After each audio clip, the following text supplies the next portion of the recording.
माननीय सभासदों, माननीय अध्यक्ष जी,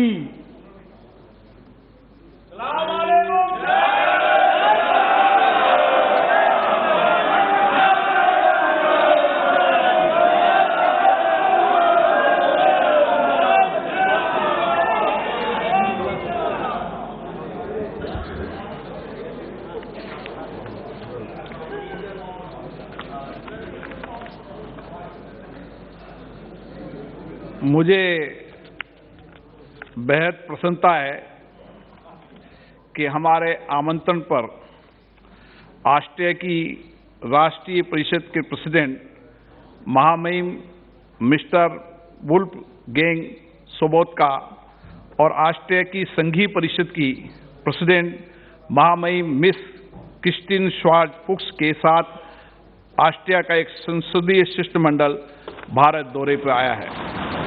मैं सदन के माननीय सदस्य की ओर से तथा अपनी ओर से भारत पधारे ऑस्ट्रिया के संसदीय प्रतिनिधिमंडल का हार्दिक अभिनंदन करता हूं, स्वागत करता हूं। इस समय वे सदन के स्पेशल बॉक्स विराजमान है।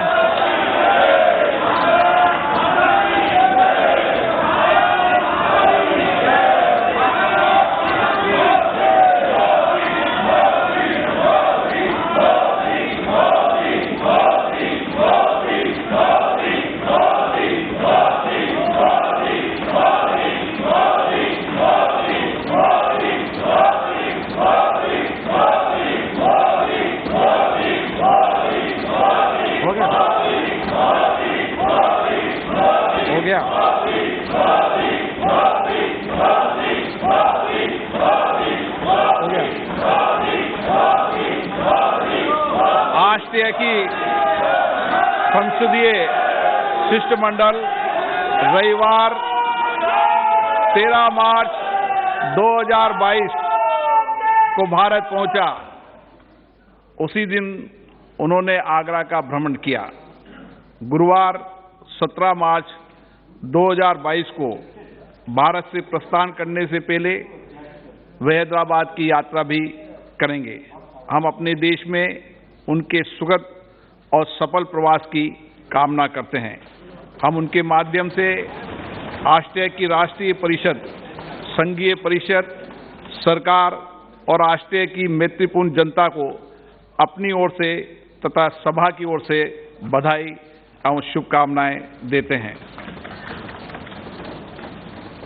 मैं सभा में अपने 3 पूर्व साथियों के दुखद निधन के बारे में सूचित करना चाहता हूं।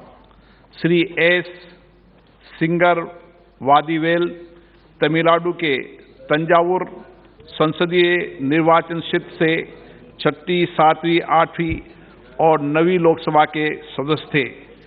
वे लोक लेखा समिति और सभा पटल पर रखे जाने गए पत्रों की समिति के सदस्य भी रहे। श्री एस सिंगर वादीवेल का निधन 87 वर्ष की आयु में 31 जनवरी 2022 को तंजावुर में हुआ। श्री H.V. पाटिल कर्नाटक के बागलकोट संसदीय निर्वाचन क्षेत्र से 8वीं लोकसभा के सदस्य थे।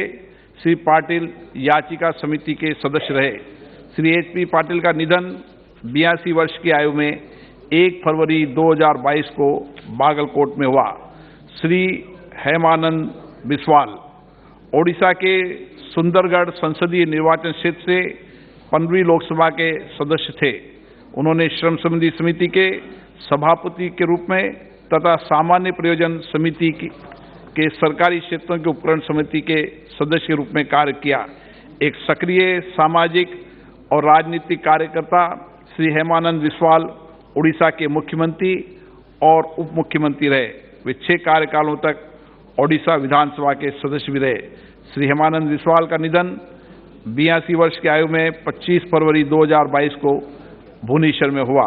हम अपने पूर्व साथियों के निधन पर गहरा शोक व्यक्त करते हैं।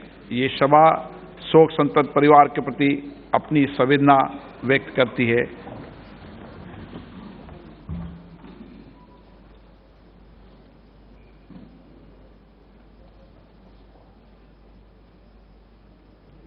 ओम शांति। प्रश्न संख्या 161 श्री राजीव रंजन सिंह जी। प्रश्न संख्या 161।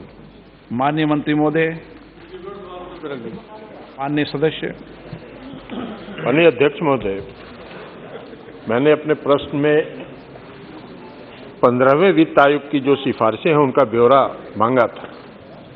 पूरा ब्यौरा तो नहीं मिला है, लेकिन हम माननीय मंत्री जी से एक सवाल जानना चाहते हैं कि 15वें वित्त आयोग ने एक अनुशंसा की कि 17 वैसे राज्य जहां रेवेन्यू डेफिसिट है उन राज्यों के लिए 2,94,518 करोड़ रुपए का प्रावधान किया गया।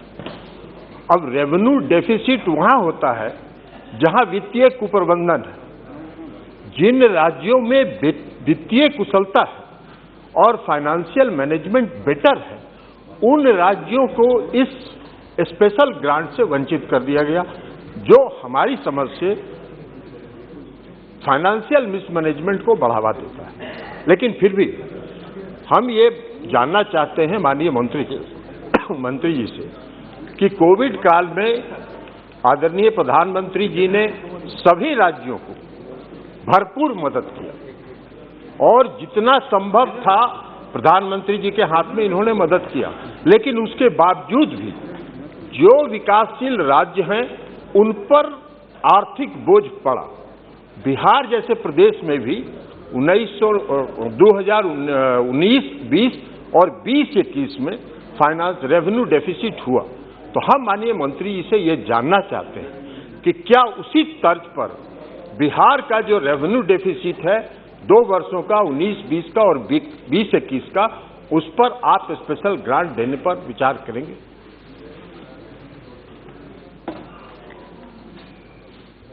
माननीय अध्यक्ष महोदय, कोविड काल की बात माननीय सदस्य ने किया है और हम सबको पता है कि माननीय प्रधानमंत्री जी ने हृदय बढ़ा करके एक बहुत बड़ा पैकेज, आत्मनिर्भर भारत का पैकेज देने का काम किया, जिससे सभी प्रदेशों को लाभ पहुंचाने का काम किया। मित्रों, उसी के अंतर्गत बिहार में भी इन विभिन्न योजनाओं के तहत राज्यों को भूतपूर्व सहायता दी गई, जिन मुद्दों के अंतर्गत बिहार राज्य को कोविड के दौरान आर्थिक सहायता प्रदान की गई।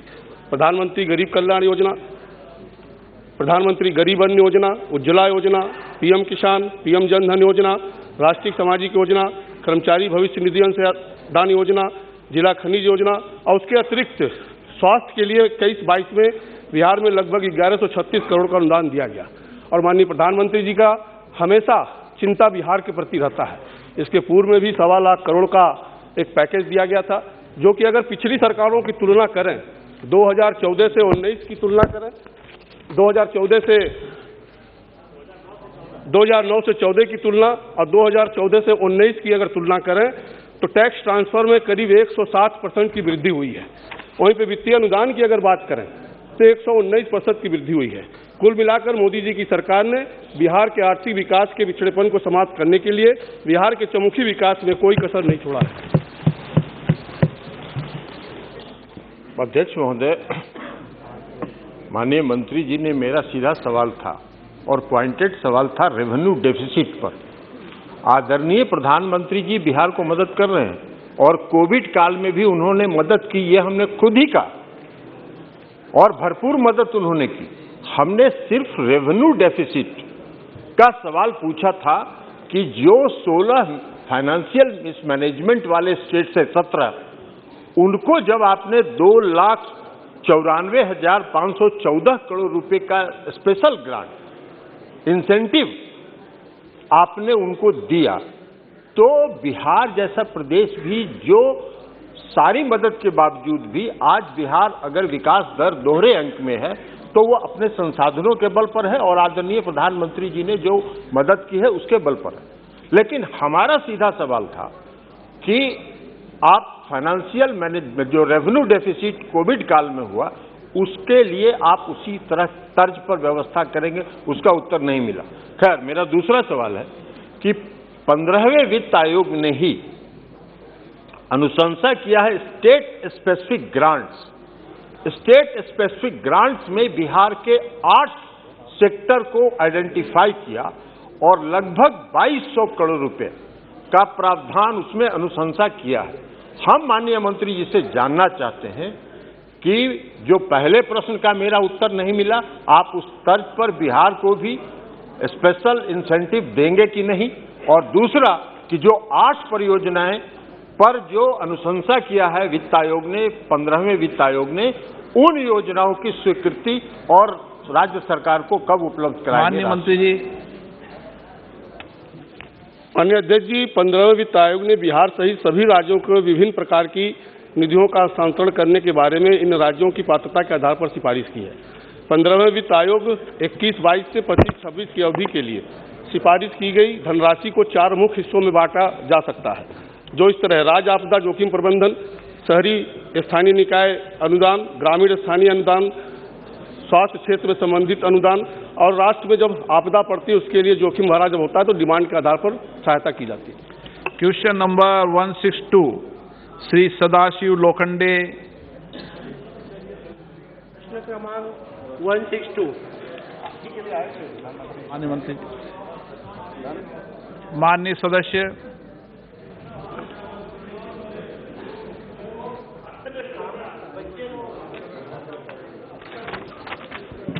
जो देश में मजदूरों के बच्चों के लिए जो काम करते हैं, देश के जो मजदूर है, जो अकुशल कामगार है, जो खेती में काम करने वाले मजदूर है, उनके बच्चे जो है स्कूल में जाते नहीं।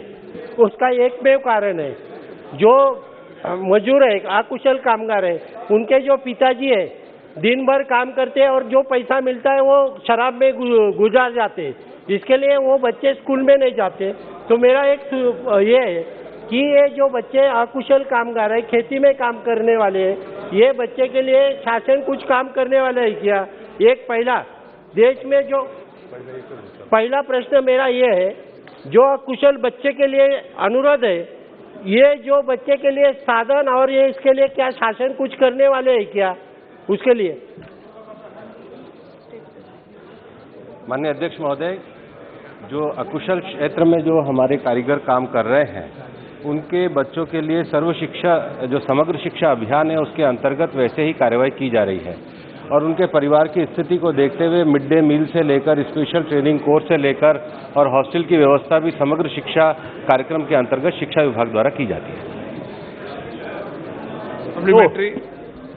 प्रश्न क्रमांक, ये जो बच्चे हैं अकुशल कामगार के लिए मेरा सुझाव ऐसा है कि जो बच्चे दिन भर पिताजी काम करते हैं, रात को आते समय फुल दारू पीते हैं और दारू पीने के बाद उनके घर में जो पैसा आने वाला है वो पैसा आता नहीं, और पैसा नहीं आने से जिसकी माता है जो घर में काम करने वाली है उसको तकलीफ है कि वो बाल मजूर करते हैं, पढ़ाई में स्कूल में भेजते नहीं।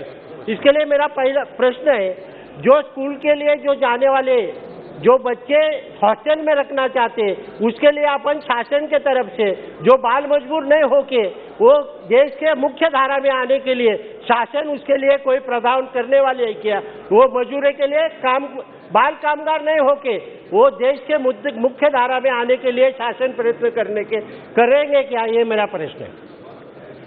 माननीय अध्यक्ष महोदय, स्कीम चल रही है, मैंने पूर्व में उत्तर में भी बताया, मैं माननीय सदस्य महोदय को सारी स्कीमों की जानकारी भेज भी दूंगा। Shri Manickam Tagore. Thank you so much, sir. It's a very important subject, sir. It's very unfortunate that Honorable Minister has said no data available with the government on this, and it's a very, very sensitive thing, sir, when we have Prime Minister who speaks about data-driven programs. For a child labor, if the government is not having data, that is unfortunate. I'd like to bring to you about a very important subject, sir, about the NCLP project. The government of India has not released funds for Tamil Nadu particularly. These 4,314 children studies in many schools including the districts like Virudhunagar, Dharmapuri and Tirupur and Coimbatore and Salem, and the government of India has not released the money from 2016. Therefore, I'd like to ask the Honorable Minister to kindly, when that money will be released, because the stipend given to a student is only 400 rupees, that also the government is not releasing, means it's very, very unfortunate.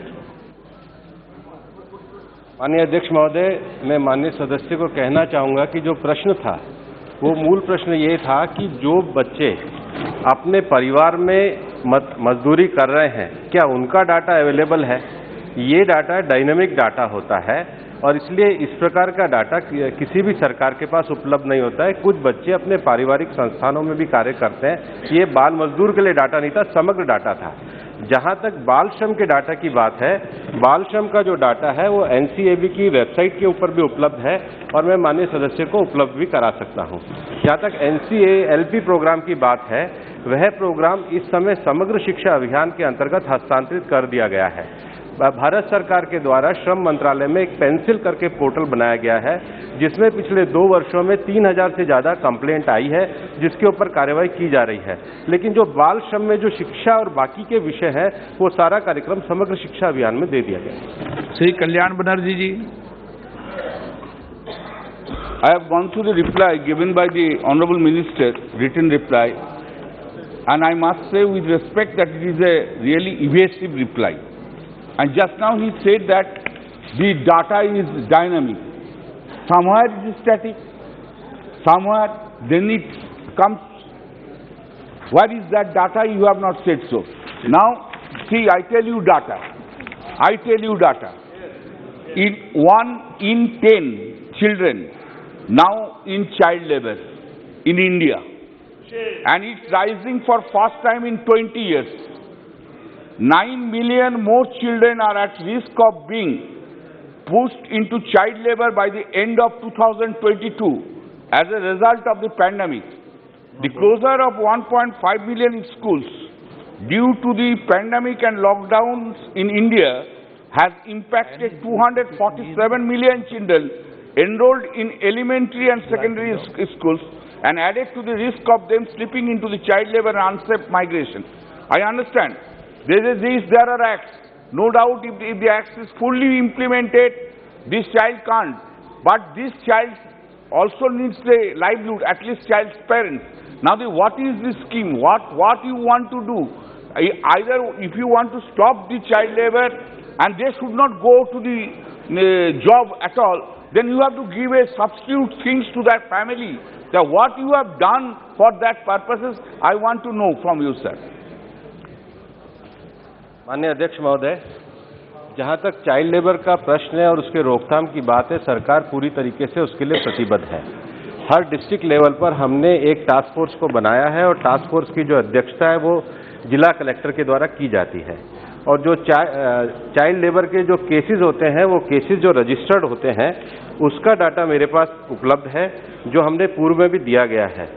जहां तक child labour की बात है, ऐसे कार्य जो hazardous है, उसमें बाल मजदूर काम नहीं कर सकते, उसके अतिरिक्त भी सरकार जो 2016 में संशोधन लेकर के आई थी, जो हजार्डस काम नहीं है लेकिन बच्चों के लिए उपयोगी नहीं है, उनमें भी बाल श्रम काम नहीं कर सकते। लेकिन पारिवारिक संस्थानों के अंतर्गत, जैसे आपकी जो कॉन्स्टिट्यूंसी है उसमें 16 वुड का काम होता है, पारिवारिक बच्चे काम करते तो वो बाल मजदूरी के अंतर्गत नहीं आते। इसलिए जो सामाजिक देश की परिस्थिति है उसके हिसाब से डाटा बहुत व्यापक है, सबको बाल मजदूर नहीं माना जाता। लेकिन बाल श्रमिकों के ऊपर जो कार्रवाई करने का विषय है, उसके लिए डिस्ट्रिक्ट टास्क फोर्स है, वो डाटा पूरी तरीके से उपलब्ध है। ये जो मूल प्रश्न है वो ये है कि जो बालक अपने परिवार में जो काम कर रहे हैं पढ़ाई के अतिरिक्त, क्या उनका कोई डाटा है? ये जवाब केवल उस संदर्भ में है। बाल श्रमिकों की जो कार्रवाई का डाटा है वो पहले ही मैं सदन के पटल में अन्य प्रश्नों में दे चुका हूं। श्री रितेश पांडे। बहुत बहुत धन्यवाद माननीय अध्यक्ष जी।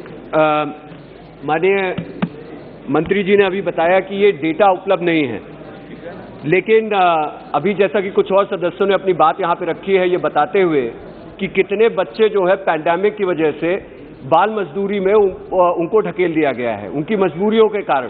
क्या सरकार का इस पर कोई रिसर्च हुआ है कि कितने बच्चे और बाल मजदूरी में पैंडेमिक की वजह से ढकेल दिए गए हैं? पहला।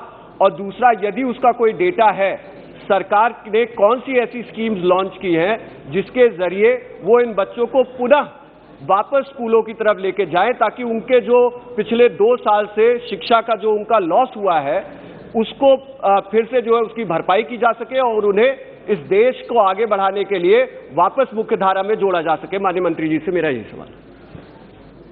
कोविड-19 के लॉकडाउन के मद्देनजर हमारे मंत्रालय ने एक गाइडलाइन जारी करी थी।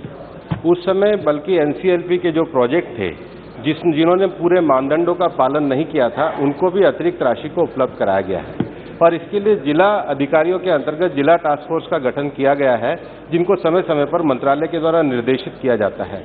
इसके अतिरिक्त ही मंत्रालय के द्वारा एक पेंसिल पोर्टल का भी निर्माण किया गया है, जिस पेंसिल पोर्टल के अंतर्गत जो शिकायतें आती है उसको भी संबंधित अधिकारियों के द्वारा निस्तारण किया जाता है। Question number 163 Shrimati Sunita Duggal. Question number 163।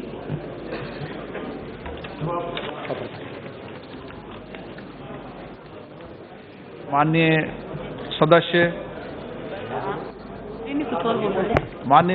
जी, धन्यवाद अध्यक्ष जी। अध्यक्ष जी, जो मैंने इसमें सवाल किया है तो उसमें माननीय मंत्री जी ने जो जवाब दिया है उसमें मैं ये पूछना चाह रही थी कि जो हरियाणा में पर्टिकुलरली जैसे सरकार ने जो पर्यटन क्षेत्र के विकास के लिए राज्यों को विशेष दिशा निर्देश दिए हैं, उसमें हरियाणा का क्या प्रोग्रेस है या बाकी जो राज्य हैं उसमें भी उन स्टेट की क्या प्रोग्रेस है, और इसके साथ साथ जो सरकार की तरफ से इंटरनेशनल जो हमारे टूरिस्ट हैं उनको 5 लाख वीज़ा जो है वो निःशुल्क देने का प्रावधान जो है वो सरकार ने किया, तो कितने ऐसे हमारे अंतर्राष्ट्रीय टूरिस्ट ऐसे हैं जो इसकी वजह से जो जिन्होंने इंडिया को विजिट किया है और उनकी संख्या क्या है? धन्यवाद अध्यक्ष जी। अध्यक्ष जी नमस्कार। ये टूरिज्म डिपार्टमेंट कोविड के कारण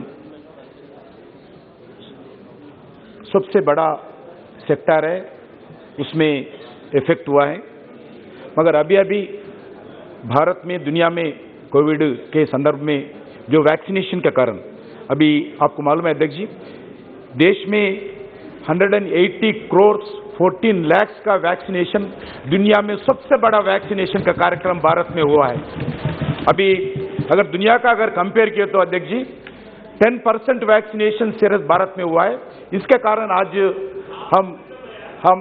कारण आज टूरिज्म बढ़ावा मिल रहा है, टूरिज्म डोमेस्टिक टूरिज्म भी बढ़ावा मिल रहा है, इंटरनेशनल टूरिज्म भी इस महीने 27 को हम फ्लाइट्स खोलने वाले हैं। और जो सदस्य ने पूछा है हरियाणा के बारे में, हरियाणा में भी लगभग भारत सरकार की ओर से हम अलग अलग कार्यक्रम स्वदेशी दर्शन के द्वारा हो, प्रसाद स्कीम के द्वारा हो, सेंट्रल फाइनेंशियल फंड के द्वारा हो, अलग अलग हम कार्यक्रम करें। मैं भी कुछ कार्यक्रम में भागीदारी होते कुरुक्षेत्र में, उधर वैसा ही अलग अलग एक्टिविटी उधर किया है। और दूसरा प्रश्न पूछा है जो कोरोना के संदर्भ में कितने वीजा दिया गया, कोरोना के बाद जो ई वीजा इश्यू किया है अध्यक्ष जी, हम भारत में जो 15 अगस्त से ये वीजा शुरू किया है कोरोना के बाद 2021 में, 7 मार्च तक लगभग रेगुलर टूरिस्ट वीजा 51,916 दिया है, ई वीजा 1,05,746 वीजा टोटल। ये कोरोना के बाद भारत में 1,57,662 वीजा विदेश पर्यटकों को दिया है, वो भारत में आए हैं। माननीय मंत्री जी, माननीय सदस्य। आदरणीय अध्यक्ष जी, आपके डायरेक्शन पे मुझे ऑस्ट्रिया के जो महामहिम हैं उनको वहाँ पर रिसीव करने का रात को 2:30 बजे सौभाग्य प्राप्त हुआ। तो मैं मंत्री जी से कहना चाहूँगी कि अगर जो हमारा लोकल जो हमारे स्टेट्स का जो अगर टूरिज्म है उसको अगर बढ़ावा देंगे तो आप बिलीव करेंगे कि वो जो ढोल की वहाँ पर थाप थी उसमें कम से कम भी 5-10 मिनट तक हमारे ऑस्ट्रिया के जो महामहिम हैं वो वहाँ पर इंजॉय करते रहे। तो अगर हम इस तरह से अगर बढ़ावा देंगे अगर लोकल उसको, तो मुझे लगता है कि बहुत ज्यादा जो है भारत के टूरिज्म को बहुत इसमें जो है सराहना मिलेगी अंतर्राष्ट्रीय स्तर पर। ढोल की ताप कैसे ठीक करोगे? अध्यक्ष जी, जो अलग अलग टूरिज्म भारत सरकार की ओर से देश में हम इम्प्लीमेंट करें, उसके अंदर जो आदरणीय सदस्य भी पूछे हैं उसमें भी भागीदार है। हेरिटेज टूरिज्म हो, हिस्टोरिकल टूरिज्म हो, रिलीजियस टूरिज्म हो, कल्चरल टूरिज्म हो, फेस्टिवल टूरिज्म हो और एडवेंचर टूरिज्म हो, वाइल्ड लाइफ टूरिज्म हो, डिजर्ट टूरिज्म हो, अलग अलग tourism, wellness tourism, eco tourism, rural tourism, responsible tourism, medical tourism. क्योंकि मैं आपको बताना चाहता हूँ भारत पहले 2000 2014 में भारत का रैंक 52 में था दुनिया, अभी वो 52 से आगे बढ़कर सुधार होकर अभी 5 साल के अंदर 2019 का हिसाब है मेरे पास 34 रैंक में आया। लगभग 20 देशों को पीछे छोड़कर भारत आगे बढ़े हैं। इसलिए हम भारतीय जनता पार्टी के द्वारा जो सरकार नरेंद्र मोदी जी में चलते हैं, भारतीय संस्कृति को, भारतीय गांवों का जो हेरिटेज है, कल्चर है, जरूर आदरणीय संसद महानुभाव जो बताए उसके हिसाब से हम प्रांत सरकार को सपोर्ट करेंगे। फारूक अब्दुल्ला जी के साथ, thank you for giving me the privilege of asking on tourism. बहुत अच्छी बात है कि in our country tourism is increasing, but one of the most important factors which reduces the tourist is the fare that the airlines are charging. There should be control on airline charges so that people in the country can afford to come to these destinations, whether it is Ladakh, whether it is Kashmir, whether it's other parts of India which are full of tourist spots. One, sir. Secondly, I'd like to ask is, what is the possibility of reducing the charges that are made by the government on the tourists in various sectors, whether in the hotels, whether in the other things? Is Government of India deciding to reduce that charge so that more people who can afford coming to these destinations? Thank you, sir. Very good. देख जी, आदरणीय senior member Farooq साहब ने बताए, जरूर भारत सरकार इस विषय पर सोच किया है और जो फ्लाइट्स टूरिज्म डेस्टिनेशन से जाते हैं उसके लिए हम सिविल एविएशन डिपार्टमेंट को टूरिज्म डिपार्टमेंट के द्वारा उड़ान स्कीम के अंदर हम सब्सिडी देते हैं। जितने भी टूरिस्ट जाते हैं उसका कम रेट में जाना चाहिए, हवाई चप्पल वाला हवाई में जाना चाहिए। हमारा नरेंद्र मोदी साहब का ये इच्छा है। इसी दृष्टिकोण से गरीब लोग जाते हैं टूरिस्ट जाने के लिए, हम भारत सरकार के द्वारा उड़ान स्कीम के अंदर सब्सिडी देते हैं, नंबर 1। नंबर 2, जो टूरिस्ट जितने भी विदेशों से आते हैं, अभी भारत सरकार ने तय किया है 5 लाख वीजा फ्री चार्ज देने के लिए तय किया है। आपका जो समस्या आप उठाए, जरूर कुछ होटल्स तो इंडिपेंडेंट है। मैं अब बताना चाहता हूं, आने वाले समर में अप्रैल मई में देश में जितने भी टूरिस्ट डेस्टिनेशन है पूरा रूम्स बुक हो गया। इतना डिमांड है, अभी पूरा देश में रूम्स बुक हो गया। डोमेस्टिक टूरिज्म आने वाले दिन में भारत में बढ़ावा देने के लिए आदरणीय प्रधानमंत्री रेड फोर्ट से बोले हैं हर परिवार 15 टूरिस्ट डेस्टिनेशन घूमना चाहिए कम से कम। ऐसी दृष्टिकोण से भारत सरकार काम कर रहे हैं। माननीय मंत्री जी ये भी बताते कि जम्मू कश्मीर में इस बार 300 से ज्यादा मेंबर ऑफ पार्लियामेंट गए हैं। क्यों गए? मैं भी खुद मिला हूं। मेहरबानी से हुआ है और मैं जरूर कहूंगा शारजा की भी जो फ्लाइट्स कश्मीर से जाती थी उसको मेहरबानी करके फिर से शुरू करवाइए। Sougat Rai ji. The minister has given a very long reply, but I don't know if he studied the question before giving the reply. The question relates to negative growth in the tourism sector. The minister's reply deals with how they are developing rural tourism, then how they are developing wellness tourism without taking into consideration the holistic policy of tourism. I want to know from the Honorable Minister that you have said that there is negative growth. What in terms of numbers were the tourists from abroad in 2020, 21 and up to now 22? And what is your target for the coming financial year in reaching to the foreign tourists? As Farooq Sahib has said that fares are very high. So news thing is happening today, I saw in the papers that domestic tourist airfares will go up and foreign airfares will come down. What is the policy? Does the government have any policy to really raise the number of tourists traveling within the country or outside?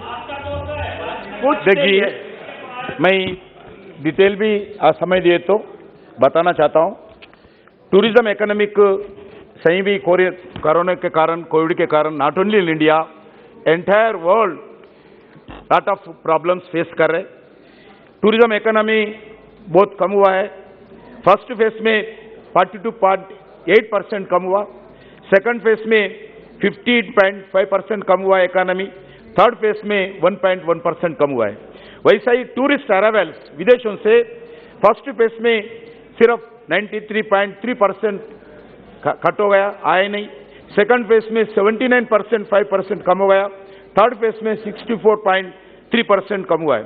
Job loss में भी पूरा हमारा पास study किया है भारत सरकार के द्वारा, अलग अलग national council for applied economic research के द्वारा हम सर्वे करवाया। उसके सर्वे आधार पर मैं बोलता हूँ जॉब लॉस भी अध्यक्ष जी सही बात है।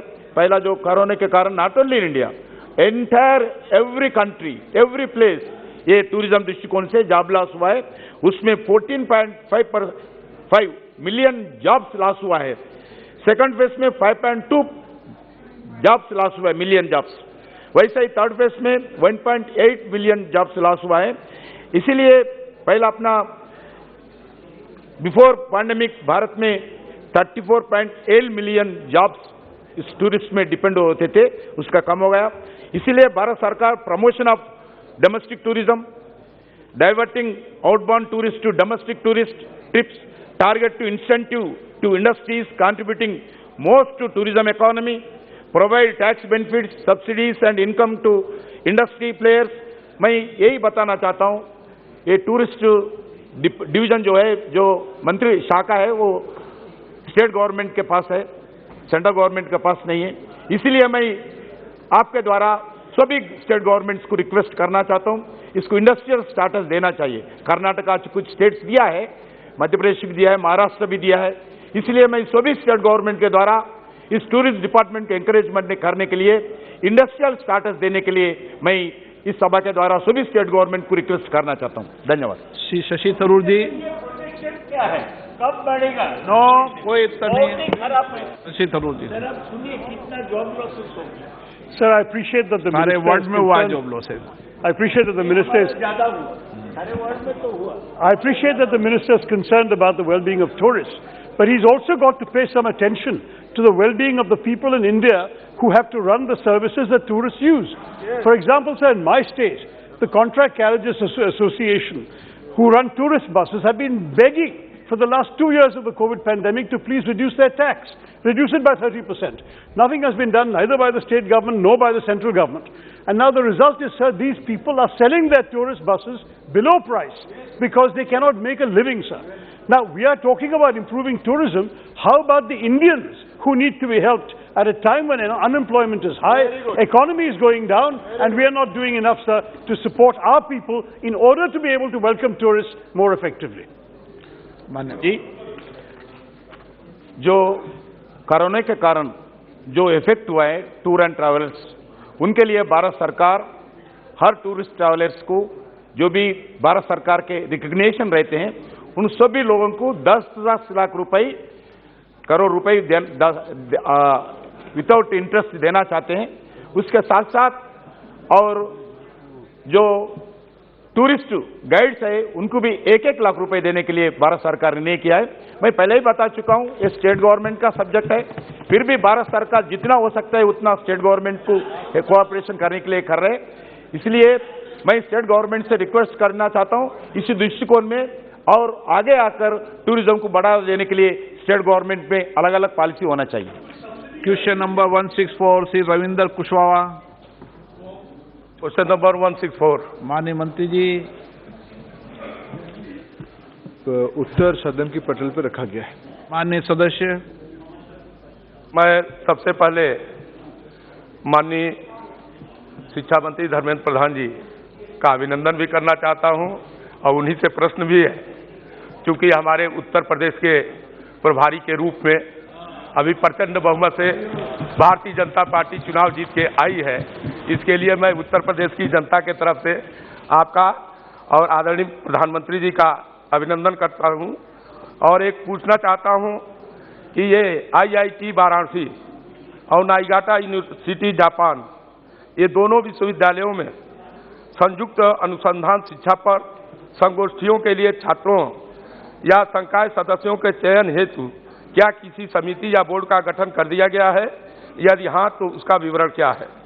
और निष्पक्ष चयन हेतु क्या कोई मापदंड बनाए गए हैं या बनाए जा रहे हैं? माननीय मंत्री जी।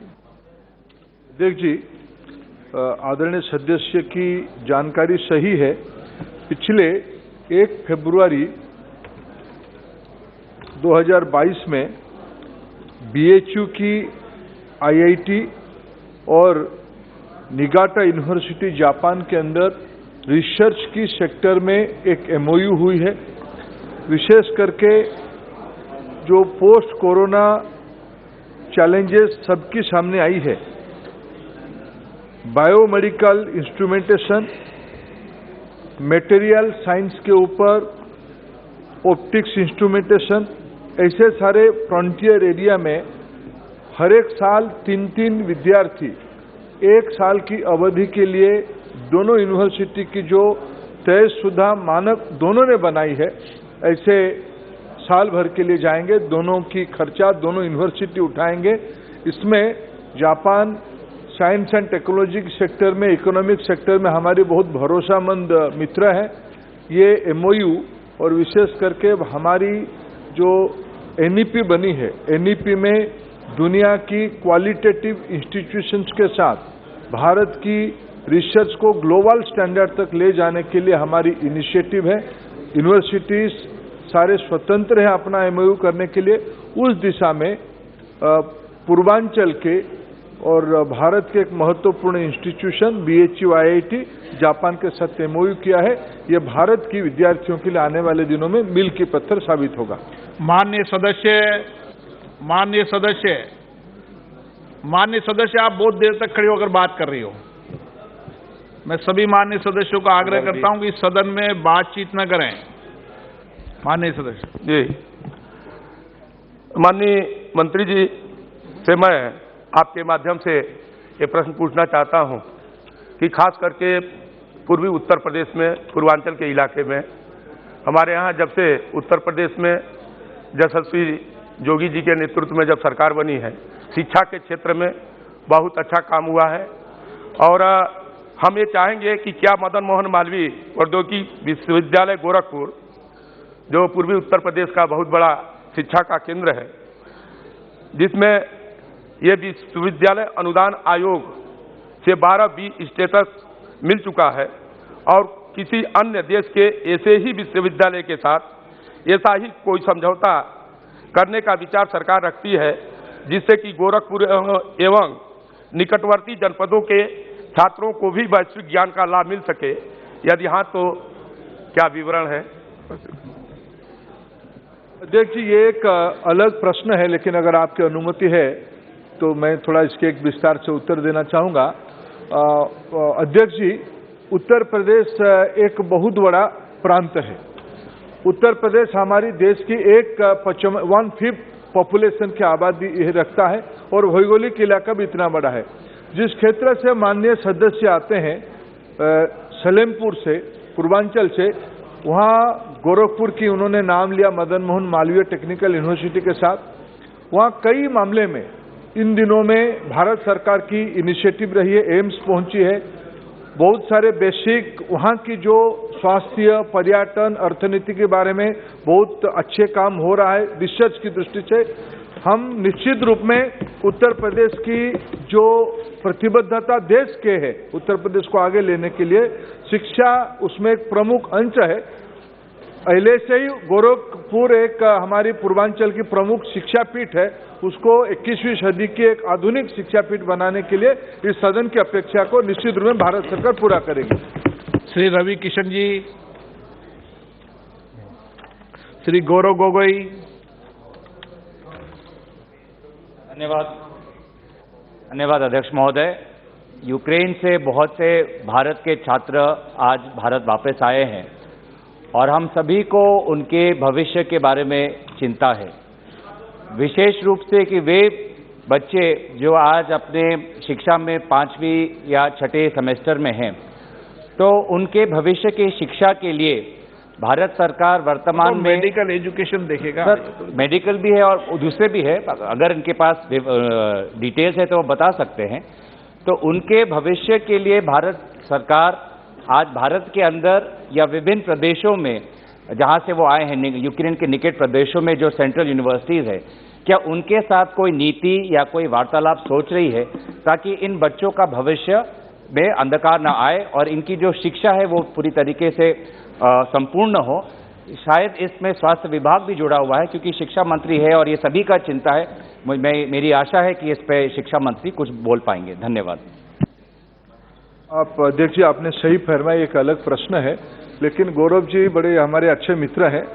कभी कभी प्रजातंत्र में अच्छे बातों को पसंद करना भी चाहिए। पहले तो मैं गौरव जी जैसे, विशेष करके गौरव गोगोई जिस विरासत से वो आते हैं और मैं व्यक्तिगत रूप में मेरा मित्रता है, मैं अपेक्षा कर रहा था वो उनकी पार्टी और सदन की ओर से माननीय प्रधानमंत्री जी को ऑपरेशन गंगा के लिए बधाई देना चाहिए। मैं आपको निवेदन करता हूं, ऑपरेशन गंगा प्रधानमंत्री के नेतृत्व में हुआ, लेकिन 130 करोड़ भारतीयों की एक कलेक्टिव विजडम कैसे होती है अपने बच्चों के लिए, ये उसके प्रमाण है।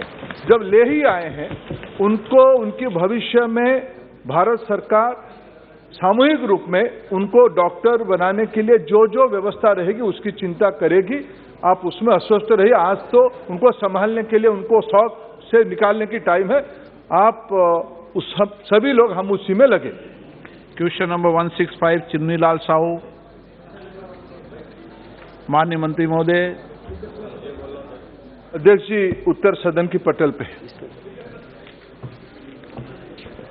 अध्यक्ष महोदय, आपके माध्यम से माननीय शिक्षा मंत्री जी से मैं प्रश्न किया था कि अनिवार्य बाल शिक्षा अधिकार 2009 में के तहत जो निजी और शासकीय विद्यालय है उसमें आर्थिक रूप से कमजोर जो बच्चे हैं उनके प्रवेश के संबंध में माननीय मंत्री जी के द्वारा जो जवाब आया है वो उससे मैं संतुष्ट हूं। लेकिन एक प्रश्न माननीय मंत्री जी से एक पूछना चाहता हूं कि सभी कक्षा 9 से 12वीं तक निजी एवं शासकीय विद्यालयों में सभी राज्यों में एक समान पाठ्यक्रम प्रारंभ करने जा रहे हैं क्या, और कब तक, ताकि हमारे छत्तीसगढ़ जैसे प्रांतों के भी विद्यार्थी केंद्रीय स्तर पे तकनीकी शिक्षा, चिकित्सा शिक्षा जैसे प्रवेश परीक्षा है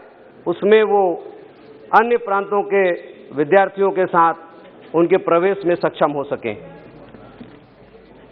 अध्यक्ष जी, माननीय सदस्य ने राइट टू एजुकेशन एक्ट 2009 के तहत जो एक कमिटमेंट है गरीब बच्चों को सरकारी स्कूल के साथ साथ निजी और अनुदान, गैर अनुदान प्राप्त स्कूल में भी पढ़ाने के लिए ये एक सेंट्रल स्पॉन्सर स्कीम है जिसमें 60% भारत सरकार अपना देनदारी देती है, 40% राज्य सरकारें देते हैं।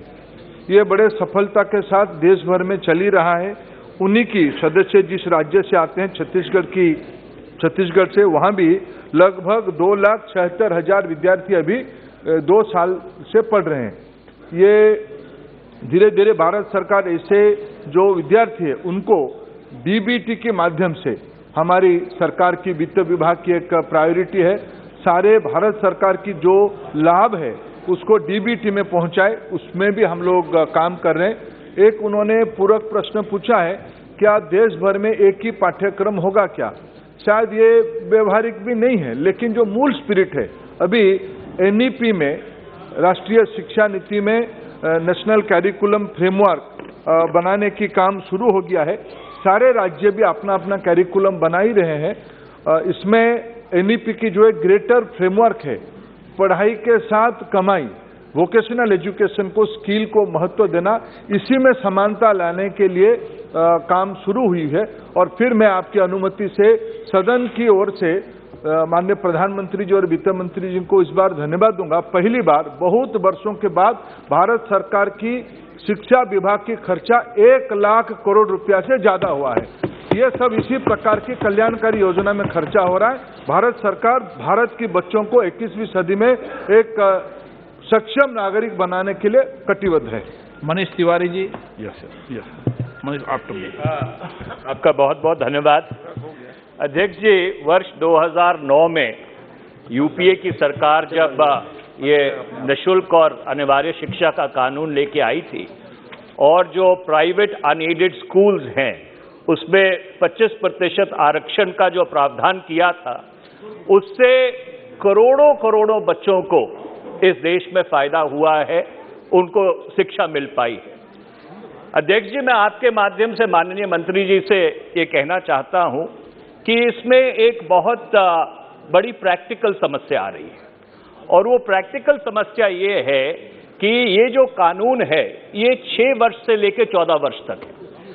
जब बच्चा 9वीं क्लास में पहुंचता है और अगर किसी प्राइवेट अनएडेड स्कूल में है तो स्कूल उनको ये कहता है कि 10वीं क्लास से या तो आप फीस दीजिए या अपने बच्चे को स्कूल से निकाल लीजिए। अब वो जो माँ बाप हैं उनके पास वो प्राइवेट स्कूल की फीस देने की क्षमता नहीं है, और 9वीं क्लास में अगर वो अपने बच्चे को किसी इंग्लिश मीडियम स्कूल से निकालकर किसी और स्कूल में लेकर जाते हैं तो वहां पे उस बच्चे का एडजस्टमेंट नहीं हो पाता। मैं मंत्री जी से आपसे ये आग्रह करना चाहता हूं कि ये जो कानून है इसमें संशोधन करके ये निःशुल्क और अनिवार्य शिक्षा 6 से लेकर आप 18 वर्ष तक कीजिए, जिससे जो बच्चा नर्सरी में भर्ती होता है वो 12वीं क्लास तक निःशुल्क शिक्षा प्राप्त कर सके। ये मेरा आपको सुझाव है। अध्यक्ष जी, देर सही दुरुस्त यूपीए की क्रेडिट तो उन्होंने लिया 2009 की, लेकिन एक अष्टवक्र कानून उन्होंने लाया, उन्होंने आज स्वीकार किया। मैं मनीष जी प्रामाणिक आदमी है, उनको धन्यवाद। पार्टी के बारे में भी अच्छा भी बोल देते बीच बीच में, दिल की बात। उन्होंने कहा कि 2009 वाला कानून पर्याप्त नहीं था। मैं भी आज पार्लियामेंट सदस्य, आज पब्लिक पॉलिसी स्टूडेंट की मैं इसको स्वीकार करता हूं। 8वीं के बाद वो समस्या आती है। अध्यक्ष जी, शिक्षा एक राज्य की विषय, कॉन्करेंट लिस्ट में मासिक प्राथमिक शिक्षा राज्य की विषय है। भारत सरकार अपनी देनदारी देती है। कुछ निजी विद्यालय भी 9, 10, 11, 12 भी पढ़ा देते हैं। कानून में उसको परिवर्तन करना, राज्यों से चर्चा करना पड़ेगा, शेयरिंग की बात करनी पड़ेगी, लेकिन ये कंसर्न सबके सामने ध्यान में आई है। लेकिन जब हम पॉलिसी बनाते हैं, पॉलिसी को होलिस्टिक, ये प्रश्न तो 2009 में भी सोचा जा सकता था। गरीब विद्यार्थियों को अच्छा विद्यार्थी, अरे कई चीज सोच रहे, 1 लाख करोड़ वित्त, अरे मनीष जी, वित्त मंत्री जी अभी इस बार 1 लाख करोड़ रुपया दिए हैं, उसको भी धीरे धीरे सोचेंगे। अरे Raja ji, why you are jumping? अरे lot of thing will come up. Kani ji, अरे is not any issue, please, I am not yielding to you, please sit down. Manish ji, आपका सुझाव अच्छा है, ये विषय सदन धीरे धीरे जैसे, लेकिन मूल विषय हमको सदन को समझना पड़ेगा, ये राज्य के विषय है, राज्य के विषय। भारत सरकार अपनी जवाबदेही ले रही है। हमें इस बार चीजों को धीरे धीरे बजट बढ़ाते बढ़ाते हम आगे बढ़ा रहे हैं। श्री टी.आर. बालू जी, योर लीडर टी.आर. बालू। Sir, on behalf of my leader, Dr. M.K. Stalin, Honorable Chief Minister of Tamil Nadu, I profoundly congratulate Modi government, especially the Jaishankar, who has brought all our students from Ukraine to Chennai. Now, sir, the problem arises. See, they have, in between the medical course, they could not continue and they came here, Tamil Nadu, elsewhere to India also. So my question is whether the students hailing from India who have gone for further studies to Ukraine could be taken to Russia. Using his Modi's clout with Russian government, is it possible to have them admitted in Russian universities and continue their studies? If that is my... If Russia, the same subject matter is dealt by Russian government. No. आपको भी इजाजत दी है। So my friend should could kindly answer in affirmative, because the students' life should not be. See, all the people from Tamil Nadu who are gone for further studies are salaried people, son. What's of ये विषय medical education का विषय है, क्यों medical student medical minister के under में आता है। मंत्री जी ने इसका जवाब ऑलरेडी पहले दे चुके हैं। No, he is a senior most minister, so he can. No senior, no junior. All minister equal. 166 Shri Krishnapal Singh Yadav ji. Question number 166। अध्यक्ष जी, उत्तर सदन के पटल पर रखा गया है। माननीय सदस्य। धन्यवाद अध्यक्ष महोदय। सर्वप्रथम तो मैं हमारे यशस्वी प्रधानमंत्री जी, माननीय मंत्री जी का बहुत बहुत धन्यवाद देता हूं, जो प्रधानमंत्री कौशल विकास योजना के अंतर्गत कोविड वॉरियर कोर्सेज की निर्मित की, जिससे कि स्वास्थ्य संबंधी शिक्षा व प्रशिक्षण लेकर कई युवाओं को कोविड पेशेंट्स की सेवा करने का सुअवसर प्राप्त हुआ व उनको रोजगार भी उपलब्ध हुआ। माननीय मंत्री जी ने तो कोविड काल में जब ये पेट्रोलियम मंत्री थे तब भी मेरे क्षेत्र के लिए काफ़ी राहत दी। CSR फंड से वहाँ पर oxygen plant, mobile hospital, ventilators, काफ़ी सुविधाएं उपलब्ध कराई। उसके लिए मंत्री जी का पूरे क्षेत्र की जनता की तरफ से बहुत बहुत धन्यवाद। माननीय, मेरा प्रश्न है, जो मैंने प्रश्न किया था उसके जवाब में माननीय मंत्री जी ने बहुत विस्तार से उत्तर दिया है। प्रश्न क्या है आपका? माननीय, जो कोविड वॉरियर कोर्सेज चालू किए थे, करीब मेरे पूरे देश में ही चालू हुए। मेरे मध्य प्रदेश में करीब 130 कोर्सेज चालू हुए, पर मेरे लोकसभा क्षेत्र में गुना और अशोकनगर, जो कि ग्रामीण इलाका है, वहाँ पर इस तरह के कोर्सेज चालू नहीं हुए थे। तो मेरा माननीय मंत्री जी से ये आग्रह है कि गुना जैसे आकांक्षी जिला है और अशोकनगर ग्रामीण क्षेत्र है, तो ऐसे क्षेत्र में कोविड वॉरियर कोर्सेज के सेंटर, स्किल सेंटर्स खोलने का कोई इस तरह का विचार है क्या? अध्यक्ष जी, आदरणीय सदस्य को मैं बताना चाहूँगा कि जो देश भर में लगभग हमारी टारगेट था कि 2 लाख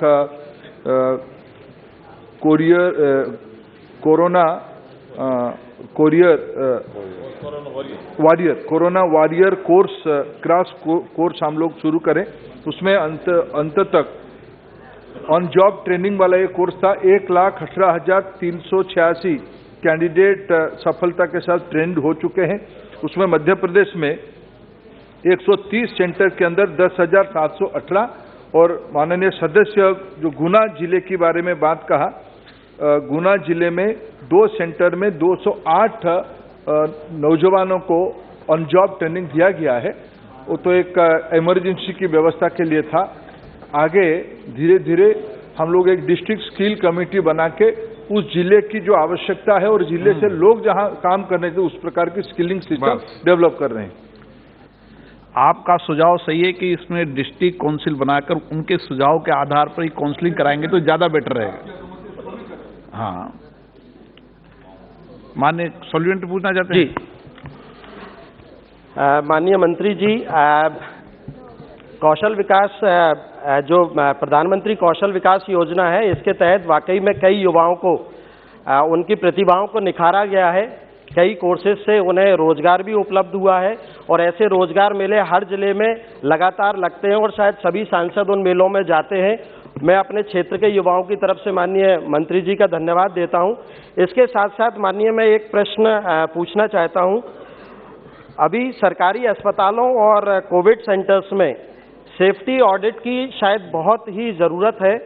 कई बार देखने में आया है कि ICU, इमरजेंसी वार्ड, कई जगह इलेक्ट्रिक शॉक सर्किट के कारण कई दुर्घटनाएं हो जाती हैं। तो मेरा माननीय मंत्री जी से ये आग्रह है और निवेदन है, क्या कोविड सेंटर्स और हॉस्पिटल्स की सेफ्टी ऑडिट के लिए आवश्यक टेक्नीशियंस के लिए स्किल डेवलपमेंट हेतु कोविड वॉरियर कोर्सेस में कुछ ऐसा प्रावधान करने का आगे विचार है क्या? जी, ये अध्यक्ष सदस्य ने अच्छा प्रश्न उठाया। जैसे जैसे हमारी स्वास्थ्य विभाग इस बार जो challenge I, hospital, equipments, oxygen, इस प्रकार की जब नया नया चीज आ रहा है, उसकी सुरक्षा भी एक चिंता बढ़ा रही है। उस दृष्टि से भारत सरकार विशेष करके NCVT संबंधित स्टेक होल्डर से चर्चा करके नए नए कोर्स भी हम बना रहे हैं ये एक डायनेमिक प्रोसेस है। इसमें भी जो मेडिकल सेफ्टी, मेडिकल इक्विपमेंट्स की और हॉस्पिटल की सेफ्टी सिक्योरिटी की ऑडिट का जो स्किल ट्रेन चाहिए, उसको भी हम कोर्स को खोलना चाहेंगे। धन्यवाद अध्यक्ष जी कि आपने मुझे पूरक प्रश्न पूछने की अनुमति दी। सरकार ने कोविड वॉरियर्स के क्रैश कोर्स की अच्छी योजना बनाई।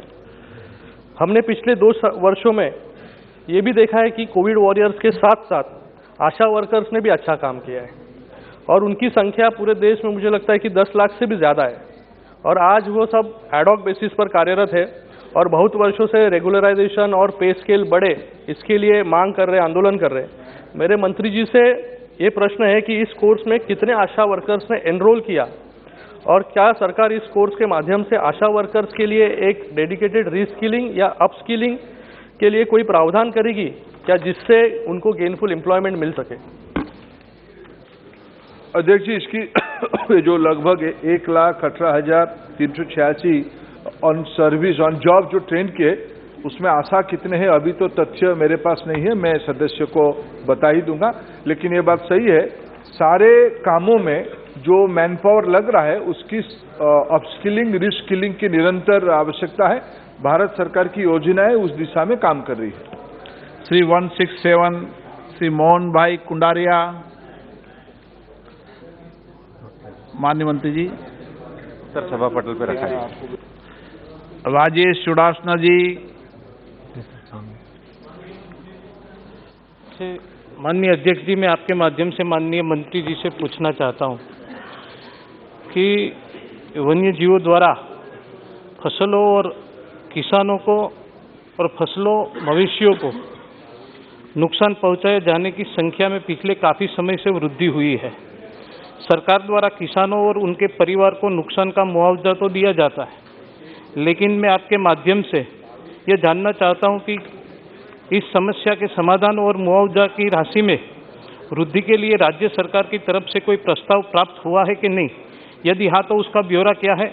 यदि नहीं तो केंद्र सरकार द्वारा इसके ऊपर विचार किया जाएगा कि नहीं? माननीय अध्यक्ष महोदय, वन्य जीवों के द्वारा 2 तरह के नुकसान रहते हैं। एक सामान्य रूप से जो वहाँ रहने वाले लोग हैं, मैन ह्यूमन कॉन्फ्लिक्ट के कारण वहाँ पर उनकी जान को खतरा होता है या दुर्घटना के कारण वो घायल वगैरह होते हैं, उसके लिए मुआवजे का प्रावधान हमारे मंत्रालय के द्वारा किया जाता है।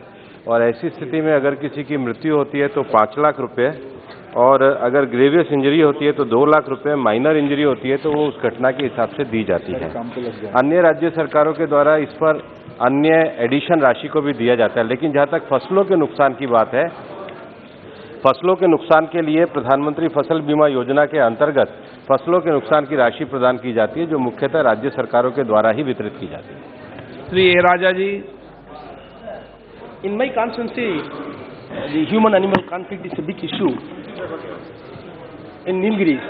Sir, I have come across personally 3 persons were consecutively in a 1 month period were attacked by tigers, and those who lost life were at risk.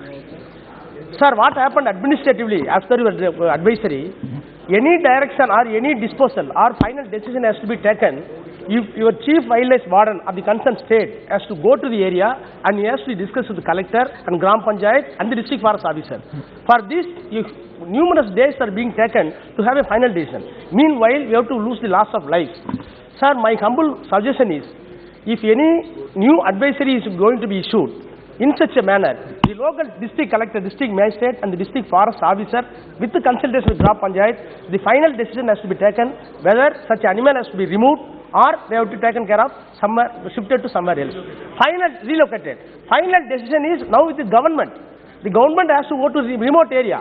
My constituency is 300 kilometers away from Chennai. So Chief Wildlife Warden and Chief Conservator of Forest, Secretary of the Forest, with the Conservator of the Forest Minister has to go and have a discussion, for which 15 days is not enough. Meanwhile, lot of people are going to be taken. So this is a serious issue, must be addressed properly, sir. New advisory. माननीय अध्यक्ष महोदय, जो फरवरी 2021 में हम लोगों ने guideline जारी करी थी, उसमें हम लोगों ने ये भी कहा था कि जहाँ पर कन्फ्लिक्ट तुरंत होता है, कुछ एडहॉक राशि पहले तुरंत उपलब्ध करा दी जाए। ताकि जो मरने वाले जो हैं उनके आश्रितों को तुरंत राशि मिले, बाद में उसका निष्पादन होता रहे। और इसके लिए हमने स्टेट लेवल पे कोऑर्डिनेशन कमेटी बनाई है। अगर तमिलनाडु की कोई बात है तो हम तमिलनाडु गवर्नमेंट से बात करेंगे कि वो इतना इनइफेक्टिव क्यों है। नहीं, एक जंगली जानवर से जो फसल नुकसान होती है ना, उसके लिए भी एक विस्तृत गाइडलाइन होनी चाहिए। आपने भी लिखा है, उस उत्तर में लिखा है कि एक मिनट, जंगली जानवर के अंदर जो फसल नुकसान, उसकी गाइडलाइन ग्राम पंचायत को आपने अधिकार दिए हैं, उसकी एक व्यापक रूप से गाइडलाइन फिर प्रदेशों को चले जाए। जी, निश्चित रूप से मंत्रालय इसकी गाइडलाइन को जारी करेगा। प्रश्नकाल समाप्त।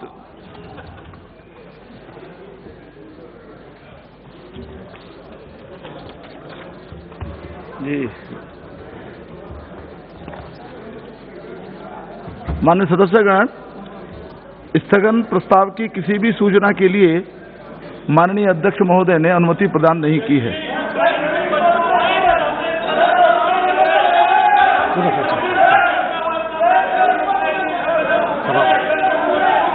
सभा पटल पर रखे जाने वाले पत्र आइटम नंबर 3, श्री पंकज चौधरी जी।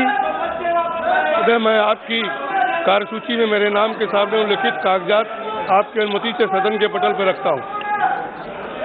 Item number 4, Shrimati Anupriya Singh Patel.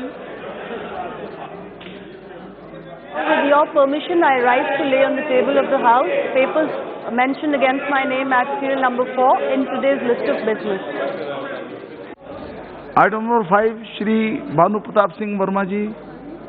नहीं, सभापति महोदय, आपकी अनुमति से मैं आज की कार्यसूची में क्रम संख्या 5 पर मेरे नाम के आगे उल्लिखित कागजात को सदन के पटल पर रखता हूं। 6, श्रीमती रेणुका सिंह जी। सभापति महोदय, आपकी अनुमति से मैं आज की कार्यसूची के क्रम संख्या 6 पर मेरे नाम से सूचीबद्ध दस्तावेज सदन के पटल पर रखना चाहती हूँ। Item number 7, Shri BL Verma ji.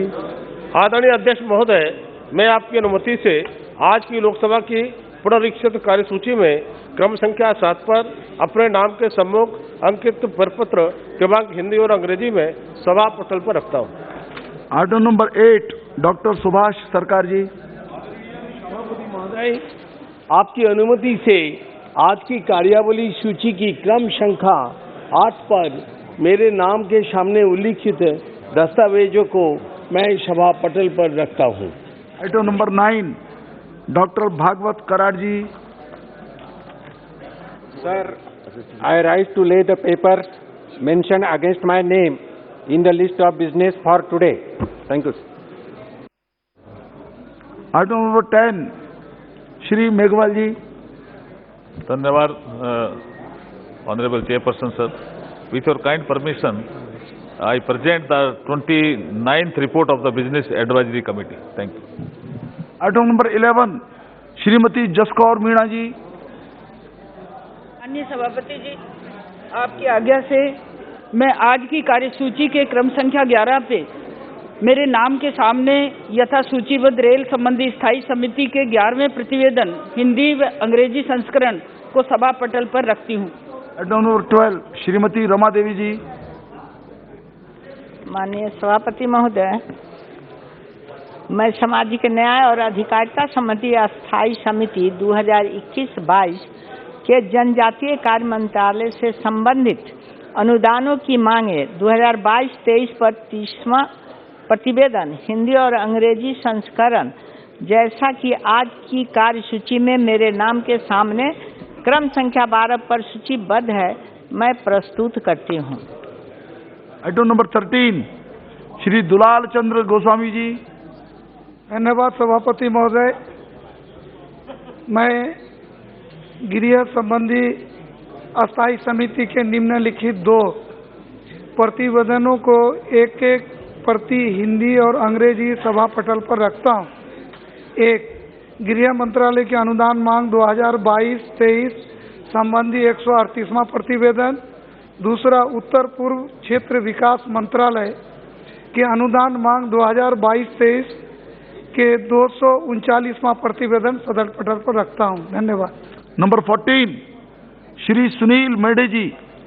Honorable Chairperson, I rise to lay on the table a copy of each of the 314th 315th, 316th, 317th, and 318th reports of the Standing Committee on Transport, Tourism and Culture listed against my name at serial number 14 in today's order of paper.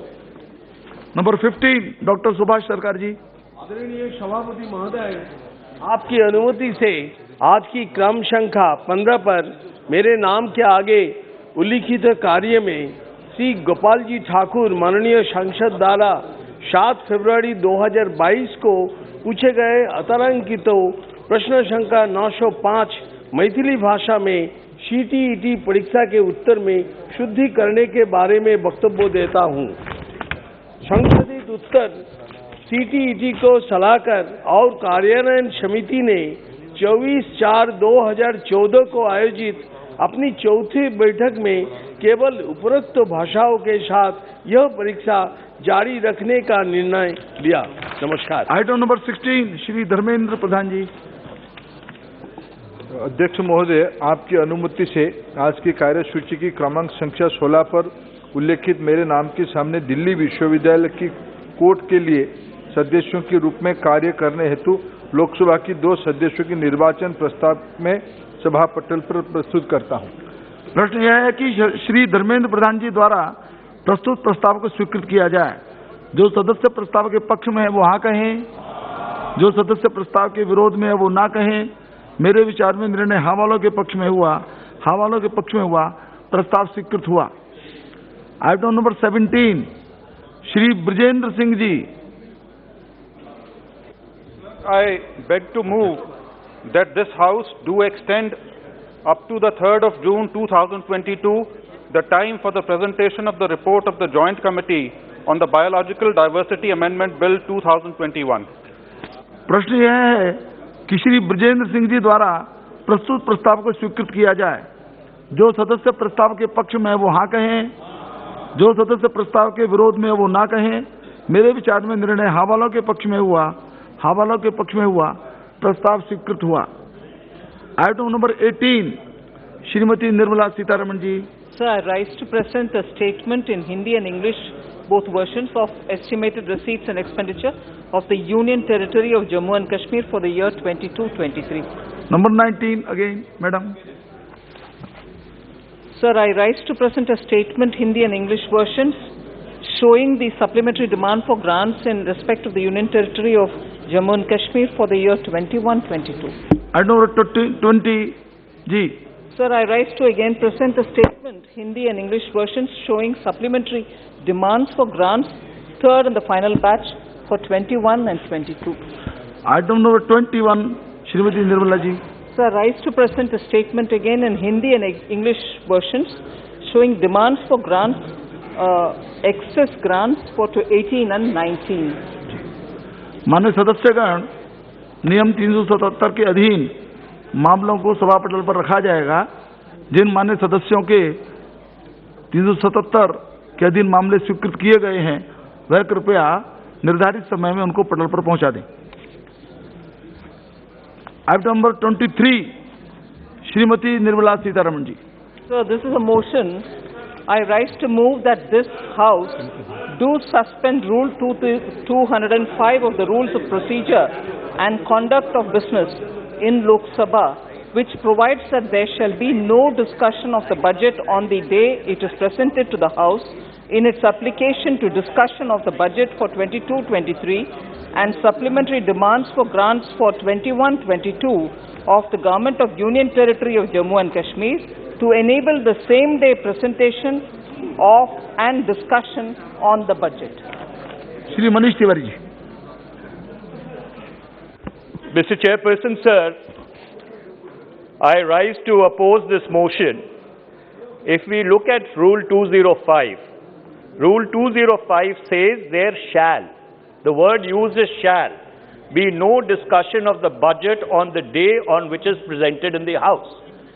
Mr. Chairperson, sir, that while Rule 388 provides for the suspension of rules on a motion moved by any of the members, my submission is that there are certain rules which form the basic structure of the rules of procedure for the conduct of business of this House, and are therefore beyond the amending power of the House. Similarly, like certain features of the Constitution have been held by the Supreme Court in Keshav Nand Bharti's case to be beyond the amending power of Article 368, which applies to this House. Similarly, there are certain rules which are sacrosanct because the scrutiny of budgets is the primary responsibility of this House.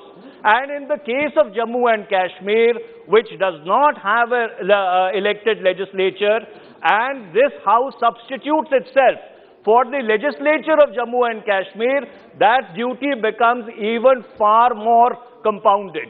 So therefore, under those circumstances, my objections are twofold. My first objection is I want a ruling from the chair that whether Rule 205 is within the scope of amendment as proposed by Rule 388, or it is beyond the amending power because it constitutes the basic structure of these rules. Number two, my submission is, Mr. Chairperson, that the budget which the Honorable Finance Minister has presented, it is a serious document, it is an important document. We should be given time to study it. So therefore, heavens will not fall that rather than have the discussion now, we don't even have the budget in front of us. We don't have the papers in front of us. What are we supposed to discuss in the House when we don't even have the papers in front of us? If this motion is carried, if this motion is carried and it is suspended, what is this House going to discuss? Where are the papers? Where is the budget? So under those circumstances, my submission is, heavens will not fall. Please allow us time. Let us have this discussion tomorrow. But more important than that, Mr. Chairperson, sir, I want a ruling from the chair whether Rule 205 can at all be suspended because it constitutes basic structure of the rules. Thank you. Thank you very much. Please. We have given notice, that's why. Sir, I have given notice of my objection in allowing this motion of Rule 205 of the Rules of Procedure and Conduct of Business. I fully support the observations made by Sri Manish Tiwari ji. Regarding Rule 205 is very specific that there shall not be. I would like to reiterate Rule 205, that is, there shall be no discussion. There shall be no discussion of the budget on the day on which it is presented to the House. Today Madam has now presented the Jammu Kashmir budget for the year 22-23. Yes, we fully agree with it. So there cannot be a discussion on the same subject matter today. That is the first objection. Why? Because the Constitution of India provides for the scrupulous scrutiny of each and every penny which is being spent out of the Consolidated Fund of India, that is to be approved by the Parliament. Each and every penny out of the Consolidated Fund of India has to be approved by this Parliament. This is the right of the Parliament, right of the members of the House. We don't have a budget. Now, at present, just now, Madam has presented the budget. We don't have the copy. Now we have to go to the publication counter and get the copy of the budget and see whether the Jammu Kashmir industry is being protected. So, nowhere this motion can be allowed, number one. And number two is regarding Rule 215 and Rule 216. That is my second objection. That is a point of order for which I am seeking a ruling from you. Sir, because the order papers, the list of business shows that if item number 23 is carried on, Chairman, sir, kindly see, if item number 23 if this motion is carried on by this House, then item number 24 to 26 will be taken together for discussion. If item number 23 is carried on, if this motion is carried by this House, then we are going to take this 24 to 26 will be taken together. Sir, I am coming to two provisions, 215 of the Rules of Procedure and 216 of Rules of Procedure. I am reading Rule 216 of the Rules of Procedure. The debate on the supplementary grant shall be confined to the items constituting the same, and no discussion may be raised on the original grants, nor policy underlying them, save insofar as it may be necessary to explain or illustrate the particular items under discussion. Sir, 216 is very clear that the original demands for grants shall never be discussed with the supplementary demands for grants. Yes, I do expect that if the Speaker has ample right to suspend the rule, that I would agree. But there is a specific provision in the rules of practice and conduct of business. By virtue of Rule 216, original grants for demands shall never be discussed with the supplementary demands for grants. Sir, kindly see item number 2, all these original demands for grants or original budget is there, along with supplementary demands is also there. Supplementary demands and original grants shall never be discussed together. That is Rule 216. Rule 205 is a mandatory provision by virtue of the Constitution of India. It is having a constitutional backing also, because budget is the annual revenue expenditure that has scrupulous scrutiny of the budget provisions is required, for which time is required. Hence, my suggestion is, my submission is, in no way this motion be carried. I strongly oppose this motion. जी जी धन्यवाद। देखिए माननीय सदस्यगण, आपने अपनी आपत्ति दर्ज कर दी है। आज के बिजनेस के अंदर यदि ये एजेंडा स्वीकृत हुआ है तो निश्चित रूप से माननीय अध्यक्ष जी की अनुमति से स्वीकृत हुआ है, और जैसा ऑनरेबल मेंबर ने भी कहा कि उनका अधिकार है और इस पर ज्यादा चर्चा करना उचित नहीं। आपने आपत्ति दर्ज कर दी। प्रश्न यह है कि श्रीमती निर्मला सीतारमण द्वारा प्रस्तुत प्रस्ताव को स्वीकृत किया जाए। जो सदस्य इसके पक्ष में वो हाँ कहें, जो सदस्य इसके विरोध में वो ना कहें। मेरे विचार में निर्णय हाँ वालों के पक्ष में हुआ, हाँ वालों के पक्ष में हुआ, प्रस्ताव स्वीकृत हुआ।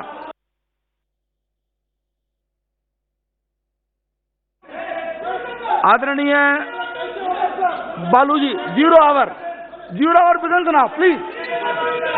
You were asking to give some chance, now please start. No problem, sir. Please. Sir. I have told that यदि ऑनरेबल स्पीकर उन्होंने इसको एजेंडे में लिया है तो ये फाइनल है। It's all. आपने भी इस बात को कहा कि उनका अधिकार है, उस अधिकार को मान्य करना ही चाहिए, उस पर कोई चर्चा की आवश्यकता नहीं है। बालू साहब, सर आप पर सब बोलिए ना। 0 hour, please.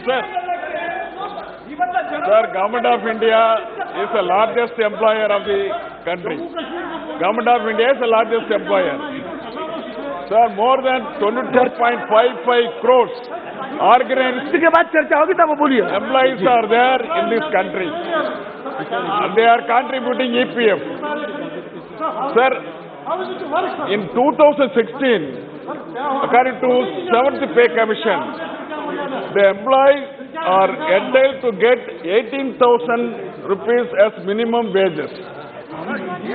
But Government of India has not come forward to extend 18,000 and divided by 2, 9,000 as pension per month. That means 9,000 rupees pension per month. They have to extend. But Government of India has not given any consent to 9,000. But they slashed to 3,000. Even after slashing to 3,000, they are not extending 3,000. They are extending only the minimum pension is 1,000 rupees only. I don't know what is the reason behind it. Now, adding insult to the injury, yesterday or day before yesterday, they have slashed the interest from 8.5% to 8.1%. It is the most dangerous issue which the EPF committee has agreed to 8.1%. This is not good, sir.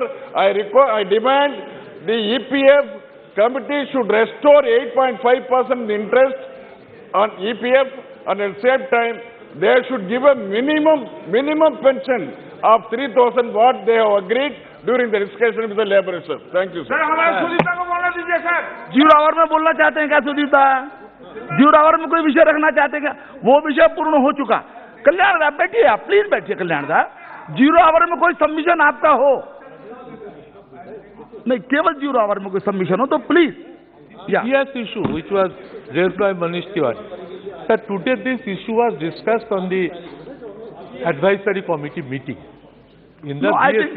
Sir, Sudeepta, it is not question of 0 hour now. This issue was discussed. No. That is over now. Sir, आप सुनिए ना पहले, expand कर देंगे बाद में। This issue was discussed in the business advisory committee. The minister was also present. There, Honorable Speaker agreed that without circulation of the budget speeches to the members, how they can take part in the Sudeep discussion. आप बहुत वरिष्ठ So he said that, No. that the decision has been adopted. No. At least 2 अब बैठिए। hours minimum time to be Dr. given for Sanjeev Kumar studying the Singh budget. And then only the discussion can start. Nothing is going on. Otherwise this discussion Dr. Sanjeev cannot Kumar Singh start. वो चर्चा After 2 hours it will be discussed. After 2 hours it will be discussed. आपका तो notice भी नहीं है और वो विषय पूरा भी हो चुका है। कल्याण दास बैठ जाइए। डॉक्टर संजीव कुमार सिंगरी है क्या? After 2 hours it. Doctor Krishnapal Singh Yadav ji please. Nothing will go on record except that of Shri Krishnapal Yadav ji. धन्यवाद अध्यक्ष महोदय, जो आपने मुझे शून्यकाल में बोलने का अवसर दिया। सर्वप्रथम तो मैं भारतीय जनता पार्टी के इन 4 राज्यों में प्रचंड जीत के लिए हमारे यशस्वी प्रधानमंत्री जी, सम्माननीय श्री नरेंद्र मोदी जी, राष्ट्रीय अध्यक्ष श्री जेपी नड्डा जी, सम्माननीय श्री अमित शाह जी व वरिष्ठ नेतृत्व व कार्यकर्ताओं को बधाई देता हूं। माननीय, मैं आपके माध्यम से सरकार को बहुत बहुत धन्यवाद देता हूं कि मेरे द्वारा रखी गई मेरे संसदीय क्षेत्र गुना लोकसभा की क्षेत्रीय मांगों को स्वीकृति प्रदान की, परंतु प्रशासनिक व अन्य कारणों से उन योजनाओं का व स्वीकृत सुविधाओं का क्रियान्वयन आज तक नहीं हो पाया है, जिसमें से प्रमुख रूप से स्वास्थ्य के क्षेत्र में एनएचएम के माध्यम से सभी जिला अस्पतालों के चिकित्सा सुविधाओं में वृद्धि, अशोकनगर में केंद्रीय विद्यालय का निर्माण, शिवपुरी में क्रांतिवीर तात्या टोपे जी का विश्व स्तरीय संग्रहालय का निर्माण, गुना में पासपोर्ट सेवा केंद्र का निर्माण, शिवपुरी में माधव नेशनल पार्क में टाइगर सफारी संचालित करना, माननीय और भी अन्य कई कार्य जो स्वीकृत हुए हैं पर धरातल पर ठीक से आज तक क्रियान्वयन नहीं हुआ है। आपके माध्यम से मेरा सरकार से निवेदन है कि मेरे संसदीय क्षेत्र में केंद्र की योजनाओं के क्रियान्वयन में हो रही देरी को तत्काल संज्ञान में लेकर गंभीरता से विचार करते हुए उचित व आवश्यक कार्रवाई करने का कष्ट करें। धन्यवाद। Shri PV Mithun Reddy ji. Sir, thousands of students from Andhra Pradesh who've been pursuing their medical education in Ukraine, they have been evacuated from Ukraine. Sorry, not only Andhra Pradesh, throughout the country, thousands of students have been brought back, and their future is very uncertain. So we don't know when things will come back to normalcy. And most of them are poor students, sir. Their parents have put their lifetime earnings into this. So through yourself, I demand the government, these students may be relocated in the Indian colleges, sir. But the tuition fees or the medical fees are very high in our country, sir. So it should be on par with or where it is feasible for them to get admitted here. The government should devise a mechanism as a one-time case. All the students who have come back, sir, they should be relocated in various colleges in the country. And also, sir, the government should take steps to put more medical colleges, and they should also encourage states where they are constructing new medical colleges. Thank you, sir. Shri Margani Bharat ji. Shri Margani Bharat ji. Shri Harish Dwivedi ji. जी हरीश जी। बहुत बहुत धन्यवाद माननीय सभापति जी। सभापति जी, मैं आपका ध्यान अपने संसदीय क्षेत्र बस्ती सहित संपूर्ण उत्तर प्रदेश में छुट्टा पशुओं से होने वाली समस्याओं की ओर दिलाना चाहूँगा। महोदय, छुट्टा पशुओं की वजह से विशेषकर किसान भाइयों को अनेक समस्याओं का सामना करना पड़ रहा है। ऐसे पशु मेरे संसदीय क्षेत्र बस्ती के ग्रामीण क्षेत्रों में किसान भाइयों की खड़ी फसलों को व्यापक नुकसान पहुँचा रहे हैं, जिससे किसानों की गाढ़ी कमाई और खून पसीने की मेहनत बर्बाद हो जा रही है। साथ ही साथ छुट्टा पशु गली मोहल्ले से लेकर व्यस्त सड़कों, विशेषकर हाईवे आदि पर दुर्घटना व यातायात जाम का कारण बन रहे हैं, जिससे राहगीरों को भी कठिनाइयों का सामना करना पड़ रहा है। अतः उपरोक्त समस्या की गंभीरता को देखते हुए मैं आपके माध्यम से सरकार से यह मांग करता हूं कि मनरेगा निधि के अंतर्गत प्रत्येक गांव में गौशालाओं का निर्माण कर उनमें छुट्टा पशुओं के रहने की व्यवस्था सुनिश्चित की जाए, जिससे किसानों के फसलों का नुकसान होने से बचाया जा सके। धन्यवाद। श्री राजमोहन उन्नीथन जी। जी sir,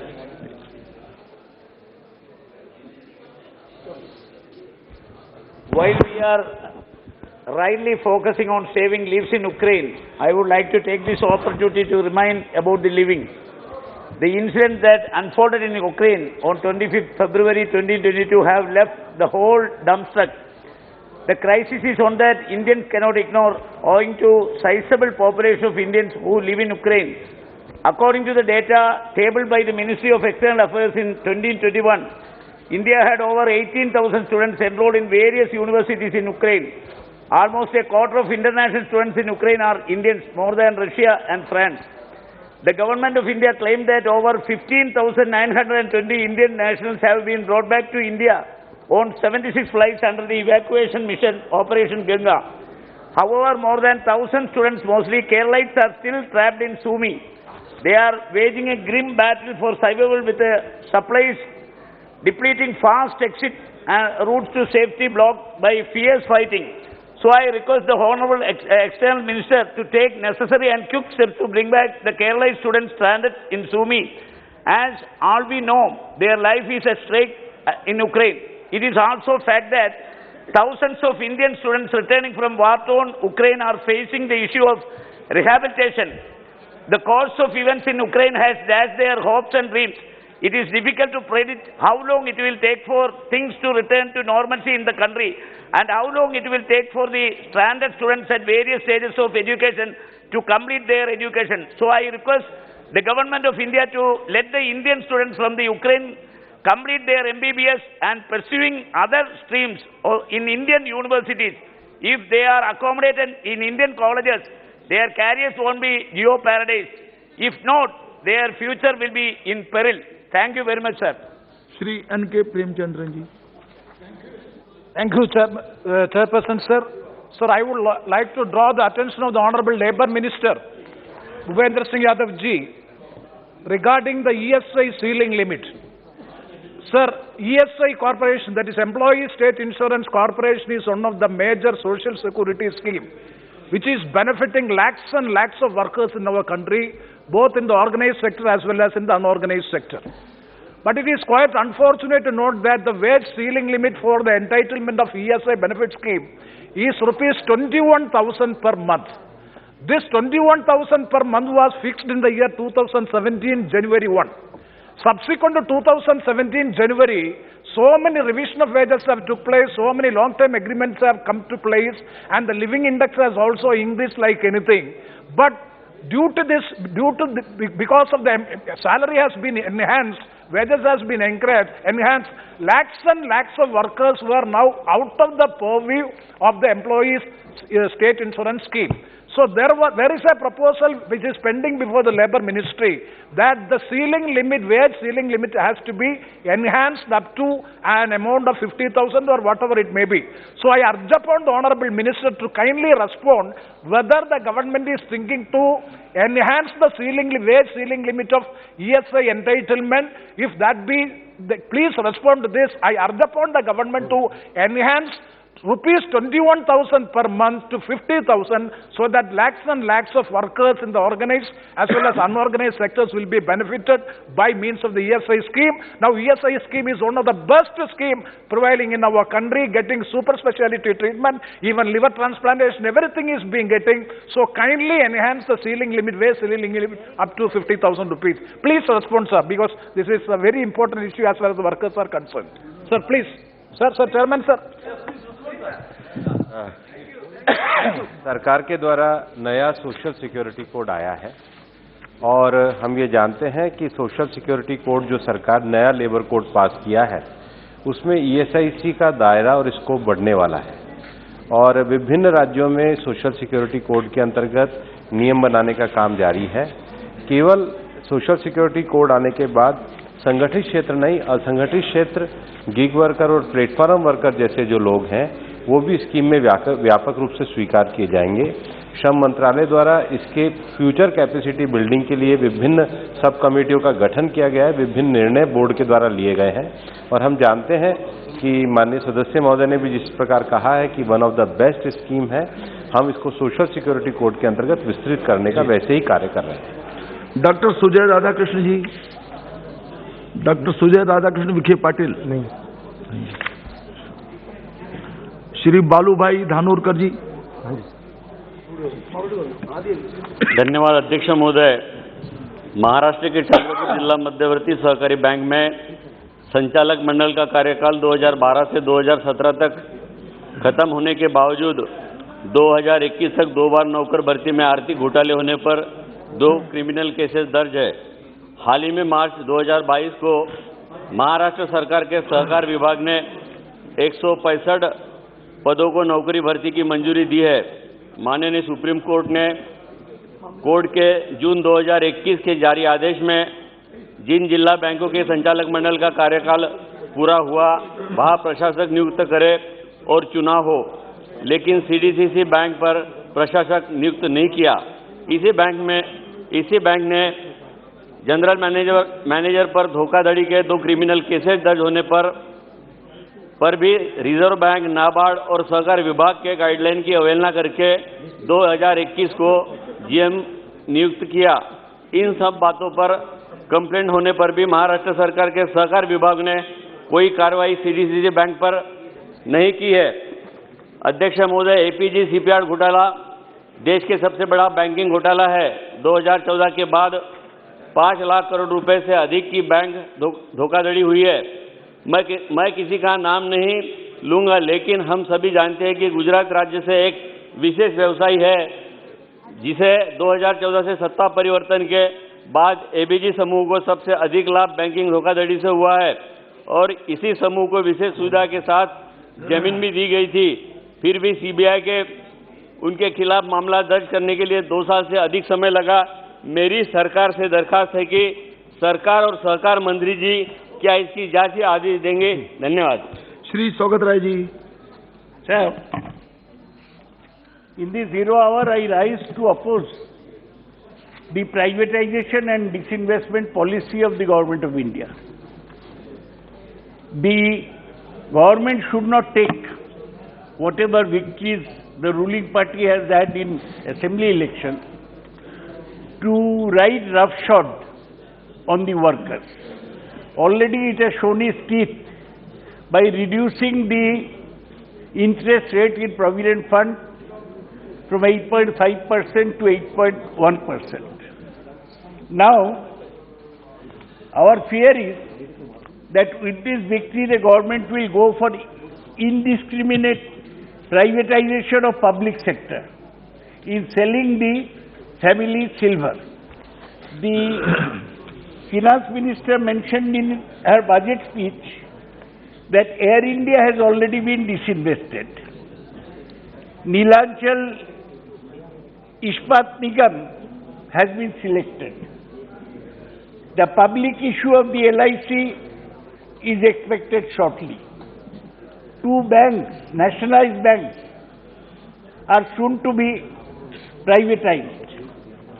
And not only that, I have got a list of 36 public sector undertakings which are listed for strategic disinvestment. They include Alloy Steel Plant, Bharat Petroleum Corporation,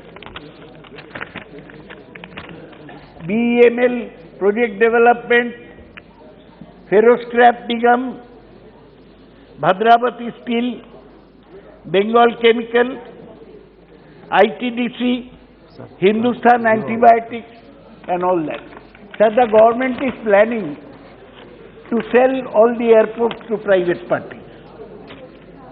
It is planning to sell the port and in a big way it is going for the disinvestment in the railways. On behalf of people in my state, We oppose this indiscriminate policy of privatization.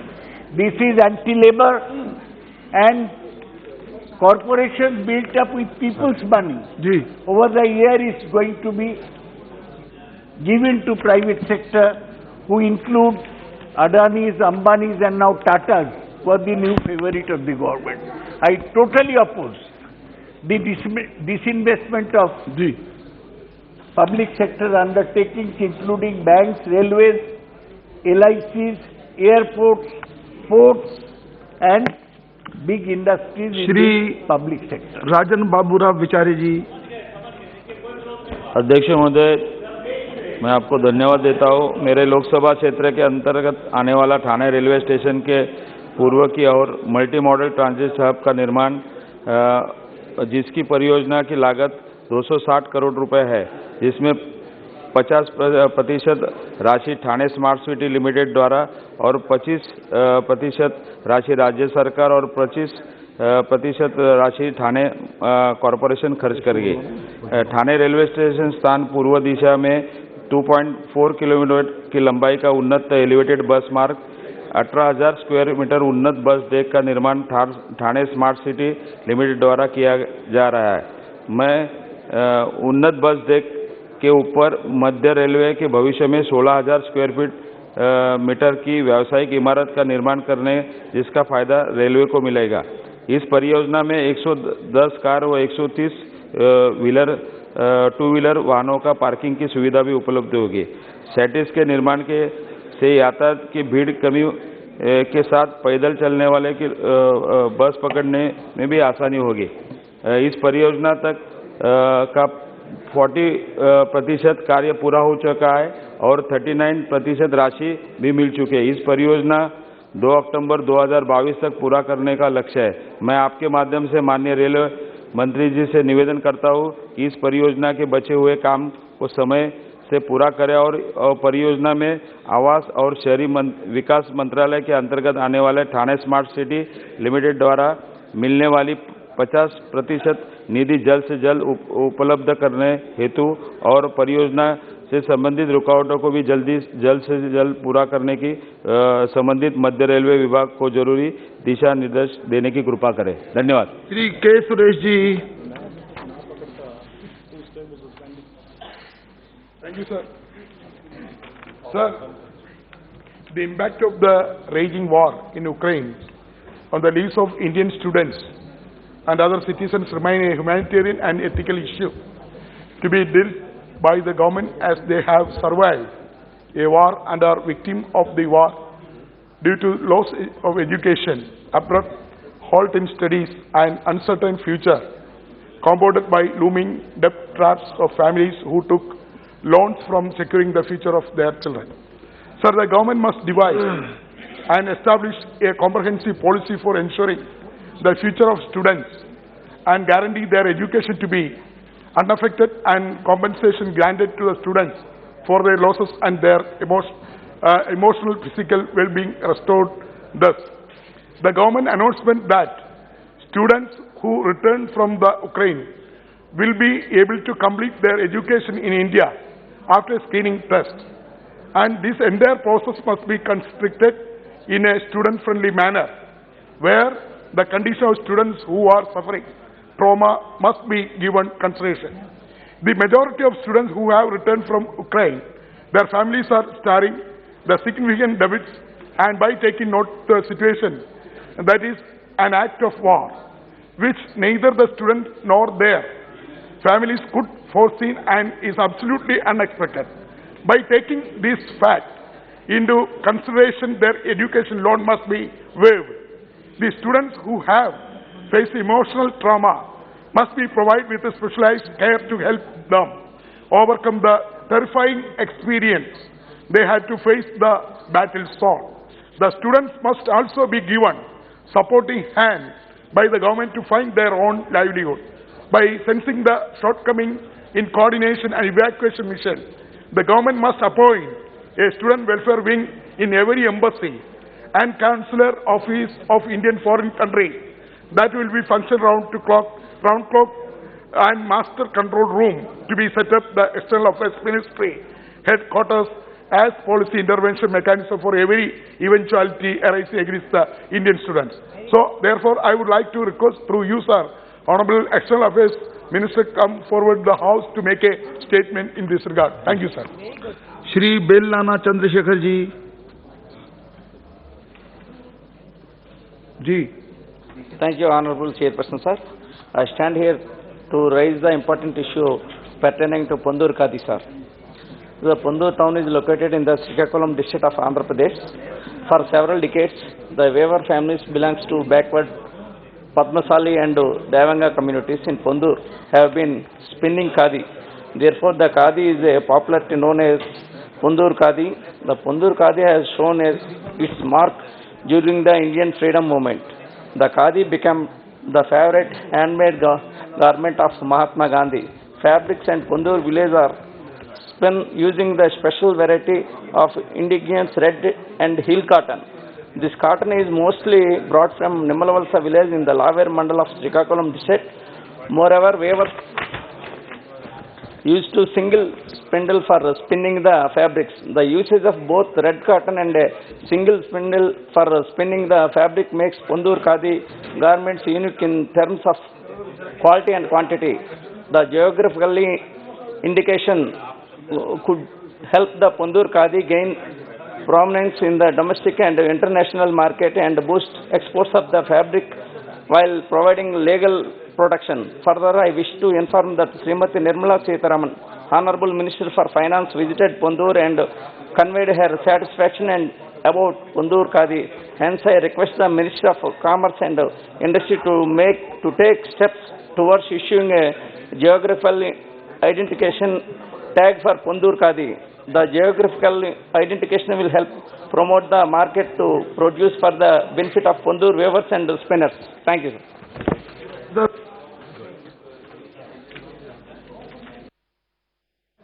आपको बहुत बहुत धन्यवाद। हमारी लोकसभा इटावा और उस इटावा क्षेत्र में एक बहुत बड़ा क्षेत्र यमुना और चंबल दोनों नदी हैं जो मध्य प्रदेश के सीमा पर हमारा क्षेत्र एक तरह से बीहड़ का बहुत बड़ा क्षेत्र है और वो उस क्षेत्र में सबसे बड़ी समस्या लंबे समय से पानी की समस्या रही। वहाँ पर बहुत दिनों तक मांग वहाँ पचनंद पर परियोजना बनाने की चलती रही और दूसरी उस बड़े क्षेत्र में लंबे समय से मांग होती रही कि वहाँ पर कोई बैंक खोली जाए जिससे वहाँ लगभग 150 गांव ऐसे हैं जिन 150 गांवों को जंगल से होकर के जहाँ पर रास्ता भी नहीं है क्योंकि वन विभाग के कारण वहाँ पर जो गांव जंगल में बसे हुए हैं वहाँ पर आज तक भी आज़ादी के इतने दिनों के बाद भी वहाँ पर पक्की सड़क अभी तक नहीं बन सकी है और उस पूरे क्षेत्र में बड़ी संख्या में लोग सेना में काम कर रहे हैं।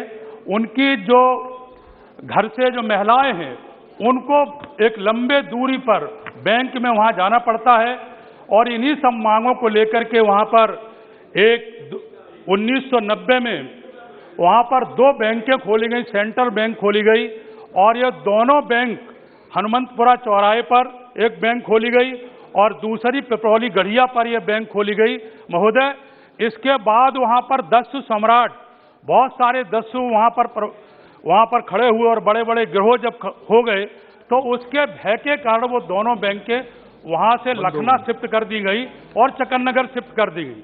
महोदय, वो 150 गांव अब वहां पर कोई दस्यु सम्राट नहीं रहे, कोई बड़े गिरोह नहीं रहे, लेकिन वो 150 गांव के लोग आज भी महिलाएं हमारी जो रास्ता नहीं है उन्हीं 30 किलोमीटर दूर लखनऊ में बैंक में जाना पड़ता है। मैं आपके माध्यम से माननीय वित्त मंत्री महोदया से मेरा अनुरोध है कि पुनः वहां पर हनुमंतपुरा चौराहे पर पुनः सेंट्रल बैंक को खोला जाए और पिपरौली गढ़िया में खोला जाए जिससे वहां की 150 गांवों की समस्या श्री मद्दिला गुरुमूर्ति जी, बहुत बहुत धन्यवाद। श्री मद्दिला गुरुमूर्ति जी, आप प्लीज कुछ pronounce correctly? Yes, sir. Yes, sir. Please. Yes, sir. Thank you, Honorable Chairman, sir. I would like to raise an important issue regarding EV charging infrastructure. EV charging infrastructure in line with the 2030 vision of converting all vehicles to electric vehicles. The government has encouraged usage of electric vehicles through initiatives like introduction of FAMA scheme, PLI scheme for automotive sector, and creation of e-Amrit portal to boost consumer knowledge and solve queries related to electric vehicles. According to Vahan portal, as of January 2022, there are 9.13 lakhs total registered EV vehicles in India. Among the total EVs sold in 21-22, the share of two-wheelers was the highest at 49%, followed by three-wheelers at 45%. As for Bureau of Energy Efficiency, a total of 1,028 public charging stations have been installed throughout the country by January 2022, and the gap in the number of availability public charging stations to the number of registered EVs is very high. 9 mega cities like Surat, Pune, Ahmedabad, Bangalore, Hyderabad, Delhi, Kolkata, Mumbai and Chennai account for more than 900 stations, creating a disparity among cities across the state. For example, Tirupati of Andhra Pradesh, with a floating population of 5.8 crores per annum, is not having single public charging station, which is much useful for the people. I would therefore request the government to expedite the process of providing accessibility to charging infrastructure and solve the issue of fragmented charging stations in India, especially in Tirupati of Andhra Pradesh. Thank you, sir. Thank you for giving me. Shrimati Supriya Sule ji. Stand here today as the Ministry of Commerce. The wholesale price index from November 2021 rose exponentially by 14.21%, sir. And due to that, the food prices and the fuel prices have really gone up. The diesel, petrol has crossed over 100 in various states, as well as the LPG cylinder gas has reached over 850. Sir, even the circumstances which are right now globally faced, which is what is happening in Russia and Ukraine, is going to impact our lives exceptionally, and it's really going to put the economy under a lot of pressure. The retail prices, the Consumer Affairs Department says between 2018 to 2021. I'll just give 2-3 examples, sir. The cooking oil prices have increased by 67%, palm oil by 61%, moong dal by 44%, urad dal by 54%, tur dal by 49%, and so on. So I request the Honorable Government of India to step in. Anyway, the states are strapped and under a lot of financial pressures. GST money is not coming on time, so our social sector programs are affected. So how does the poor live in this country, sir? Even the Consolidated Fund of India, all the cess that is collected, be it road, be it agri, be it on all these petrol issues, all the cess, we don't even know where the cess goes. It goes to a centralized fund, but it's not necessarily spent only on that issue. So I would like to bring this to the notice of the central government. Please bring the prices down, help the state governments, because people are just recovering from the pandemic.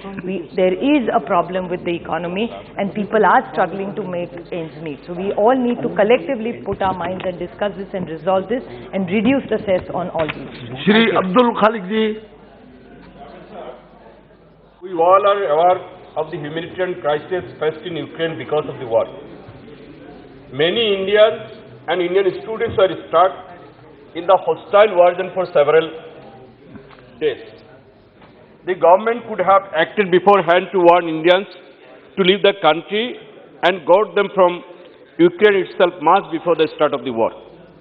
Sir, Indian citizens and students had to survive in such environments and had to cross over the neighboring countries on their own. Indian government provided aircrafts to bring back people, but Indians had to risk their lives and cross the borders, find their own means to reach to one of the borders. So in reality, this was not an evacuation from the war zone as being claimed. Sir, having said that the most important part now is what will be the fate of Indian students studying in Ukraine whose future is full of uncertainties.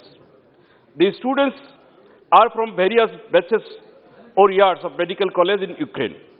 Will the government of India bring out a policy whereby these affected students will be accommodated in various medical colleges across the country to complete their remaining medical studies? Having said that, it must also be kept in mind that these students should not be burdened with additional financial burden for completion of the courses.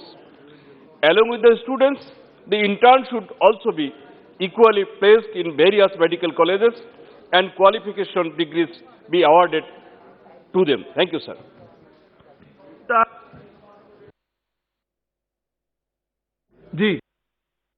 Sir, thank you very much, sir, Chairman, sir. Sir, now I would like to bring to your knowledge, sir, the number of seats, MD, MS seats, vacant in our country due to very high cutoff score of NEET PG, sir. As per the data available in public domain, in the year of 2020 and 2019, total 4,614 seats and 4,002 of MD, MS seats remained vacant respectively, sir. Sir, the criteria of, getting into that, PG, MBBS students to qualify is based on 50%. Although cutoff, percentage reduces after two rounds of medical counseling, still yet 4,614 MD, MS seats are vacant, sir, in our country, sir. So my request to you, sir, the cutoff, high cutoff score has to be reduced further, sir. Otherwise, we'll be losing a lot of valuable doctors in our country. You know, sir, very well, sir, COVID-19 period, we have struggled for the doctors. So I request, through you, sir, Honorable, as the Health Minister also, to look into that, sir, mainly that, so reduce the cutoff marks. That is the main thing, sir. And my one more submission, sir. All our colleagues are also discussed about that, the students from Ukraine have come back. Actually, in my parliamentary constituency also, a lot of people have come back, sir, students also, sir. Our Honorable Chief Minister, Y.S. Jagan Mohan Reddy Garu has made a special team for bringing up the students also, sir. And their further continuation is a question mark only. So they have to be accommodated here also in the Indian medical colleges, especially at what reasonable rates. Otherwise, see why the people, students have gone abroad is because the fee is very low there, sir. So this has to be taken into that, as an emergency, sir, and it has to be considered, sir. Thank you very much. Cut off के बारे में तो शायद कोई निर्णय हुआ है, cut off के बारे में कुछ निर्णय हुआ है शायद. चलिए. सारे सदस्यों ने इस मुद्दे को उठाया है. आज सुबह शिक्षा मंत्री ने बस इतना ही बोला है कि सब बात सुनी गई है. वो देंगे जब उचित समझेंगे तब उसका वो ठीक है. आपने बात रखी, ठीक है, ओके. श्री DM कथीर आनंद जी.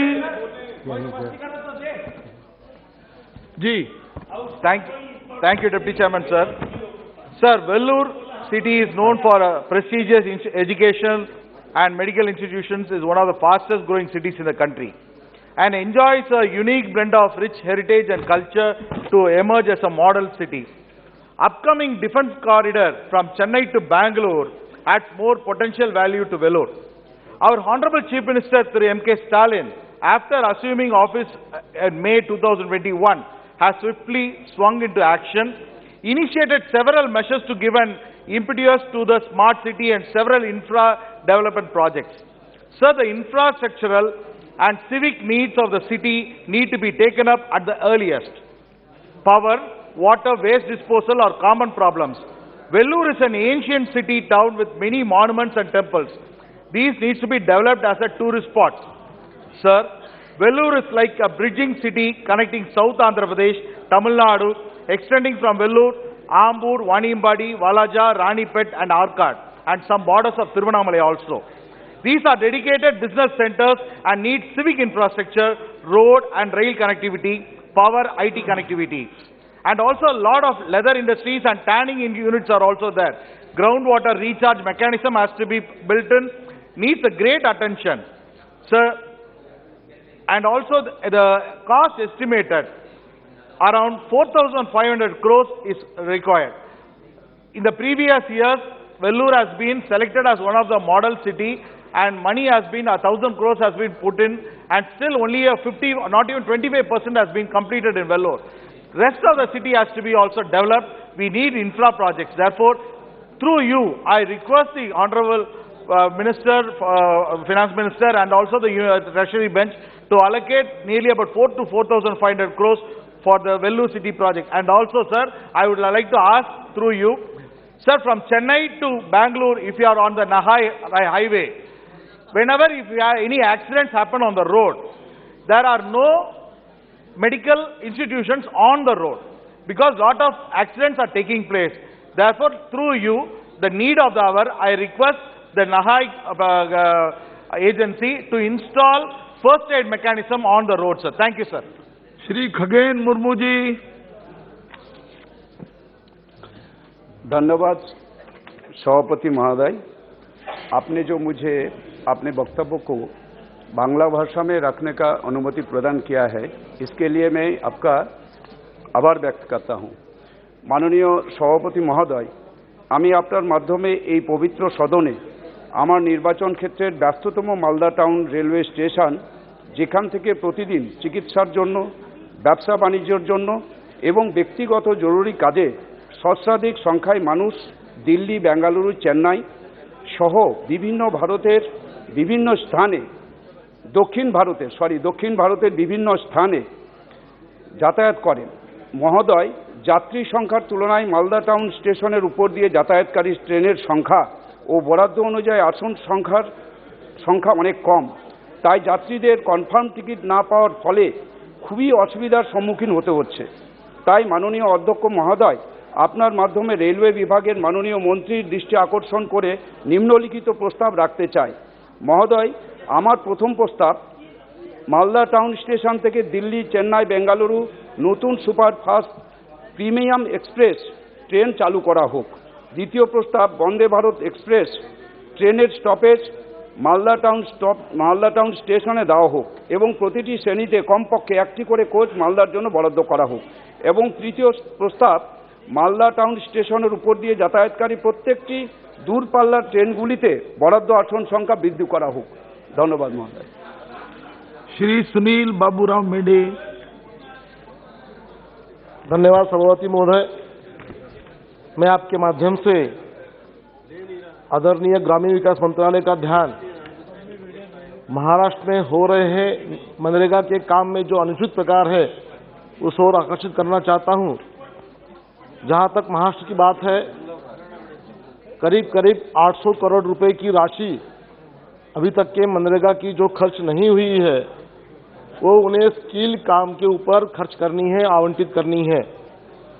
मगर जहां तक वो लोग स्थानिक एमएलए को विश्वास में रखते हुए बिना ग्राम पंचायत के ध्यान में लाते हुए डायरेक्टली सभी काम महाराष्ट्र सरकार मंत्रालय की ओर से एक यादी निकालती है और जो एमएलए उनको चाहते हैं उन लोगों को डायरेक्ट वो काम दिए जाते हैं जो अनुचित प्रक्रिया का पालन है। केंद्र सरकार द्वारा अभी तक के जितने भी पैसे 800 करोड़ रुपये भेजे गए हैं उसमें से 25 करोड़ रुपए मेरे जिले में आवंटित हुए हैं, जिन्हें डायरेक्ट बिना प्रक्रिया का पालन करते हुए डायरेक्टली आवंटित हुए हैं। मुझे इसके बारे में आपसे विनती है कि यह पैसा गलत इस्तेमाल होने की आशंका है, इसलिए आदरणीय मंत्रालय से मैं अनुरोध करता हूं कि इसका जो आवंटित है वो रद्द किया जाए और जो प्रक्रिया का पालन होना चाहिए, जो ग्राम पंचायत के माध्यम से आना चाहिए, उस तरह से ही वो पैसा आवंटित किया जाए। आपके माध्यम से अनुरोध करता हूं। धन्यवाद। डॉक्टर संजीव कुमार सिंगरी आए क्या? नहीं है जी। Shri Margani Bharat ji, Shri doctor Sujay Radha Krishna ji. Thank you, sir, for giving me an opportunity to speak in the Zero Hour on a very important issue which has been pending since last few years. So I represent the Ahmednagar Loksabha constituency, and in my district, which has got an immense religious tourism potential due to holy places such as Shirdi Sai Baba Temple and Shani Shingnapur Temple. Both these places draw a lot of devotees across the world, which have been increasing since the temples have been open for worship post-COVID. The increase in the number of tourists have resulted in demand for providing better transport connectivity to Shirdi through an intercity train between Shirdi, Ahmednagar and Pune. So the demand of intercity express has been pending for a long time because of limited connectivity by train. The commuters and the tourists have to travel via road, which usually take 5 to 6 hours. And due to this heavy traffic, there is a lot of inconvenience as well.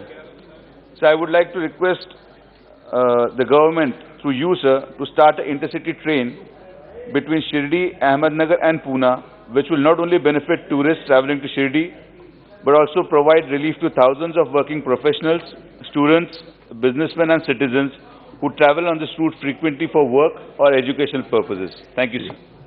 Shri Benny Benanji. Sir, through this submission, I want to bring the notice of the August House, the problem facing by the type 1 diabetic patients and the kidney patients. Sir, approximately there are 2 lakh children in India living with type 1 diabetics. It is an autoimmune disorder characterized by insulin deficiency, resulting from progressive destructions or damage of the insulin-producing beta and the pancreas. High sugar condition, hyperglycemia, and low sugar condition, hypoglycemia, both leads to further complication in the brain, kidney, heart, etc. of a type 1 diabetic child. These children can live only with the help of life-saving devices and medications such as insulin, glucometer strips, lab tests, etc., which are very expensive that even a moderate income family cannot afford. Sir, it is learned that many countries consider type 1 diabetic as a disability and provide special assistance to these children. This is also ensure universal availability of insulin and sugar monitors of children with the type 1 diabetics, and also providing them with a suitable environment outside their homes. According to the statistics available with the Kerala, there are about 2,000 children in my state. Therefore, I urge the government to include these children with the type 1 diabetics in the disability category, and also to provide reservation for all such children in areas of higher studies, along with the possible assistance and relief of these children. Besides, it will be immense help if the mothers of these children are given priority for daily wages work under government scheme, as it will bring the parental relief to the daily struggle to meet the huge expense of the medical treatment of the children. Sir, a similar priced community in our society are those patients with a chronic kidney disease. These patients have to undergo dialysis twice or even thrice in a week, depending on the stage of the disease of each patient. The expense of the dialysis vary depending and number of dialysis required, and it may be up to 30,000 each month. A patient in stage of 5 kidney diseases may even require renal transplantation. Just one minute, sir. This is for the poor people. Renal transplantation, which costs rupees 10 lakhs to 20 lakhs. These patients and their family members are facing severe mental pain. So I request the government to include both the type 1 diabetics and the kidney patients in the list of this disability, so they will get the other help. Thank you, sir. सभा की कार्यवाही आज 2 बजे तक के लिए स्थगित की जाती है।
Now we take up item number 24 to 28 together. Which number? Point of order? My point of order is under Rule 216 and also under Article 113 of the Constitution of India. Sir, just now we have received this much of documents. Really, how are we to read it? And just now we have got it from the publication counter. And for the time being, it may be applicable only to the Union Territory of Jammu and Kashmir. You mentioned 216. 216. But that is the scope of debate on supplementary grants. Yeah, that is the, today morning I have read it already, it is on record. The sum and substance of Rule 216 is, original grants shall never be discussed along with the supplementary demands for grants. If you want to discuss, then the Honorable Speaker has to suspend the rules under 388. Without suspending the rule 216, how can we have the discussion on the original grants as well as the supplementary demands for grants? Now, two supplementary demands for grants in respect of Union Territory of Jammu Kashmir has already been placed before the House. That statement is before the House. And kindly go through Article 113 of the Constitution also.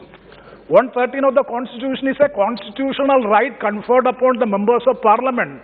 And the country as such said, that is 113 says that procedure in Parliament with respect to the estimates. Clause 1. So much for the estimates as relates to expenditure charged upon the Consolidated Fund of India shall not be submitted to the vote of the Parliament, but nothing in this clause shall be construed as preventing the discussion in either House of the Parliament of any of these estimates. Even those estimates which were not being voted by the Parliament, even then those demands have to be placed before the House for the discussion. Because the House wants to know what are the receipts and what are the estimates. Even if I have heard that the BSc has already approved.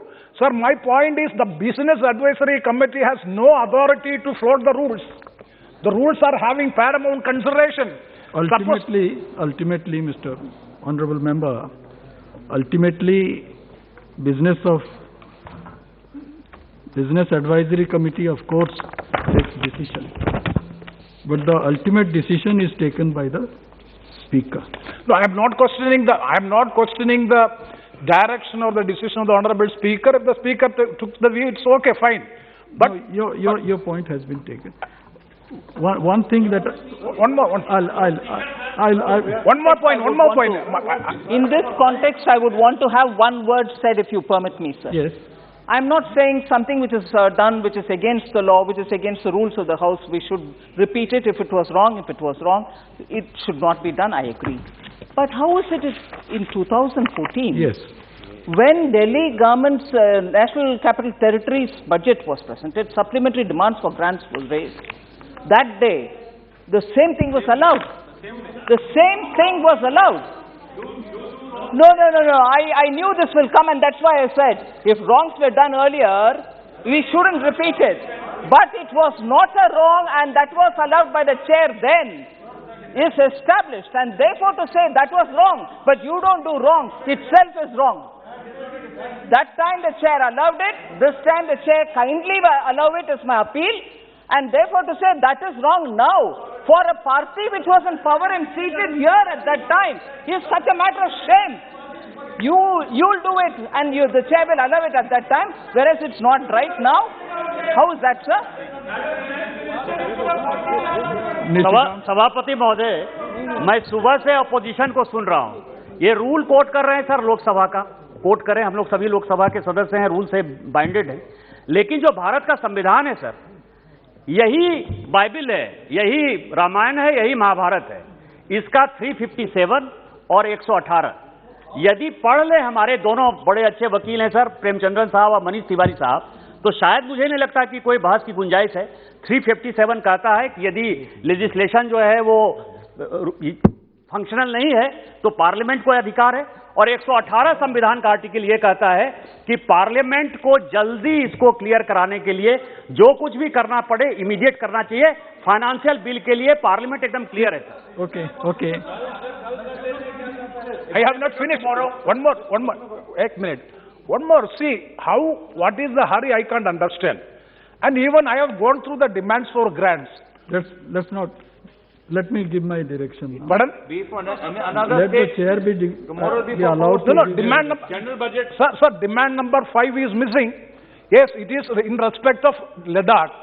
But the House should know, because if we want to go through the... And while deliberating... Sir, if any demand is missing, then it is to be re-serialized. It is... You want to say something? You cannot make a departure from fundamental rules. You cannot deprive me of my right to articulate my viewpoint, whatever is being presented. I am not being allowed. It is just a minute back this has been handed over to me. It is humanly impossible to go through it and to articulate my viewpoint and to say... That point has already been noted. No, but you cannot make a departure. I mean, it is true that Honorable Speaker has the authority, but this cannot be done. Okay. माननीय सदस्यगण, Shri N.K. Premachandran ने नियम 216 के अंतर्गत व्यवस्था का प्रश्न उठाया है। माननीय सदस्य की तर्क है कि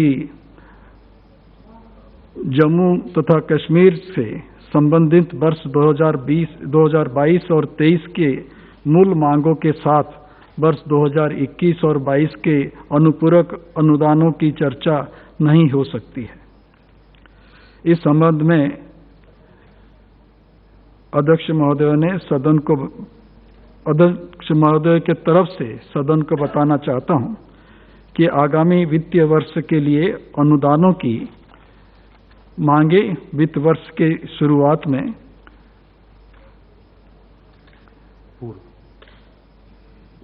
पूर्व ही प्रस्तुत की जाती है और पारित भी होती है। संविधान के अनुच्छेद 115 में प्रावधान है कि यदि सभा द्वारा पारित की गई मूल मांगों द्वारा प्राधिकृत रकम और वर्ष के प्रायोजनों के लिए अपर्याप्त पाई जाने हैं अथवा किसी ऐसे नए सेवा पर जिसका अनुदान उस वर्ष के वार्षिक वित्तीय विवरण में न किया जा सका है, सरकार को पैसा चाहिए तो सरकार ऐसी आवश्यकता हेतु परवर्ती सत्रों में अनुपूरक मांग ली जा सकती है। जब ऐसे अनुपूरक मांग किसी सत्र में सदन के सामने लाई जाती है, उस स्थिति में नियम 116 यह निषेध करता है कि अनुपूरक अनुदानों पर बोलने समय सदस्य उन मूल मांगों पर चर्चा न करें जो सभा द्वारा पहले ही सामान्यतः बजट सत्र में पारित की जा चुकी है।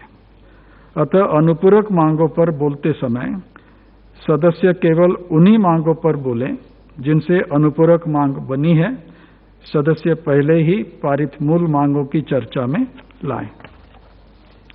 मत संख्या 25 पर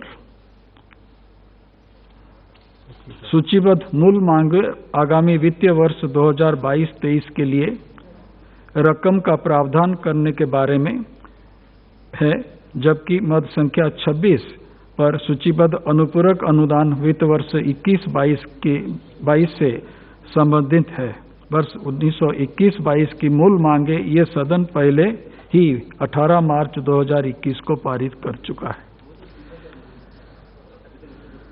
मत संख्या 25 पर सूचीबद्ध आगामी वित्तीय वर्ष के लिए अनुदानों की मूल मांगों तथा मत संख्या 26 पर सूचीबद्ध अनुपूरक मांगों का परस्पर कोई संबंध नहीं है और इन पर एक साथ चर्चा करने से नियम 216 का उल्लंघन नहीं होता है। अतः मैं व्यवस्था के प्रश्न की खारिज करता हूं।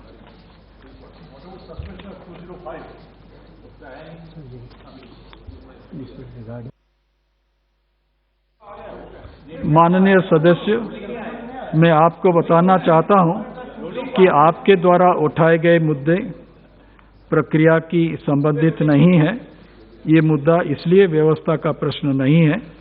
माननीय मंत्री जी इस विषय की जांच करवा लें।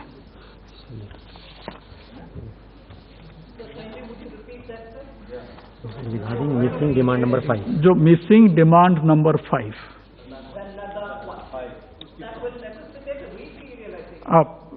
आप बता दीजिएगा। मैं आपको बताना चाहता हूं कि ऐसे पहली बार नहीं है जब किसी राज्य की बजट पर चर्चा उसके प्रस्तुत किए जाने के दिन ही हो रही हो। पूर्व में भी राज्य की बजट एक ही दिन प्रस्तुत किए गए हैं तथा चर्चा के लिए गए हैं। इसी प्रकार अनुदान की अनुपूरक मांगें भी प्रस्तुत किए जाने की दिन भी चर्चा में ली गई है। Mister Manish Tiwari.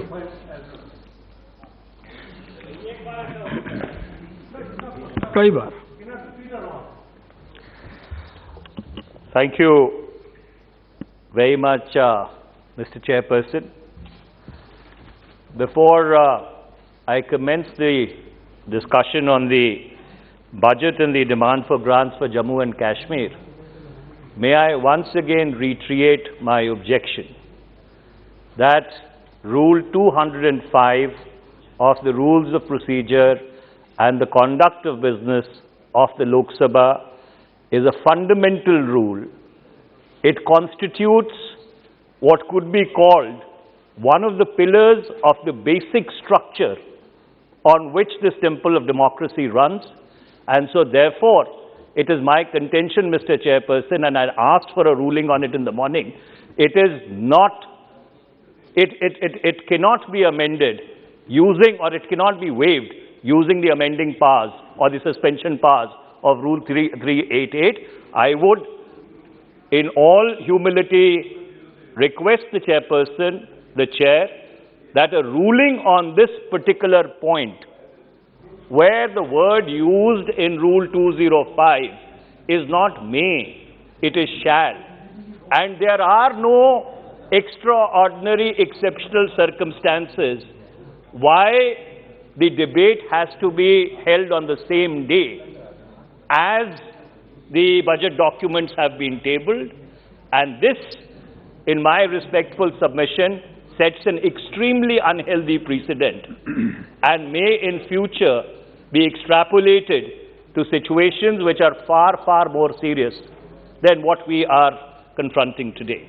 So, therefore, I would request that my objection be noted, Mr. Chairperson, sir. Number two,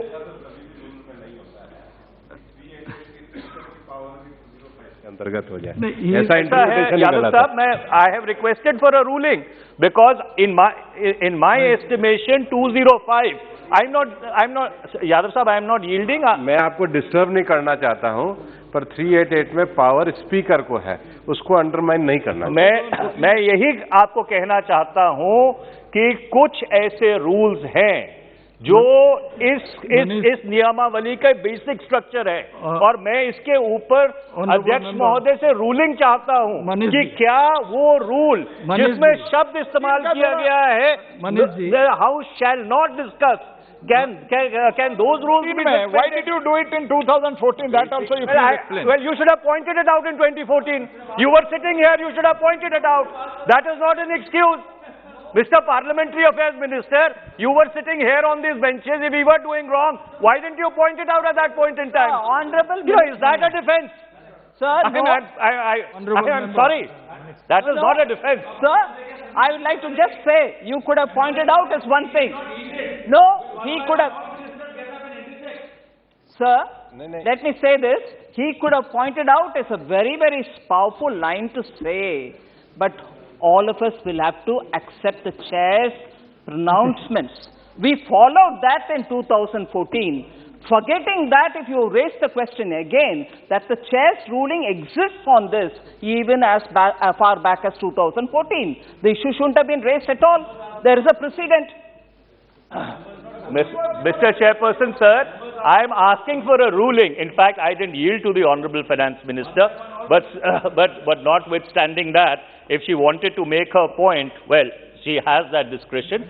But I would again like to reiterate before I start this discussion, Mr. Chairperson, that on this particular point, with regard to the budget, which is the sacrosanct duty of this House, can a violation of procedure in this manner be done? My second fundamental objection, Mr. Chair, and I would request you, please do not subtract this from my time. Jammu and Kashmir is not the only union territory in this country. Jammu Kashmir कोई अकेला केंद्र शासित प्रदेश तो है नहीं, चंडीगढ़ भी है, लक्षद्वीप भी है, दमन और दीव भी है। तो मैं आपके माध्यम से अध्यक्ष जी सत्ता पक्ष से ये जानना चाहता हूं कि जम्मू कश्मीर के बजट के ऊपर इस सदन में अलग से चर्चा कैसे हो रही है और क्यों हो रही है। अगर आप ये परंपरा डालना चाहते हैं कि केंद्र शासित प्रदेशों के जो बजट हैं उनकी चर्चा इस सदन में होनी चाहिए, तो फिर तो सारे केंद्र शासित प्रदेशों के बजट की होनी चाहिए, फिर चंडीगढ़ के बजट की भी होनी चाहिए, फिर दमन दीव के बजट की भी होनी चाहिए, फिर लक्षद्वीप के बजट की भी होनी चाहिए। ये जम्मू कश्मीर के बजट के ऊपर अलग से चर्चा क्यों हो रही है, ये अध्यक्ष जी एक व्यवस्था का विषय है और इसके ऊपर भी मैं ये उम्मीद करूंगा कि चेयर की तरफ से इसके ऊपर कोई ना कोई रूलिंग दी जानी चाहिए कि क्या ये परंपरा अगर हम डाल रहे हैं तो अगली बारी हर केंद्र शासित प्रदेश के बजट की चर्चा इस हाउस में होगी। मुझे उससे कोई आपत्ति नहीं है, मैं उसका स्वागत करता हूं, but there can not be different strokes for different focus.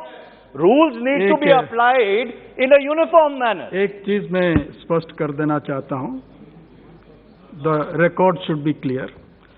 Suspension of rule 205 has been agreed by the house and not only by the speaker. That was first approved here in the house. No. We asked for a division which was not allowed. Therefore, it is for the house to take a view whether any rule is to be suspended or not.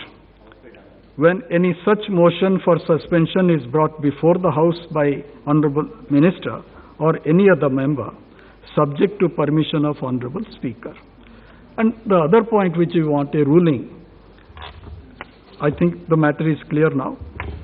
The House functions not only by rules and directions, House also functions on precedents.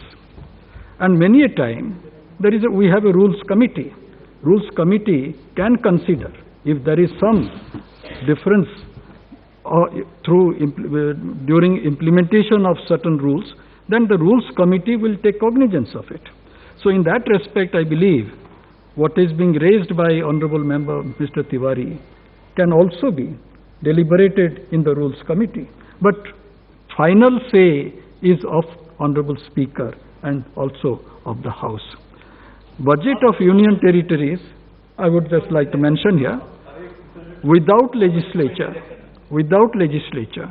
is included in demand for grants of the Union Ministry of Home Affairs. I think that settles. Let us start this. सभापति महोदय,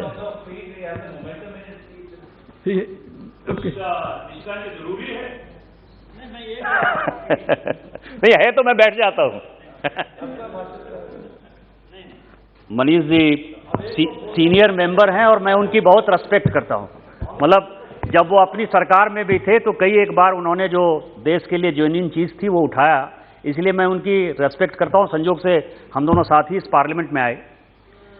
मैं ये देख रहा हूं पहली बार, और मुझे आश्चर्य हो रहा है कि मनीष तिवारी जी कह रहे हैं सभी रूल का जो अंतिम जिस्ट है सर 389, जिसके बारे में आपने जिक्र किया कि वो स्पीकर को इस सभा को संचालित करने के लिए सारा अधिकार देता है कि स्पीकर सारे रूल को, सारे कानून को स्थगित कर सकते हैं, और 389 के बाद यदि स्पीकर की रूलिंग आ गई है फिर इसके ऊपर चर्चा कहीं से मैं उचित नहीं समझता हूं। ठीक, okay, thank you mister Tiwari. अध्यक्ष जी आपका बहुत बहुत धन्यवाद। अध्यक्ष जी मैं इस चर्चा की शुरुआत इस बात से करना चाहता हूं कि मुझे 12:45 पर ये जो बजट के कागज हैं ये प्राप्त हुए हैं, और मुझे नहीं लगता कि अगर आइंस्टाइन भी चाहते तो वो 1.25 घंटे में इस सारे जो बजट के दस्तावेज हैं, शायद 7 किताबें हैं, उनको अपने संज्ञान में ले पाते। और मैं अपने आप को कोई आइंस्टाइन नहीं मानता हूं, और इसलिए I would like to plead ignorance that I have not been able to read this budget, and I would like to place it on record that it is humanly possible to read this budget. और इसलिए क्योंकि जम्मू कश्मीर के ऊपर चर्चा है, budget उसका एक माध्यम है, तो जो एक सार्वजनिक जानकारी है जम्मू कश्मीर को लेकर, उसकी आर्थिक परिस्थिति को लेकर, उसके बारे में मैं अपना वक्तव्य इस सदन के समक्ष रखूंगा। मैंने बहुत जल्दी से कोशिश की कि जो माननीय वित्त मंत्री जी का बजट भाषण है जम्मू कश्मीर को लेकर, उसको पढ़ने की कोशिश करूं। उनके बजट भाषण के 35वें सफ़े पे जो पैरा 13.1 है, उसमें वो कहती हैं कि the budget 22-23 for union territory of Jammu and Kashmir shall focus on good governance, deepening grassroots democracy, accelerated development and inclusive growth, facilitating investment and industrial growth, infrastructural development for improving quality of life, and employment, youth initiatives, and women empowerment, and broadening social inclusion. अध्यक्ष जी, ये बहुत ही अच्छे अल्फाज हैं, और जिसे अंग्रेजी में कहते हैं they are extremely noble sentiments. पर जो जमीन की हकीकत है, जो जमीनी परिस्थिति है, वो जमीनी परिस्थिति कुछ अलग है। इस सदन में 6 अगस्त 2019 को जब ये फैसला हुआ कि धारा 370 को हटाया जाएगा और जम्मू कश्मीर राज्य, जिसकी संरचना वर्ष 1822 से लेकर वर्ष 1846 के बीच में की गई, उसका विभाजन कर उसको 2 केंद्र शासित प्रदेश बनाया जाएगा, तो सत्ता पक्ष के तरफ से 2 दलीलें रखी गई। पहली दलील ये रखी गई कि इस प्रक्रिया से जम्मू और कश्मीर का जो भारत के साथ विलय है वो और सुदृढ़ होगा, the state will be emotionally integrated. और दूसरा जो उद्देश्य बताया गया, इससे जम्मू और कश्मीर में जो विकास का कार्य है वो और तीव्र गति से होगा। आज 33 महीने हो गए, और इन 33 महीनों में क्या ये जो दोनों लक्ष्य हैं, इसको पूरा करने में सरकार सफल हो पाई है? और मैं बहुत ही अदब और सत्कार के साथ ये बात कहना चाहता हूं कि उसका जो जवाब है वो ना में है, और मैं उसको प्रमाणित करने के लिए इस सदन के समक्ष कुछ आंकड़े रखना चाहता हूं। आज भी जम्मू कश्मीर में जो कानून और व्यवस्था की परिस्थिति है वो चिंताजनक है, और जितनी परिस्थिति 2019 में संवेदनशील थी, 2022 में भी स्थिति उससे ज्यादा ही असंवेदनशील है। जम्मू कश्मीर एक सरहद का राज्य है, और सरहद के राज्य में जो सरहद पे होता है उसका असर सीधा सीधा राज्य के अर्थव्यवस्था के ऊपर, राज्य की जो सोसाइटी है उसके ऊपर पड़ता है। और जम्मू कश्मीर में वर्ष 2018 से अगर आप उठा के देखिए तो वर्ष 2018 में 2936 सीज फायर वायलेशन हुए थे। 2019 में जब धारा 370 को हटाया गया और प्रदेश को केंद्र शासित प्रदेश बनाया गया तो यह बढ़कर 3279 हो गए। वर्ष 2020 में ये 5100 हो गए, और वर्ष 2021 में इसके बावजूद कि पाकिस्तान के साथ एक सीज फायर एग्रीमेंट के ऊपर आम सहमति बनी, वर्ष 2021 में भी जो ये सीज फायर वायलेशन थे ये 664 थे। और मैं इसलिए ये आंकड़े सदन के समक्ष रखना जरूरी समझता हूं, क्योंकि वर्ष 2004, 2005, 2006 और ऑलमोस्ट 2000 इन तीनों सालों में तो शून्य थे, पर वर्ष 2013 तक ये सीजफायर वायलेशन 100 से कम रहे थे। और ये जो आंकड़े हैं ये इसलिए भी महत्वपूर्ण है क्योंकि अप्रैल 2020 से जो पूर्वी लद्दाख में परिस्थिति है वो अत्यंत ही संवेदनशील है।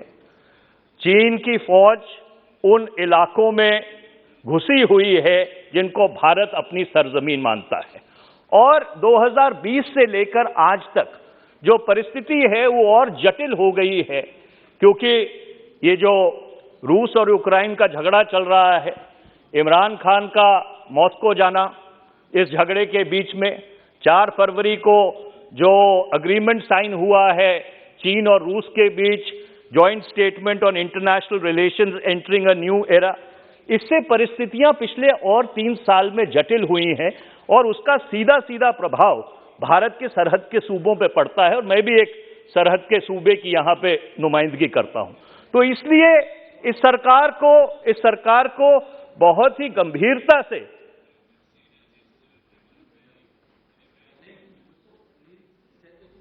बोल रहे हैं जम्मू कश्मीर की व्यवस्था पे, वहाँ के वायलेंस पे, वहाँ की घटनाओं पे, उस पे जो उनका बयान आ रहा है वह बयान सही नहीं है, गलत है। हम नहीं, बिल्कुल। और दूसरा कि अभी इसी सदन को अवगत कराया गया है फर्स्ट सिटिंग में कि क्या वहाँ की स्थिति है, इसलिए एक क्वेश्चन था और एक क्वेश्चन था और विपक्ष का क्वेश्चन था। तो आपको मौका मिलेगा ना, आपको मौका मिलेगा। अगर आप मेरे वक्तव्य से इत्तेफाक नहीं रखते, आपको मौका मिलेगा, अब रिबात कर दीजिएगा। लेकिन बीच में जो गलत आंकड़े दे रहे हैं, जिसको सदन में चेयरपर्सन सर, सही आंकड़ों से Mr. Chairperson, sir, I find this incredible that minister after minister is standing up and interrupting. Does a member not have the rights to be able to articulate what he says in this house? Have they not read Article 105(2) of the Constitution? Are they not aware of the privileges which members of Parliament have? I mean, I find this to be highly objectionable.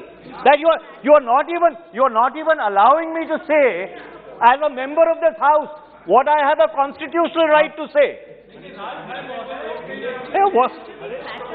आप कहिए, please. Supriya ji is saying that I should be flattered that all ministers are replying to me. So in that spirit, I will continue my... This is a privilege on the part of a member that the ministers are intervening. It's a credit on you.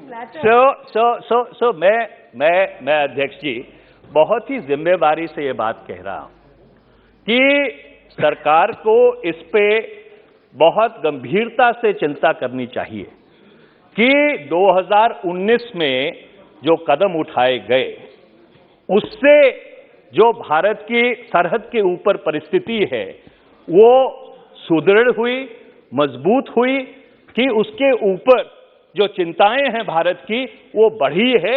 ये एक बहुत ही गंभीर संवेदनशील सवाल है और मैं ये उम्मीद करूंगा कि सरकार इसको जरूर अपने संज्ञान में रहे। दूसरा सवाल मैं अध्यक्ष जी उठाना चाहता हूं, जो आज मैं सुबह एक सरकारी आंकड़े पढ़ रहा था और उस वक्तव्य में ये लिखा था कि 70% जो जम्मू कश्मीर के नौजवान हैं जो आतंकवादी गतिविधियों में शामिल हुए उनको मार गिराया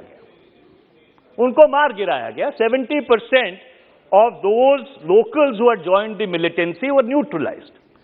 पर जो चिंता का विषय है, वो चिंता का विषय ये है कि क्या वर्ष 2019 से जो लोकल नौजवानों का इस आतंकवादी गतिविधियों में उनकी इन्वॉल्वमेंट है कि क्या वो बढ़ी है, और अगर बढ़ी है तो ये एक बहुत ही चिंता का विषय है और मैं उम्मीद करूंगा कि सरकार जरूर इसको बहुत ही गंभीरता से अपने संज्ञान में ले। तीसरी चीज जो मैं कहना चाहता हूं अध्यक्ष जी, कि इस सदन में 8 अगस्त 2019 को माननीय प्रधानमंत्री जी ने कहा था और 18 अक्टूबर 2020 को माननीय गृह मंत्री जी ने कहा था कि जम्मू और कश्मीर के स्टेटहुड का जो विषय है उसके ऊपर जल्द निर्णय होगा, जल्द फैसला होगा। आज हम मार्च 2022 में हैं। मैं सरकार से ये पूछना चाहता हूं कि जो वक्तव्य माननीय प्रधानमंत्री ने इस सदन में 2019 में दिया या उसके बाद कई बार माननीय गृह मंत्री ने दिया, सरकार उसके ऊपर कब अमल करने जा रही है? कब जम्मू कश्मीर का जो स्टेटहुड है उसको रिस्टोर करने जा रही है? इसके साथ साथ अध्यक्ष जी, आजकल जम्मू कश्मीर में डिलिमिटेशन की प्रक्रिया चल रही है।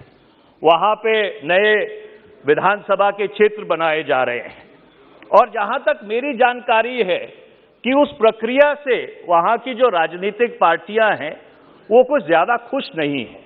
और एक ये आम बात है कि राजनीतिक पार्टियों को उस सारी प्रक्रिया में बहुत एक्टिवली इन्वॉल्व करने की जरूरत है। उसके साथ साथ कई जिले ऐसे हैं जिन जिलों में आरक्षण की वजह से कहीं ऐसी परिस्थिति ना उत्पन्न हो जाए कि जो लोग आरक्षण से बाहर हैं वो कंप्लीटली अनरिप्रेजेंटेड रह जाए। और इसके अलावा एक चीज मैं विशेष तौर पर कहना चाहूंगा, क्योंकि इस प्रदेश की संरचना में महाराजा रंजीत सिंह का एक बहुत बड़ा रोल था। 1822 में उन्होंने राज तिलक किया था राजा गुलाब सिंह जी का। तो इसलिए वहां पे जो सिख माइनॉरिटी है उसको जम्मू कश्मीर की विधानसभा में प्रावधान देने के लिए, जैसे यहाँ पे एंग्लो इंडियंस को हम रिप्रेजेंटेशन देते थे, क्योंकि अब लेजिस्लेटिव काउंसिल रही नहीं, तो क्या जो वहां पे सिख माइनॉरिटी है, सिख माइनॉरिटी को आप उस विधानसभा में प्रतिनिधित्व देंगे, कुछ सीट्स को वहां पे रिजर्व करेंगे? इन मुद्दों के ऊपर चिंता करने की जरूरत है। अब मैं वहां की इंडस्ट्री के ऊपर आता हूं। एक बात जो कही गई थी कि जब धारा 370 हट जाएगी तो बाहर से बहुत सारे निवेशक आएंगे और जम्मू और कश्मीर में उद्योग लगाएंगे, जिससे वहां पे जो नौजवान हैं उनको रोजगार मिलेगा। अब जम्मू कश्मीर की सरकार की तरफ से जो बयान सार्वजनिक हुए हैं उसके हिसाब से अभी तक 99.9% जिन लोगों ने जम्मू कश्मीर में इंडस्ट्री लगाने की याचिका दी है वो जम्मू कश्मीर के मूल निवासी हैं। The moot point being, there is negligible interest by investors outside Jammu and Kashmir for investing in that state. अब आप स्टेट की इंडस्ट्री की हालत देख लीजिए, और मैंने ये आंकड़े सदन के समक्ष एक बारी पहले भी रखे थे कि कश्मीर में तो इंडस्ट्री है नहीं। जम्मू में जो 3 जिलों में इंडस्ट्री थी, जम्मू, सांबा और कठुआ, उसमें से जो टोटल इंडस्ट्रियल यूनिट्स थे 12,997, उसमें से 5,890 काम कर रहे हैं और 7,107 इंडस्ट्रियल यूनिट बंद हो चुके हैं। और अध्यक्ष जी, ये बहुत चिंता की बात है कि अगस्त 2019 में जब धारा 370 को हटाया गया और जम्मू कश्मीर को केंद्र शासित प्रदेश बनाया गया, तो पहले 4 महीने में ही जो ह्यूमन राइट्स इन J&K करके एक संगठन है, उसके हिसाब से बहुत बड़ा माली नुकसान हुआ है। और अगर Jammu Kashmir chamber of commerce के आंकड़ों को आप संज्ञान में ले, पहले 120 दिन में 17,877 करोड़ का नुकसान हुआ है। और सबसे ज्यादा नुकसान पर्यटन और हैंडीक्राफ्ट, जो बेसिक इंडस्ट्री है जम्मू एंड कश्मीर की, टूरिज्म और हैंडीक्राफ्ट को सबसे ज्यादा नुकसान हुआ है। मैं ये सारी बातें सदन के समक्ष इसलिए रख रहा हूं क्योंकि इन पिछले 3 वर्षों में जम्मू कश्मीर एक बहुत ज्यादा ही कठिन परिस्थिति से गुजरा है। चाहे आप इंटरनेट शटडाउन की बात कर लीजिए, 5 अगस्त 2019 से मार्च 2020 तक 2213 दिन इंटरनेट बंद रहा। मार्च 2020 से लेकर मार्च 2022 तक 100 बारी इंटरनेट को बंद करना पड़ा। जो अनएम्प्लॉयमेंट रेट था वो जम्मू कश्मीर का पूरे अगर भारत को संज्ञान में ले तो उस मात्रा में unemployment rate Jammu and Kashmir का अभी भी बहुत ऊपर है। इसके अलावा स्कूल बहुत सारे दिन वहां पे बंद रहे।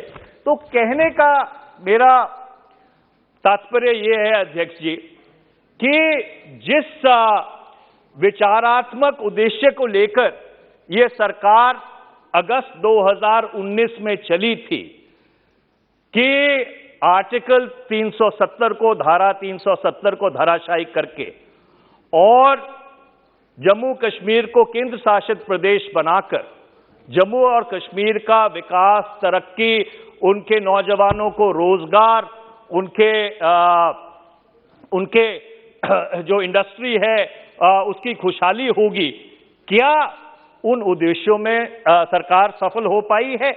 और इसका सबसे बड़ा प्रमाण ये है कि जो मैंने थोड़े बहुत आंकड़े देखे हैं, जो बजट प्रस्तुत किया है माननीय वित्त मंत्री ने, उसमें जो प्रशासनिक बजट है, प्रशासनिक बजट में से 73% पैसा होम डिपार्टमेंट पे खर्चा गया है।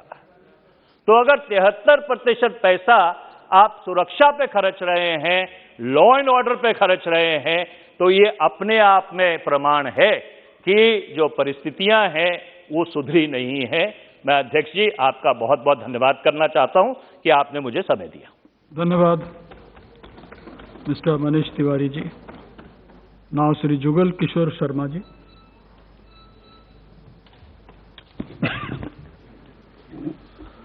धन्यवाद सभापति जी। जम्मू कश्मीर पर जो आज चर्चा हो रही है, जिसमें बजट भी शामिल है, मैं वित्त मंत्री जी के प्रस्ताव के साथ सहमत हूं और इसके पक्ष में खड़ा हूं। महोदय, हम सब जानते हैं कि जम्मू कश्मीर में धारा 370 के रहते और धारा 370 की आड़ में शक्तियों का दुरुपयोग होता था। लोग, नौजवान नौकरी लेने के लिए सत्ताधारी मुखिया जो लोग रहते हैं उनके घरों के चक्कर काटते थे, रिश्वतखोरी का धंधा चलता था और लोग दर-बदर होते थे।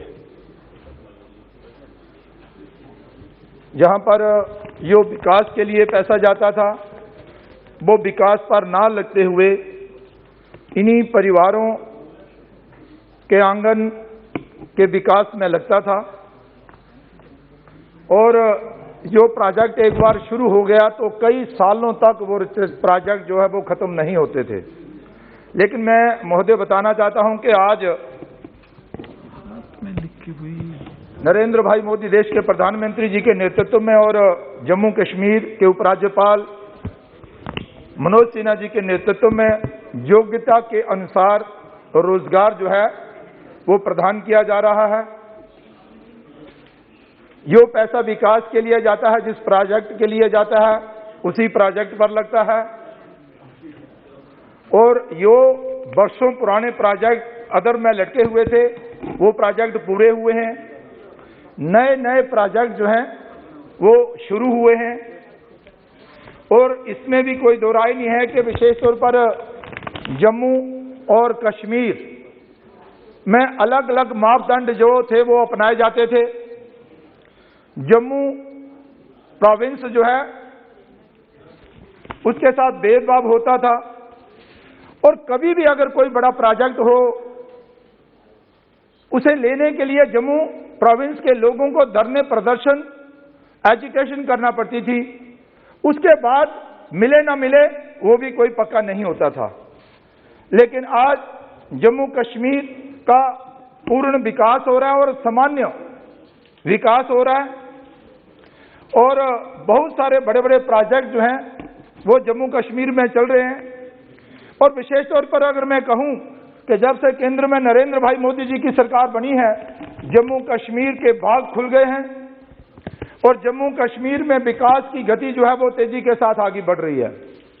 और सामान्य रूप से कश्मीर घाटी हो या जम्मू प्रोविंस हो, सामान्य रूप से विकास जो है वो आगे बढ़ रहा है।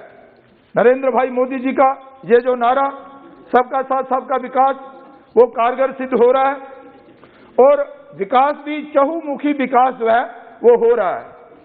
मैं थोड़ा सा पीछे जाते हुए आपको बताऊं कि जो अधिकार जम्मू कश्मीर के लोगों के उन्हें वर्षों तक नहीं मिले, वो अधिकार अब जाकर नरेंद्र भाई मोदी जी के प्रधानमंत्री रहते और केंद्र में भारतीय जनता पार्टी की सरकार बनने के बाद जो है वो अधिकार उनको मिले हैं। यो अधिकार उन्हें वर्षों पहले मिल जाने चाहिए थे। मैं डीडीसी की बात करूं, डिस्ट्रिक्ट डेवलपमेंट काउंसिल और बीडीसी के जो चुनाव हैं, जम्मू कश्मीर में पहली बार ये लोगों को अपने अधिकार जो है वो मिले हैं और 3 टायर सिस्टम जो है उसकी स्थापना हुई है। पंचायतों को भी अधिकार मिले हैं। अब पंचायतें मिल बैठकर अपनी पंचायत का विकास कैसा हो, इस पैसे को किस तरह से लगाया जाए, उस तरह का विकास जो है वो जैसे वो चाहते हैं वैसे अपने विकास के लिए चर्चा करते हैं और वही विकास करते हैं। लेकिन एक बात जरूर है कि पुरानी सरकारों का दबदबा, परिवारवाद जो है वो अब खत्म हुआ है। स्वार्थ की राजनीति जो थी वो भी खत्म हुई है। लेकिन महोदय, मैं इसके साथ कहना चाहता हूं कि जम्मू कश्मीर में विशेष तौर पर कोरोना काल में जो सराहनीय कार्य केंद्र सरकार द्वारा किए गए हैं उसकी भी मैं सराहना करना चाहता हूं।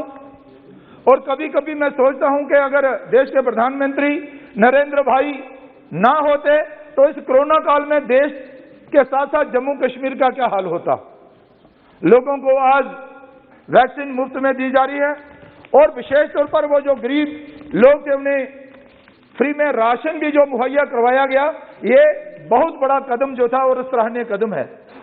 मैं बड़े बड़े प्रोजेक्टों की चर्चा ना करते हुए सिर्फ इतना बताना चाहता हूं कि जम्मू कश्मीर में आज एम्स की बात करो, IIM की बात करो या रिंग रोड की बात करो, नेशनल हाईवे की बात करो, जम्मू एयरपोर्ट की बात करो, ये सारे कार्य जो हैं अब धारा 370 हटने के बाद जो है वो शुरू हुए हैं और तेज गति के साथ आगे बढ़ रहे हैं। अब लोगों को कोई शिकायत नहीं है। विशेष तौर पर जम्मू प्रोविंस के लोग भी खुश हैं कि जैसे कश्मीर घाटी में विकास हो रहा है वैसे ही जम्मू प्रोविंस में भी विकास हो रहा है और जो पैसा आता है जिस प्रोजेक्ट के लिए आता है उस प्रोजेक्ट के लिए लगता है। और विशेष तौर पर जम्मू का जो एयरपोर्ट था, बहुत बड़ी दिक्कतें इसमें हमें आती थी। आज यहाँ पर नाइट सर्विस जो है वो भी चालू हो गई है। जम्मू रेलवे स्टेशन का विकास जो है वो जोरों पर चल रहा है और जम्मू में चारों ओर सड़कों का जाल जो है वो बिछाया जा रहा है, नेशनल हाईवे बनाए जा रहे हैं। और इसके साथ साथ ही प्रधानमंत्री ग्राम सड़क योजना की बात करूं, जो उसके अलावा बहुत सारे ऐसे प्रोजेक्ट हैं जो चल रहे हैं। रिंग रोड की बात करूं, पुरानी मांगों को लेकर भी बड़े सारे ऐसे कार्य हुए हैं जिनको मंजूरी मिली है। लेकिन इसके साथ साथ ही मैं ये भी कहना चाहता हूं कि माननीय उपराज्यपाल मनोज सिन्हा जी के नेतृत्व में जम्मू कश्मीर जो है वो विकास की ओर आगे बढ़ रहा है और तेजी के साथ विकास हो रहा है। जम्मू शहर के आसपास और जम्मू शहर को सुंदर बनाने के लिए बहुत सारे सराहनीय कार्य जो है वो किए जा रहे हैं और फंड्स भी केंद्र सरकार द्वारा उपलब्ध करवाए जा रहे हैं। और विशेष तौर पर साबरमती नदी की तर्ज पर जम्मू तवी का विकास हो, चाहे रोपवे प्रोजेक्ट की बात में करूं और इसके साथ साथ ही कई ऐसे प्रोजेक्ट हैं। लेकिन साथ में उपाध्यक्ष जी, मैं कहना चाहता हूं कि पिछले दिनों बीडीसी जो विलेज डिफेंस कमेटी थी, आज उनको विलेज डिफेंस ग्रुप के नाम से जाना जाता है, उनकी जो बड़ी पुरानी मांग थी उसको भी पूरा किया गया है। उनको सही मानदेय मिले उसकी भी चिंता की गई है। इसके अलावा भी IRP की बटालियनें खड़ी की जाए उसकी भी प्रक्रिया शुरू हुई है। शहर में बिजली और पानी की व्यवस्था ठीक हो उसके लिए भी जो है वो कार्य किए जा रहे हैं, आयुष्मान भारत के माध्यम से या फिर इसके अलावा भी कई कार्य किए जा रहे हैं। महोदय, मैं कहना चाहता हूं कि इस बजट में भी कई सारे ऐसे बड़े प्रावधान जो है वो रखे गए हैं, उन सब की मैं चर्चा तो नहीं करूंगा, लेकिन कई हेल्थ सेक्टर में हो, यहाँ पर 29 क्लस्टर मॉडल गांव स्थापित किए जा रहे हैं। वहीं एक 6 एकलव्य मॉडल जो बोर्डिंग स्कूल जो है उन पर काम चल रहा है। और ये बड़ी बात है कि जम्मू कश्मीर में जितने भी विकलांग लोग हैं उन सबको जो 3 पहिया साइकिल जो है वो मुहैया करवाए जाएंगे। इसके साथ ही यहाँ पर शहरों के विकास के लिए 3112 करोड़ रुपए जो हैं वो रखे गए हैं। ये अच्छी बात है, पिछले बजट से भी ज्यादा और उद्योग को बढ़ावा देने के लिए भी यहाँ पर बात की गई है। इसके अलावा भी महोदय कई सारे ऐसे बड़े प्रोजेक्ट हैं जिन पर काम चल रहा है और विशेष तौर पर जल जीवन मिशन के माध्यम से जल शक्ति मंत्रालय द्वारा बहुत बड़ी राशि जो है वो जम्मू कश्मीर को प्रदान की गई है ताकि हर घर जल जो है वो पहुंचाया जा सके। प्रधानमंत्री आवास योजना के माध्यम से भी काम हो रहा है, लेकिन अब मैं चाहता हूं कि जम्मू कश्मीर में प्रधानमंत्री आवास योजना प्लस के माध्यम से भी कुछ कार्य जो है वो किया जाए। कारण यह है कि कुछ लोग ऐसे हैं जो छूट गए हैं, मैं चाहता हूं कि उन पर भी थोड़ा गौर किया जाए और वो पोर्टल जो इस समय बंद है उसे खोला जाए ताकि प्रधानमंत्री आवास योजना प्लस के माध्यम से वहां पर भी कुछ लोग जो है वो अपनी रजिस्ट्रेशन जो है वो करवा सकें। महोदय मैं एक बात और कहना चाहता हूं, वित्त मंत्री जी जहां बैठे हुए हैं, जम्मू कश्मीर में बहुत सारे ऐसे नौजवान हैं, कर्मचारी हैं जो वहां पर अपनी सेवाएं जो है विभिन्न विभागों में दे रहे हैं और विभिन्न विभागों के जो कर्मचारी हैं वो नीड बेसिस है और अड़ाक बेस पर काम करते हैं और वो रोजाना धरने प्रदर्शन करते हैं। कारण एक ही है कि उनको जो सही मानदेय जो उनको मिलना चाहिए नहीं मिल पा रहा है। मेरी वित्त मंत्री जी से प्रार्थना है कि ड्यूटी प्रशासन का आर्थिक सहायता करें ताकि ये जो कर्मचारी हैं इनको नियमित किया जाए या मिनिमम वेज एक्ट के दायरे में लाया जाए और ये अपने बच्चों का पालन पोषण भी कर सकें। और ये एक बड़ी बड़ी समस्या जो है वो बनी हुई है, लेकिन उपराज्यपाल महोदय इस ओर आगे बढ़ रहे हैं। उन्होंने पिछले दिनों 12,000 कर्मचारियों को नियमित करने की घोषणा की है। यह बहुत बड़ा एक सराहनीय कार्य है, लेकिन यह क्रम जारी रहे उसके लिए जम्मू कश्मीर की मदद जो है हमें करनी होगी। मनरेगा के माध्यम से बहुत अच्छे कार्य हो रहे हैं, बहुत बजट भी आपने रखा है, लेकिन 17-18 और 16-17 की कुछ काम ऐसे हुए हैं जो किस वजह से उन लोगों को उनका पैसा उनको नहीं मिला जो उनको मिलना चाहिए था। वो लायबिलिटी एक खड़ी हुई है जम्मू कश्मीर ड्यूटी प्रशासन पर, वो बकाया राशि जो है वो उनको दी जाए जिन्होंने वो काम किए गए हैं। मैं वित्त मंत्री जी से प्रार्थना करता हूं कि उसके लिए भी आर्थिक सहायता जो है वो ड्यूटी प्रशासन की जाए। इसके अलावा भी मैं ये कहना चाहता हूं कि CRF माध्यम से बहुत अच्छे ब्रिज और रोड वहां पर बन रहे हैं, लेकिन इस कोरोना महामारी के कारण वो जो पैसा थोड़ा कम पड़ गया। अब ये कुछ प्रोजेक्ट ऐसे हैं जो रुक गए हैं, कई सारे प्रोजेक्ट हैं। हालांकि केंद्र अपने ड्यूटी प्रशासन ने कुछ ऐसे प्रावधान किए हैं कि कुछ प्रोजेक्ट ले लिए हैं, उन्हें किसी और हेड से पैसा दिया जा रहा है, लेकिन बहुत सारे ऐसे अभी भी प्रोजेक्ट हैं जिन पर जो है CRF के माध्यम से पैसा नहीं गया है। मैं प्रार्थना करूंगा कि वो पैसा भी रिलीज किया जाए। मैं मिसाल के तौर पर आपको कहूं तो रोजमर्रा ही हमारे पास लोग आते हैं जोड़ियां इंद्री पत्तन टू प्रगवाल, एक बहुत बड़ा ब्रिज है जिसका बहुत बड़ा लाभ जो है वो सीमावर्ती क्षेत्र में रहने वाले लोगों को होगा। तो मैं चाहता हूं कि इसके लिए भी पैसा जो है वो उपलब्ध करवाया जाए। और सांबा सुंब रोड और ऐसे कई ऐसे रोड और ब्रिज हैं यहाँ काम रुका पड़ा है जिससे कि लोग जो हैं वो दुखी हैं। मैं जानता हूं कि जम्मू से अखनूर और अखनूर से पुंछ रोड जो है बड़ी तेज गति से आगे बढ़ रहा है और वो जो एक 250 किलोमीटर का फासला था वो अब 190-92 किलोमीटर का रह जाएगा। वो सफर जो 7 घंटे का था वो अभी 3.5 या 3 घंटे तक सीमित रह जाएगा और सारे लोग आराम से चल सकेंगे, जा सकेंगे।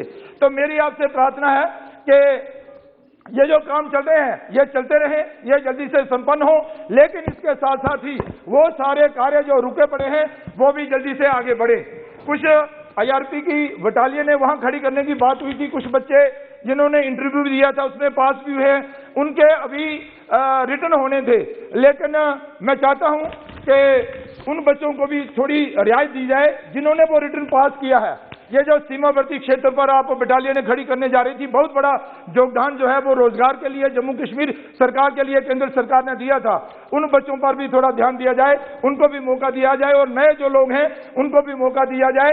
इसके साथ साथ ही जम्मू कश्मीर में जो BDC के लोगों के लिए आपने किया उसके लिए मैं आपकी सराहना करता हूं। यहाँ पर हमारे मनीष तिवारी जी जो बोल रहे थे, कह रहे थे कि सीमा पर हालात कुछ ठीक नहीं है। मेरा पिछले दिनों सीमावर्ती क्षेत्रों का जो है वो दौरा हुआ। मैं पुंछ, राजौरी और नौशहरा सेक्टर में भी गया और सीमावर्ती क्षेत्र में गया। वहां सीमा पर रहने वाले जो लोग हैं आज अत्यंत खुश हैं।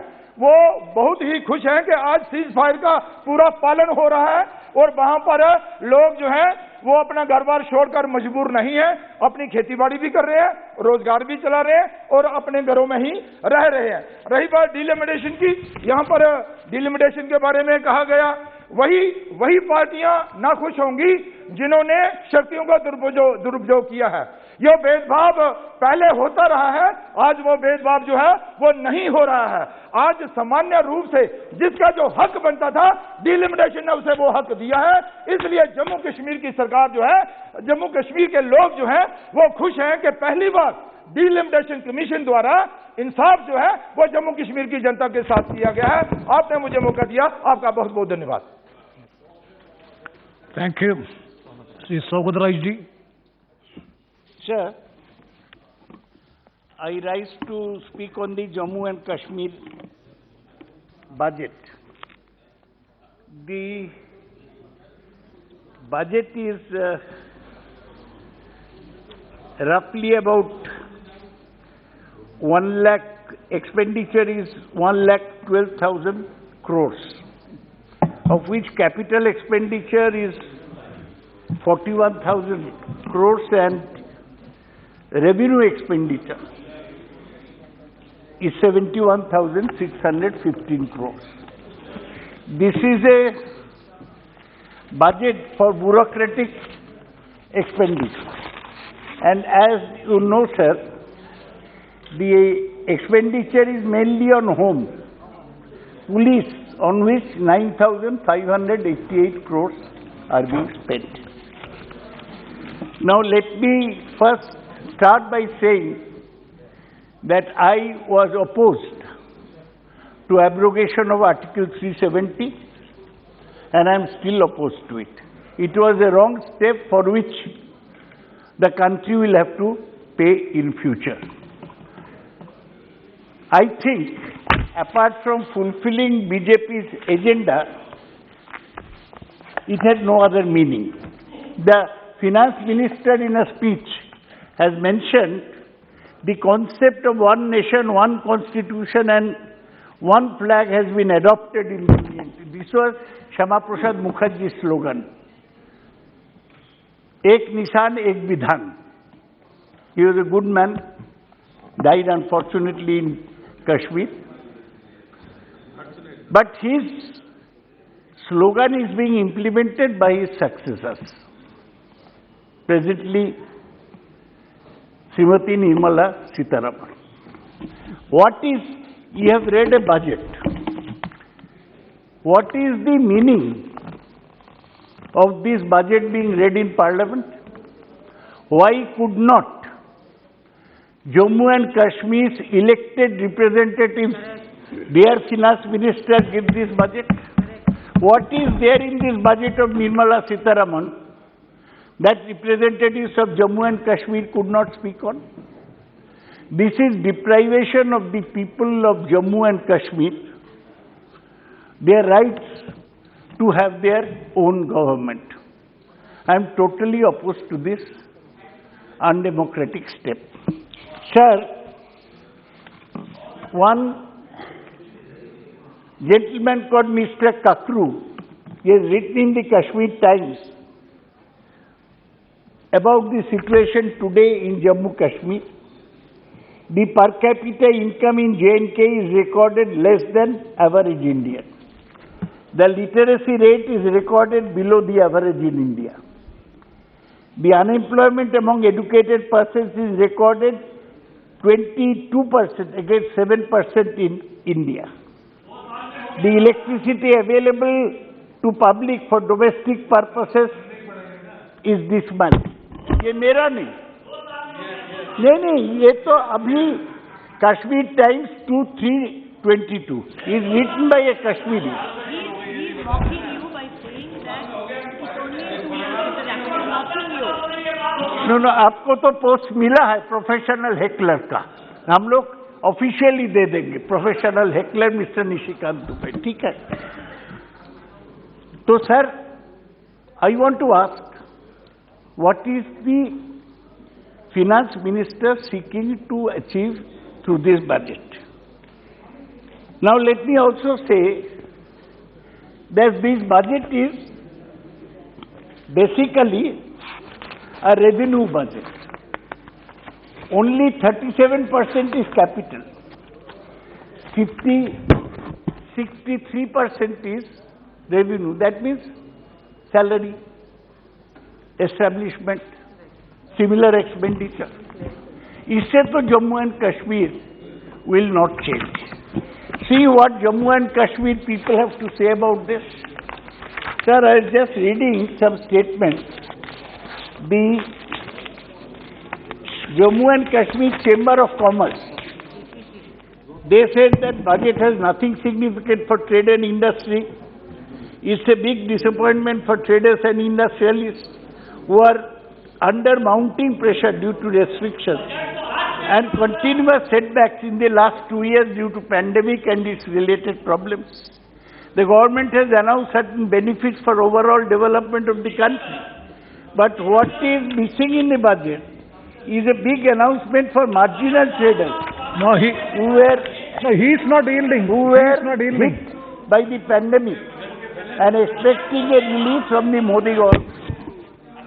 Sir, one opposition party in Jammu and Kashmir has said that this budget does not address the rising unemployment and unprecedented prices of all essential items of regular use.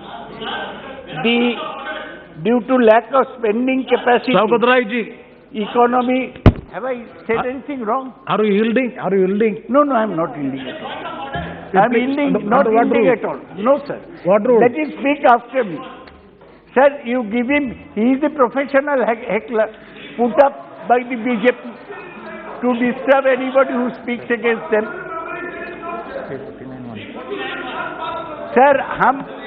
Sir, Tagore का एक पोएम है. Yes, I will. भय करे तो वो भय के no तो जाए ना. No, his point of. जीतने के बाद भी.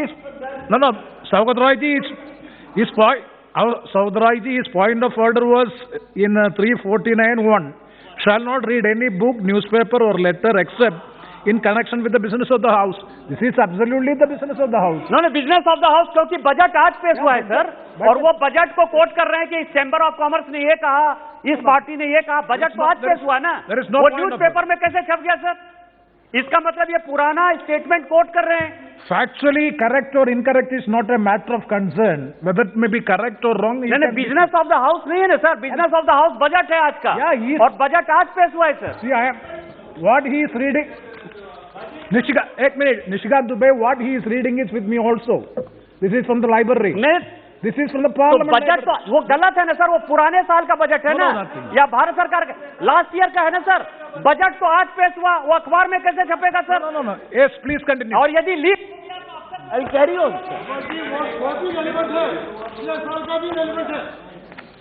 Sir. No, he is. Sir. Ek second. He is reading about the budget just announced in the 1st February, in which allocation for Jammu Kashmir has already been stated that 35,000 something crores have been allocated, in which the trade and industry people have stated. He is quoting that. What is the point of order in it? I do not know. Yes, please continue. I do not know. Any single point of criticism. BJP is on a roll. They think that any single criticism must be opposed. That is why they will receive kudos from Mr. Modi. That, well done, boys. For all this is an effort to attract his attention. Yes, sir, please. Now come to the subject, please. Now, slowly. Sir, Jammu and Kashmir, I remind you of Sheikh Abdullah. He formed the National Conference in Jammu and Kashmir Conference in 1931. One of the main jobs of Sheikh Abdullah was to lead the movement for land reforms in Jammu and Kashmir. Later, he was such a nationalist that later Jammu and Kashmir National Conference converted to National Conference. And I pay my tributes to Sheikh Abdullah, who always stayed in the national mainstream. The country did not treat him well, but he never deviated from the path of nationalism. Now, what is the problem? From outside, we go as tourists to Jammu and Kashmir. We take a shikara ride on Dal Lake. We go to Pahalgaon and we go to Gulmarg. We go up the skiing slopes of Gulmarg. But the people of Jammu and Kashmir remain poor because there is not so much scope for employment. Land is limited. Even after land reforms, people have not received. The other thing is handicrafts. That is solely dependent on tourist inflow to Jammu and Kashmir. Now, what has the government successfully done to improve agriculture? And the other is floriculture, olericulture, pomology, that is development of fruits, vegetables and flowers. Now, how much Philip has these things received? The point is, the point Mr. Amit Shah made in this house, I remember that very clearly that day. He said, we'll control militancy. We'll bring Jammu and Kashmir into the national mainstream. Now, there is this young minister, I have got a speech by him. He has given me a reply. He has given me a reply only in the month of December. See, Nityanand Rai, young minister. He said that I mentioned the death of armed police personnel in J&K. On 13/12/21, a police bus carrying police personnel was attacked by terrorists. 15 police personnel got injured, among them 3 died. Further, on 10th December, some terrorists fired upon police station Bandipura. In this incident, 2 police personnel received injuries. Again, 2 terrorists responsible for the incident have been killed. He said that government has adopted a policy of zero tolerance. But you know what is happening in Jammu and Kashmir? I have got a very nice report, sir, which says that J&K drop in law and order in sir, I read from his letter. मेरा नाम नहीं है इसलिए हम उस पर एक यही होता है. हाँ, मैं वही पे जो आप बोल रहे हैं उसी पे करें. मेरे जवाब का महोदय, मेरे जवाब का एक पार्ट बोल रहे हैं. सही तथ्य जो पुलिस पे अटैक, अच्छा हमको क्या, हमारे पुलिस उनको पूरा जवाब पढ़ना चाहिए. आंकड़ों को हमने दिया है. मेरा कोई काम नहीं है. पार्ट यह भी था कि हमारे जवानों ने हमारी जम्मू पुलिस के साथ मिलकर सीआरपीएफ और मिलिट्री ने कितने आतंकवादियों को मारा है, वह भी आंकड़ा उसी में है. तो जरा कृपया अगर पढ़ें तो बड़ा. अच्छा, आतंकवादी सर, लोगों को मानने में क्रेडिट सर, आतंकवादी को मैं बोल रहा हूं सर. आतंकवादी कितने आतंकवादी मारे गए हैं उसकी बात मैं कह रहा हूं. सर, ये मंत्री जी को जो धीरज जिसको कहता है, पेशेंस कम है, उम्र कम है, इसलिए मैं उनको माफ कर देता हूं. यह है कि मैं गलत चीजों को सुनना नहीं चाहता हूं. धैर्य तो पूरा है, लेकिन हमारे जवानों ने, इस देश के पुलिस जवानों ने, मिलिट्री ने, सीआरपीएफ ने किस प्रकार से आतंकवादियों के सफाई में लगे हैं, उसको भी तो इनको कहना चाहिए, गर्व करना चाहिए इनको उस पे. Yes, sir, I am now slowly winding up. Yes, sir, very important report.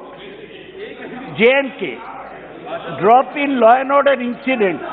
Please. But, sir, listen to this. Please. But uptick in militant recruitment. क्या हो रहा है? Go ahead, please. Sir, what is happening in J&K? That incident, huge number. You have posted 3 lakh army personnel in J&K. You've got huge CRP, BSF, CISF, and the work. So incidents have become a few less. But what is worrisome is there is an uptick in militant recruitment.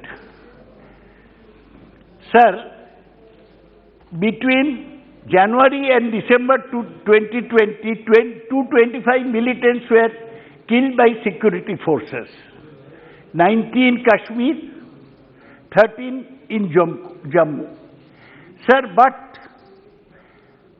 the improvement in terms of, on counts of terrorism, there are more people joining the militants every day. This is happening why? Because there is no democracy, functioning democracy in Jammu and Kashmir. They say that we have held the panchayat election. Every other day, sarpanches are being killed by terrorists. Sarpanches do not come out of their houses. So the promise made by Amit Shah that Jammu and Kashmir will improve significantly has not been redeemed. Yes.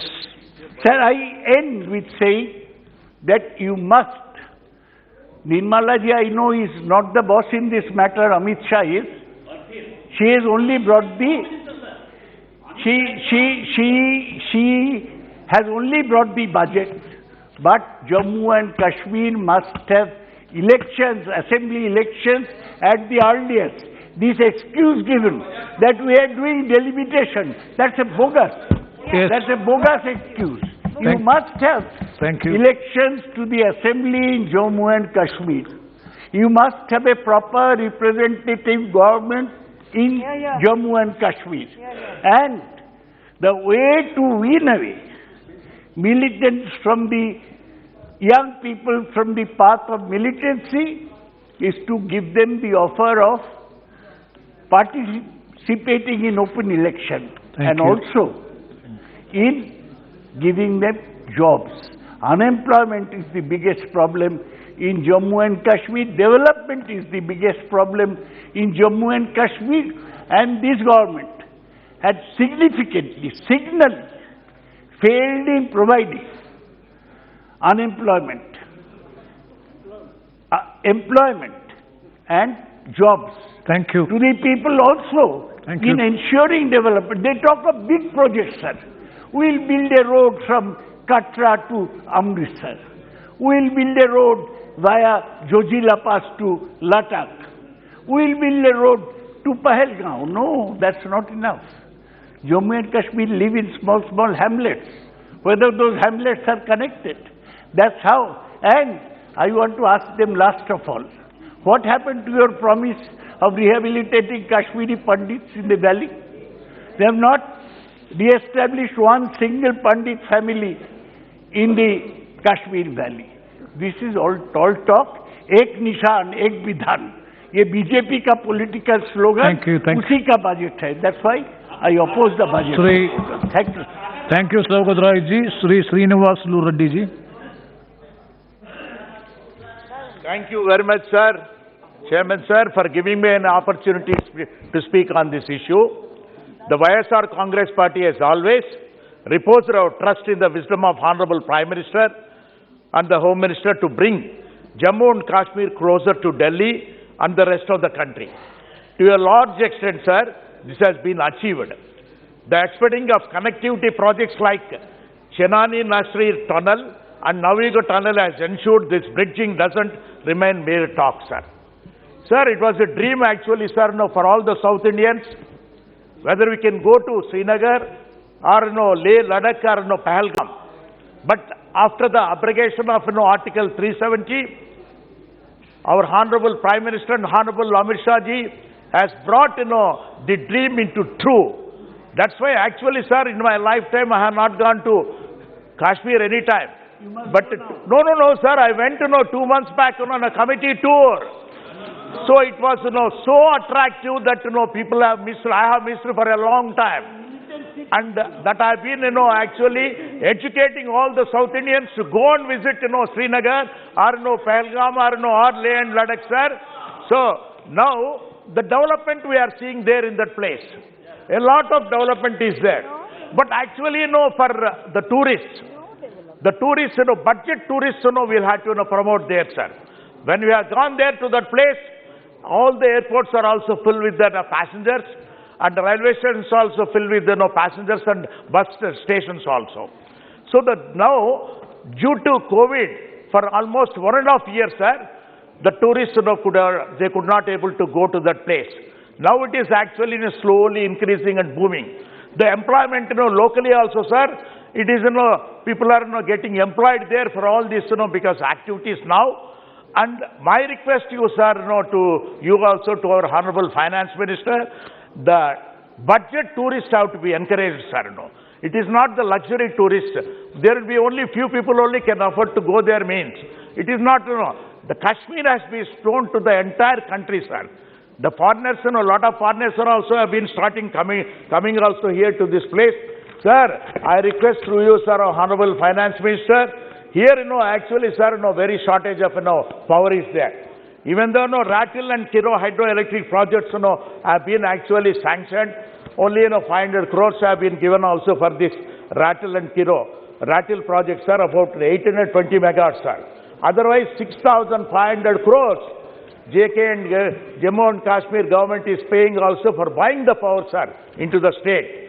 Sir, unemployment, as my boss, my Saugatraji, Dadaji has told also, sir, that unemployment is there. There is no doubt about it. Because all these years, the development used to be there, but the development is to be a structural development, not a concrete development.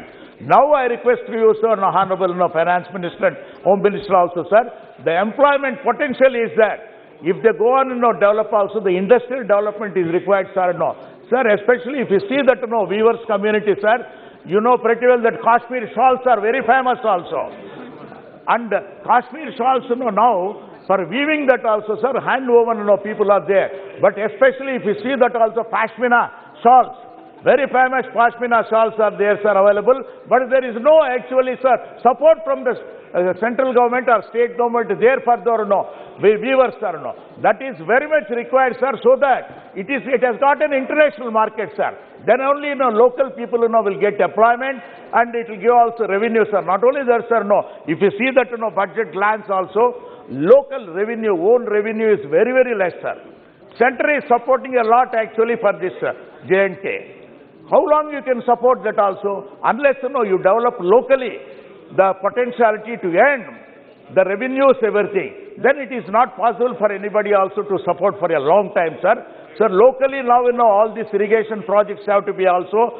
So we are happy to know that also, sir, MOUs have been executing also Uri, Dulhasti and Savalkot projects, sir. When these projects come into the action, then only the power also, generation also can be done. See, altogether it's a cycle actually, sir, even though it is spread over longer areas, sir. J&K is not a small. It's the head of the country. It's a prestigious place also for anybody. And we don't want to see only in films, sir, the Srinagar and all these places. We want to show the reality. That means you have to encourage the tour operators to actually like all these our committees have been sent to J&K. Actually, this marketing also have to be done in a big way, sir. Tourism should take it up, sir. Sir, I must tell you, sir, this year, two substantial allocations have been made to the Ratil and Kiro hydroelectric projects in the budget. It is compatible, sir. It is very much required also to do that. But as a member of parliament from Andhra Pradesh, I like to point out, sir, the disappointing parallel with respect to allocations made for the Polavaram project, sir. The Polavaram project being a mega project with a capacity to generate 960 megawatts, said to be one of ASEAN's largest projects, sir, have been allocated a 320 crores in 2022-23 by the Jal Shakti Minister, sir. I would like you also to convey it to the Honorable Finance Minister. This also has to be looked in, sir. And JK, sir, J&K is, because, sir, my initiatives, the tourism industry is very much also, as I told, sir, budget, tourists have to be attracted there.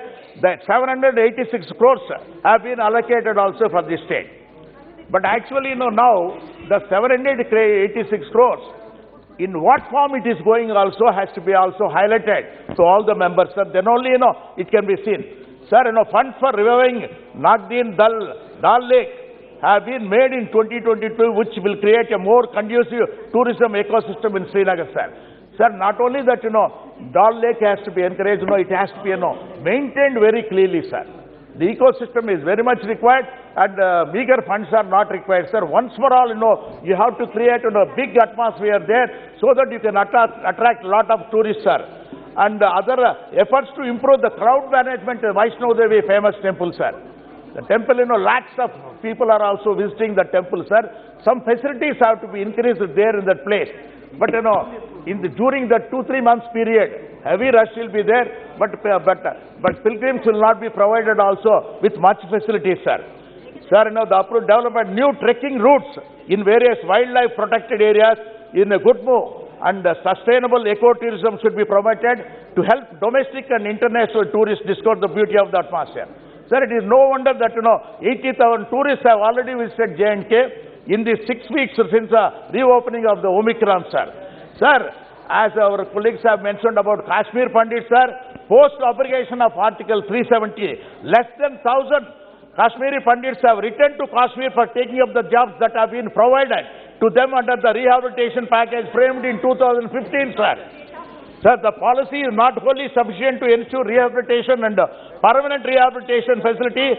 We are marking the budget for their settlement process, as most of them are still living in camps for the 32 years, sir. Sir, the initiative of making the Srinagar National Highway and Express Highway is a good move.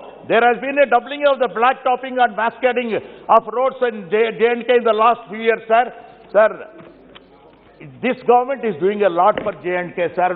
I would like to know, because Lieutenant Governor has pointed out that investment proposals of 25,000 crores have been received. We have hope all these facilitated into actual investments on the ground, sir. Sir, my last request to you that also, sir, the roads have to be developed, sir, there in that. See, in the Central Road Fund, only 94 crores have been allocated to Jammu and Kashmir, and only 16.4 crores have been released, sir. I request you to increase more also there in that, sir. Sir, I am going to tell you one more thing, sir, which my colleague has told.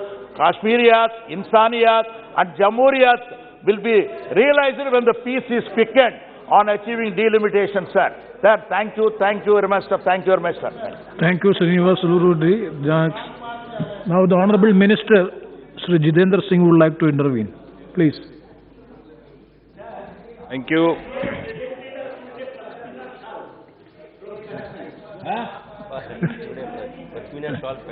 Thank you.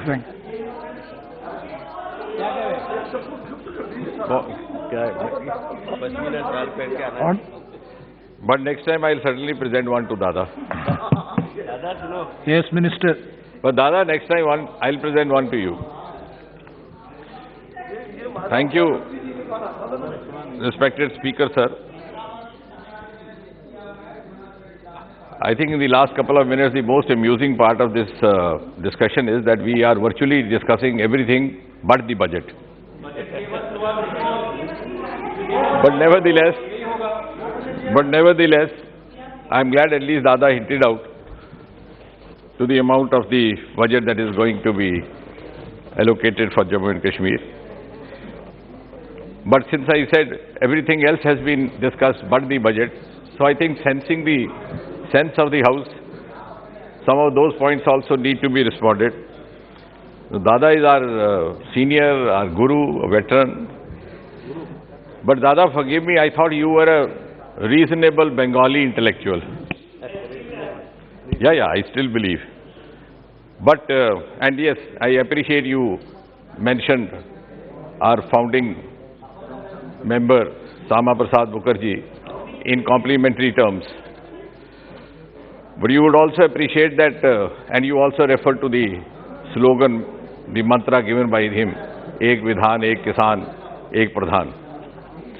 And you would also appreciate, like a good Bengali, when Sama Prasad Mukherjee gave this mantra, there were virtually no takers around. But he followed the dictum of another great Bengali, the son of Bengal, Rabindranath Tagore, कि जादे तो reduction चले एकलो चलो रे, जादे तो reduction ने के नाचे तो बे एकला चलो रे. So I belong to an organization which has a rich legacy connected to the land to which Sama Prasad Mukherjee belonged. But what I was, but what I was little, but I was little confused when Dada suddenly took a turn and said that all this is being said to appease the Prime Minister so that he says good boys. So, no, but what I'm trying to say is, Dada, you reminded me of Rabindranath Tagore's poetry. Just now which I mentioned, Ekla Chalo. And you also reminded me of Shakespeare when you said that. Et tu Brutus, Julius Caesar. I thought Dada also talking like that. So in your brief discourse, you have taken me from Tagore to Shakespeare. But my moot question, before I respond to some of the points, is, our friend Manish ji is not there. We have known each other for a very long time. We are very close to each other. And he too belongs to a border area and has faced the threat of terrorism for a very long time, including his family. I thought he would start by complimenting us that on the lines of the Wagah border, we have also started something at the Suchetgarh border, where we have similar exchange of salute in the evening. Suchetgarh border is the border. But having said that, जिस तरह से मनीष जी ने सारा सुनाया कि 5-6 अगस्त 2019 के बाद ये हुआ, वो हुआ, क्या किया, कुछ नहीं किया, और 370 अनुच्छेद हटाया, और क्यों हटाया? तो let me first begin by placing a small question. क्या Congress party on the floor of this house आज ये कहेगी कि अगर वो वापस आए तो 370 वापस लाएंगे? ये बोलो. So let's settle down this question. You don't say that because you know what the public sentiment is. So you want to beat about the bush and have it both ways. Yes, Honorable Minister, please address it. दूसरा, मनीष जी ने भी कहा, दादा ने भी कहा कि गृह मंत्री जी कह गए थे the statehood will be restored. ये कब होगा? शायद कांग्रेस को याद नहीं है, Pandit Nehru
only instance in the history of the world where a huge population of a community became homeless in their own homeland, refugees in their own country.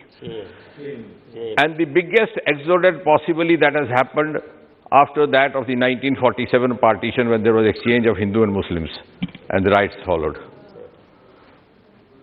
और ये बात जो कांग्रेस वाले कह रहे हैं, क्योंकि इनकी मेमोरी शॉर्ट है, ये सोचते हैं बाकियों की मेमोरी है, लेकिन वी हैव एलिफेंट मेमोरी, हमने तो काम ही ये किया. आई vividly remember in early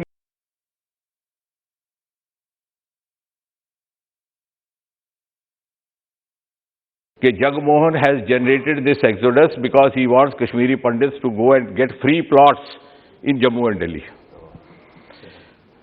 And that time also I had said, Mohsin Bhopali एक शायर हुए हैं, उन्होंने बंटवारे के समय जब इतनी बड़ी संख्या में आबादी इधर से उधर जा रही थी और कटरो गारत हो रही थी, तो तब भी कुछ लोगों ने व्यंग किया, तो उन्होंने एक शेर लिखा था कि बेसबब लोग बदलते नहीं मनसक अपना, तुमने देखा है जलता हुआ नशेमन अपना. जिस आदमी को ये कभी कल्पना ना की हो, तसव्वुर ना किया हो कि मेरे घर को आग लग जाए, वो आतिशे नजर हो तो उसका क्या मंजर होगा, क्या दृश्य होगा, वही आदमी इस तरह की संवेदनहीन बातें कह सकता है. कोई अपना घर नहीं छोड़ता. The manner in which they were asked to leave their home and hearth. And I don't want to go back because इन्होंने कहा Nehru, and I said that in the last debate also. If only Nehru had allowed his home minister to handle Jammu and Kashmir as he was handling the rest of the princely states, I think we would not arrive at a pass that we have.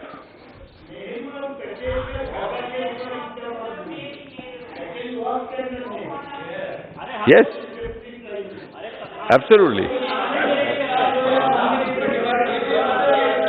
Absolutely, and that is why in the spirit of good comradeship and a good cabinet collective responsibility, he allowed his own Prime Minister to intrude into his domain, which was naturally his domain as Home Minister.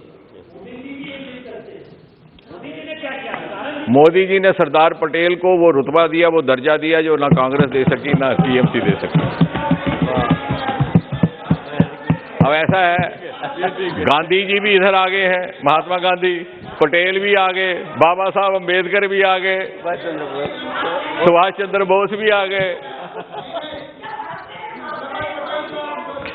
और नहीं मोहिता जी अब दादा भी इधर आ गए. Yes please please. और दादा भी आ गए.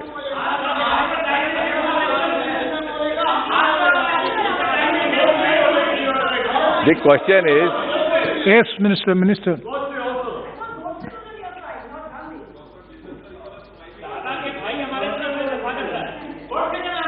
Minister, you are responsible. सबका साथ सबका विकास. आपका भी विकास है. अब बेसिकली क्या हुआ कि they are losing their icon, they are searching कि पटेल कहाँ, गांधी कहाँ, अम्बेडकर कहाँ, सुभाष कहाँ. But it had to happen because Modi ji has introduced a new political culture in this land. You have been seeking votes to come here. Who else not? All of us are here with vote, but not using vote as a vote bank to reach out where it is required. Not appeasement. This is what we are talking in the context of Kashmir is absolute appeasement. National Conference के जज साहब बैठे हैं. What happened in 1987? This entire exodus was triggered by a rigged election, and आप कह रहे हैं कि जगमोहन ने निकाला, बीजेपी ने निकाला. राजीव गांधी और फारूक अब्दुल्ला का अकॉर्ड था, आप साथ साथ थे, इलेक्शन रिग हुआ, उसके बाद किलिंग हुई. Squadron leader Khanna and others got killed by in their Air Force uniform, and the killers were still at large. The action has started against them only after the governor's rule, after it became UP. और कश्मीरी पंडित इसलिए वहां से निकला. Yes, Minister. लेकिन छोड़ी भी हम ही ने. लेकिन दाद दीजिए, दाद दीजिए, कोई मजबूरी नहीं थी, हमने सत्ता त्याग दी जब हमें लगा कि हमारे सिद्धांतों का पालन नहीं हो रहा। Jitendra Singh ji, first time in the history a coalition, we have walked out of coalition by a voluntary decision, not under any compulsion. you are responding to all the queries, not making No, speech. sorry, the speaker, sir. So there were selective killings of the Kashmiri Pandits. Kill one, threaten 1,000. That was the formula being followed. Tikalal Taplu, then another director from Doordarshan, just because he happened to be Kashmiri Pandit. So they had to leave their home and hearth and run away. But that apart, this has been triggered with this film called Kashmir Files, which has come in. Now,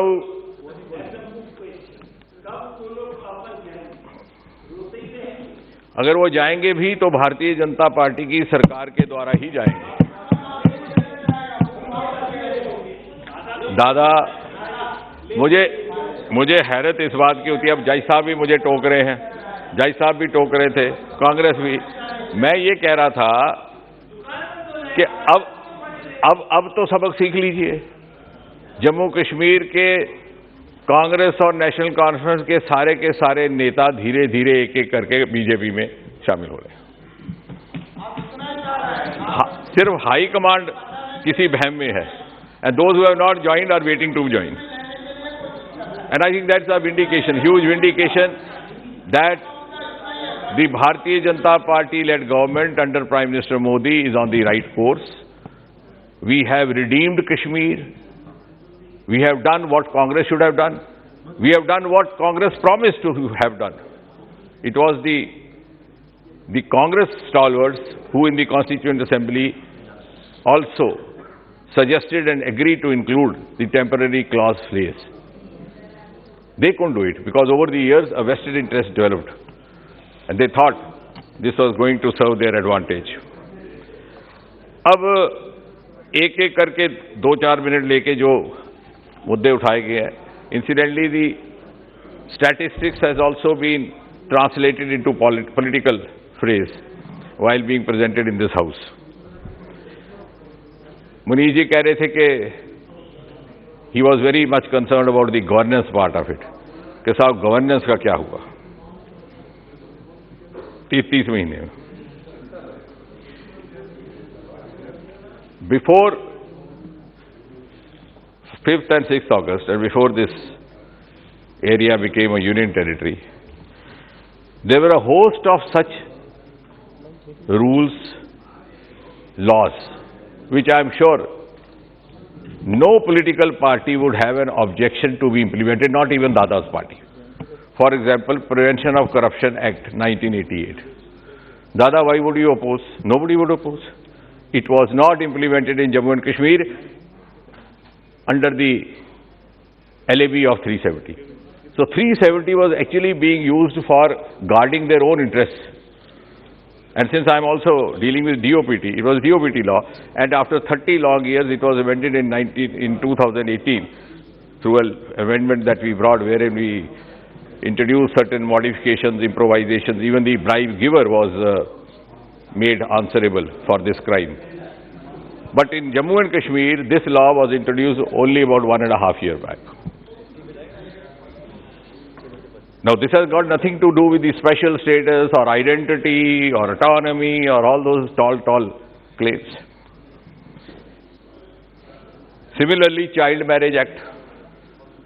Dada, tell me, which country in the world will have an objection to punish a person who encourages child marriage?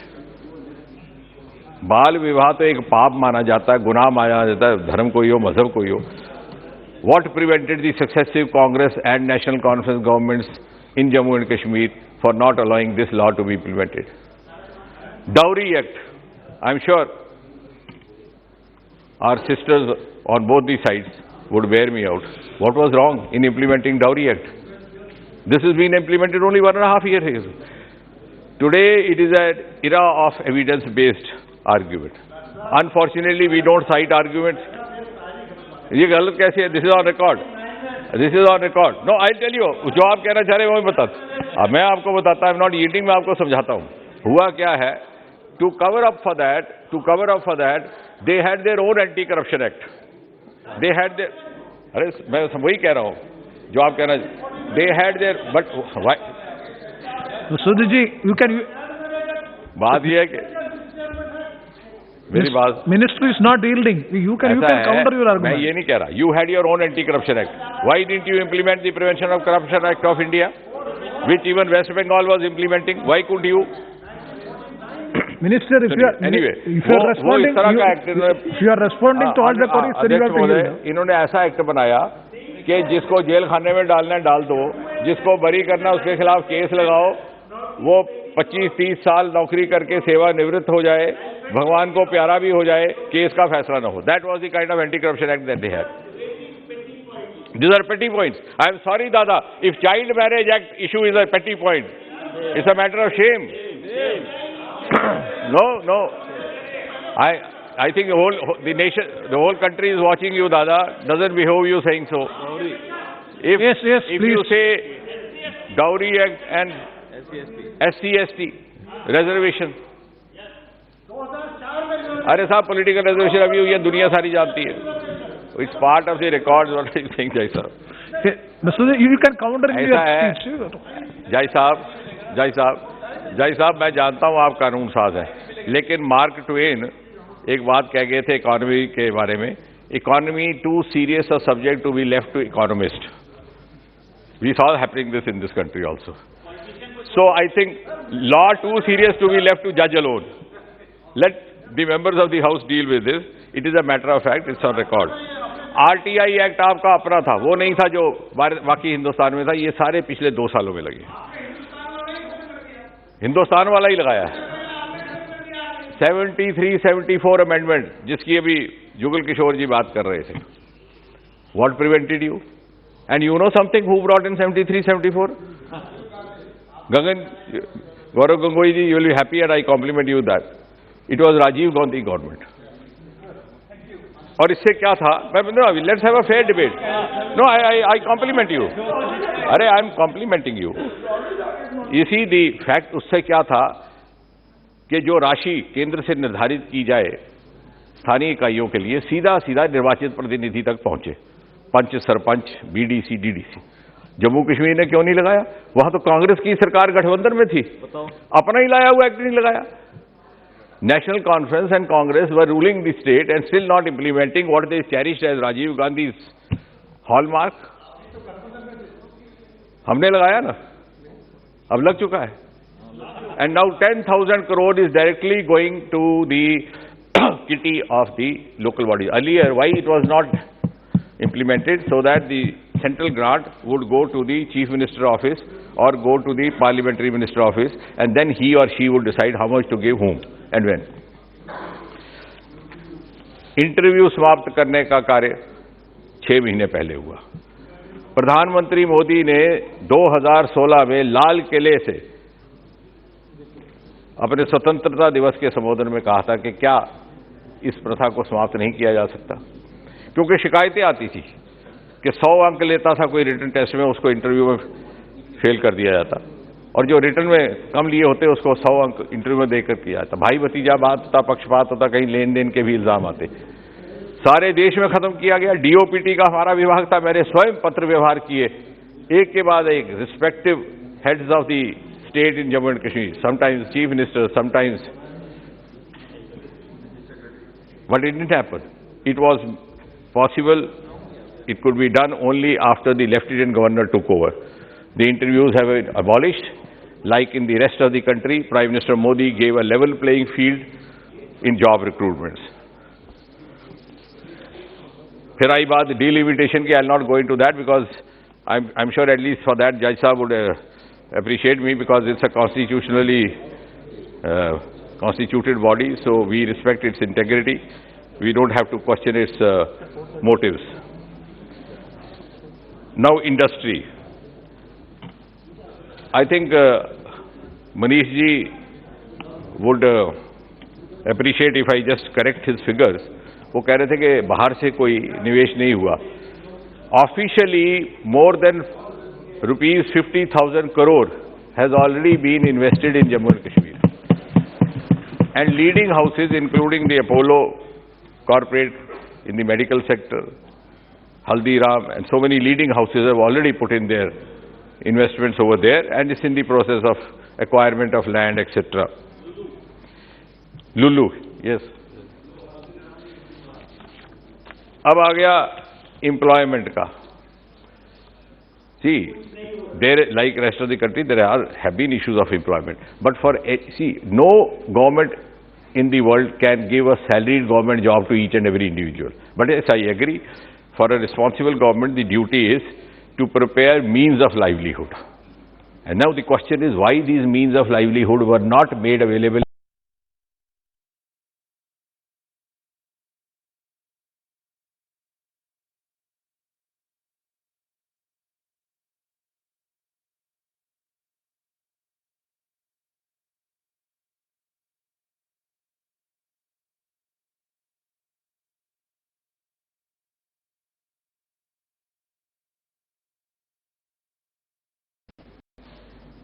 और उल्टा ना कोई recruitment rule था, ना कोई process था. जो सरकार आती अपनी मनमानी से नियुक्तियां करती गई. We have about 1 lakh daily wagers now, and government is seriously working on that, both the home ministry at the centre and the lieutenant governor's office, to find out a solution how best to address their problem. Because वो ठगा गया, उनका अपना तो कोई कसूर नहीं है. उनको कहा गया था ये जम्मू कश्मीर पैर फंसा दीजिए, बाद में खुद ही परमानेंट हो जाएगी. But we have all the sympathies for them. They have been left in a lurch and fending for themselves for a few thousand rupees. But we have accepted that challenge because there are certain complications involved. कोई ऐसा रास्ता हो जिसमें litigation ना आए, जिसमें जो दूसरा यूथ अनएम्प्लॉयड है उसको बेचैनी ना हो, वो इतराज ना करे. But we are seriously seized of the matter. Policy लाने की जरूरत है. बहुत बातें इस संबंध में सदन के साथी सदस्यों ने कई. मैं आपके माध्यम से कहना चाहता हूँ देश की भावना जम्मू कश्मीर के साथ और वहाँ पर पूर्ण शांति बहाली कैसे हो, किस प्रकार जल्द से जल्द आतंकवाद खत्म हो, वहाँ के लोगों की समस्याओं का जल्द समाधान हो, उस दिशा में सरकार को और भी महत्वपूर्ण निर्णय लेने होंगे. एक मेरी मांग है कि जम्मू कश्मीर में मौसमी शिक्षक जो लगाए जाते हैं, जो गुजर बकरवाल समाज चाहते हैं, उन्हें 6 माह के स्थान पर 12 माह तक रखा जाए और उनकी पोस्टिंग उनके नजदीकी ब्लॉक में देकर वेतन को भी बढ़ाया जाए ताकि इसके साथ स्थायी रोजगार की व्यवस्था हो सके. सभापति महोदय, जम्मू कश्मीर में पुंछ, लोरेन, सिब, सरा, मोलसर, बड़ा पत्थर, जमियावाली गली से चांगा मार्ग की सड़क बहुत महत्वपूर्ण है, मगर ये बजट के अभाव में इसका कार्य पूर्ण नहीं हो सका. इस पर सरकार को ध्यान देने की आवश्यकता है. 90 के दशक के अंदर सभापति महोदय कांग्रेस सरकार की सरपरस्ती में जम्मू कश्मीर में जो जुल्म कश्मीरी पंडितों पर हुए उसको भुलाया नहीं जा सकता. किस प्रकार कांग्रेस पार्टी ने अपने वोट बैंक को खुश करने के लिए पंडितों पर जुल्म होने दिए, तब इनकी आवाज तक नहीं आई, और आज जब धारा 370 हटाई तब इनके पेट में दर्द होना शुरू हो गया. पूरा देश जानता है कि देश के विरोध में लोगों को भड़काने वाले नेताओं को किसने सुरक्षा दी, वो कौन लोग थे जो जम्मू कश्मीर की जनता के लिए भेजा जाने वाला बजट बांटकर हजम कर जाते थे. स्वर्ग जैसे कश्मीर में क्या हालात बना दी गई, कांग्रेस की बात भूलनी नहीं चाहिए. समझ मुझे मैं एक मांग ये करूंगा कि अभी एक पिक्चर आई है कश्मीर फाइल, तो मेरा निवेदन है कि इसको पूरे देश के अंदर टैक्स फ्री करके हर व्यक्ति इसको देख सके, गरीब से गरीब आदमी ये करना चाहिए. जम्मू और कश्मीर राज्य में अनुसूचित जनजातियों के अधिकारों के लिए वनाधिकार कानून 2006 को लागू करने के लिए आंदोलन चल रहा है. राज्य के आदिवासियों में करीब आधे खानाबदोश है. राज्य में 12 अनुसूचित जनजातियां, इसमें से 8 लद्दाख और बाकी के 4 कश्मीर जम्मू क्षेत्र में. इनकी आबादी में करीब 90% गुर्जर करीब 9 लाख और बकरवाल करीब 2 लाख है. बकरवाल पूरी तरह खानाबदोश है, सामाजिक और आर्थिक पायदान में सबसे नीचे. सालों से उनका अस्तित्व के साथ नव संकट मंडरा रहा है. समझ राज्य में स्थायी तौर पर बसे लोगों को चुनौती मिल रही है. साथ ही साथ उनका अस्तित्व के लिए जरूरी चारागाह भी साल दर साल तेजी से कम हो रहे हैं. कृषि मंत्रालय, कृषि एवं सहभागिता विभाग का आर्थिक एवं सांख्यिकी निर्देश आंकड़ों के अनुसार इस शताब्दी की शुरुआत से 14-15 के बीच राज्य 11,000 हेक्टेयर चारागाह खो चुका है. 2014 में जारी भारत के महालेखा परीक्षक की रिपोर्ट के अनुसार जम्मू एवं कश्मीर राज्य भूमि कानून 2001 रोशनी कानूनी मामूली फीस के साथ सरकारी भूमि स्वामित्व प्रदान करता है. 2001 में ये योजना शुरू होने के बाद 17,000 हेक्टेयर जमीन पर निजी स्वामित्व हो गया. खानाबदोशों की दिक्कत यही खत्म नहीं होती. भूमि और जल जैसे प्राकृतिक संसाधनों पर बढ़ते दबाव के चलते उनका स्थायी निवासियों से संघर्ष हो रहा है. पशुओं को पानी पिलाने के लिए स्थानीय जल स्रोत पर लेकर जाने में टकराव का हालात पैदा हो रहे हैं. अगर पशु खेत में घुस जाए तो बवाल और बढ़ जाता है. इस पर सरकार को ध्यान देने की आवश्यकता है. समझ महोदय, जम्मू कश्मीर के बजट के साथ साथ 2 मिनट का मैं समय और लूंगा। सदन में आज 2021-22 की पूरक अनुदान मांगों पर भी चर्चा हो रही है।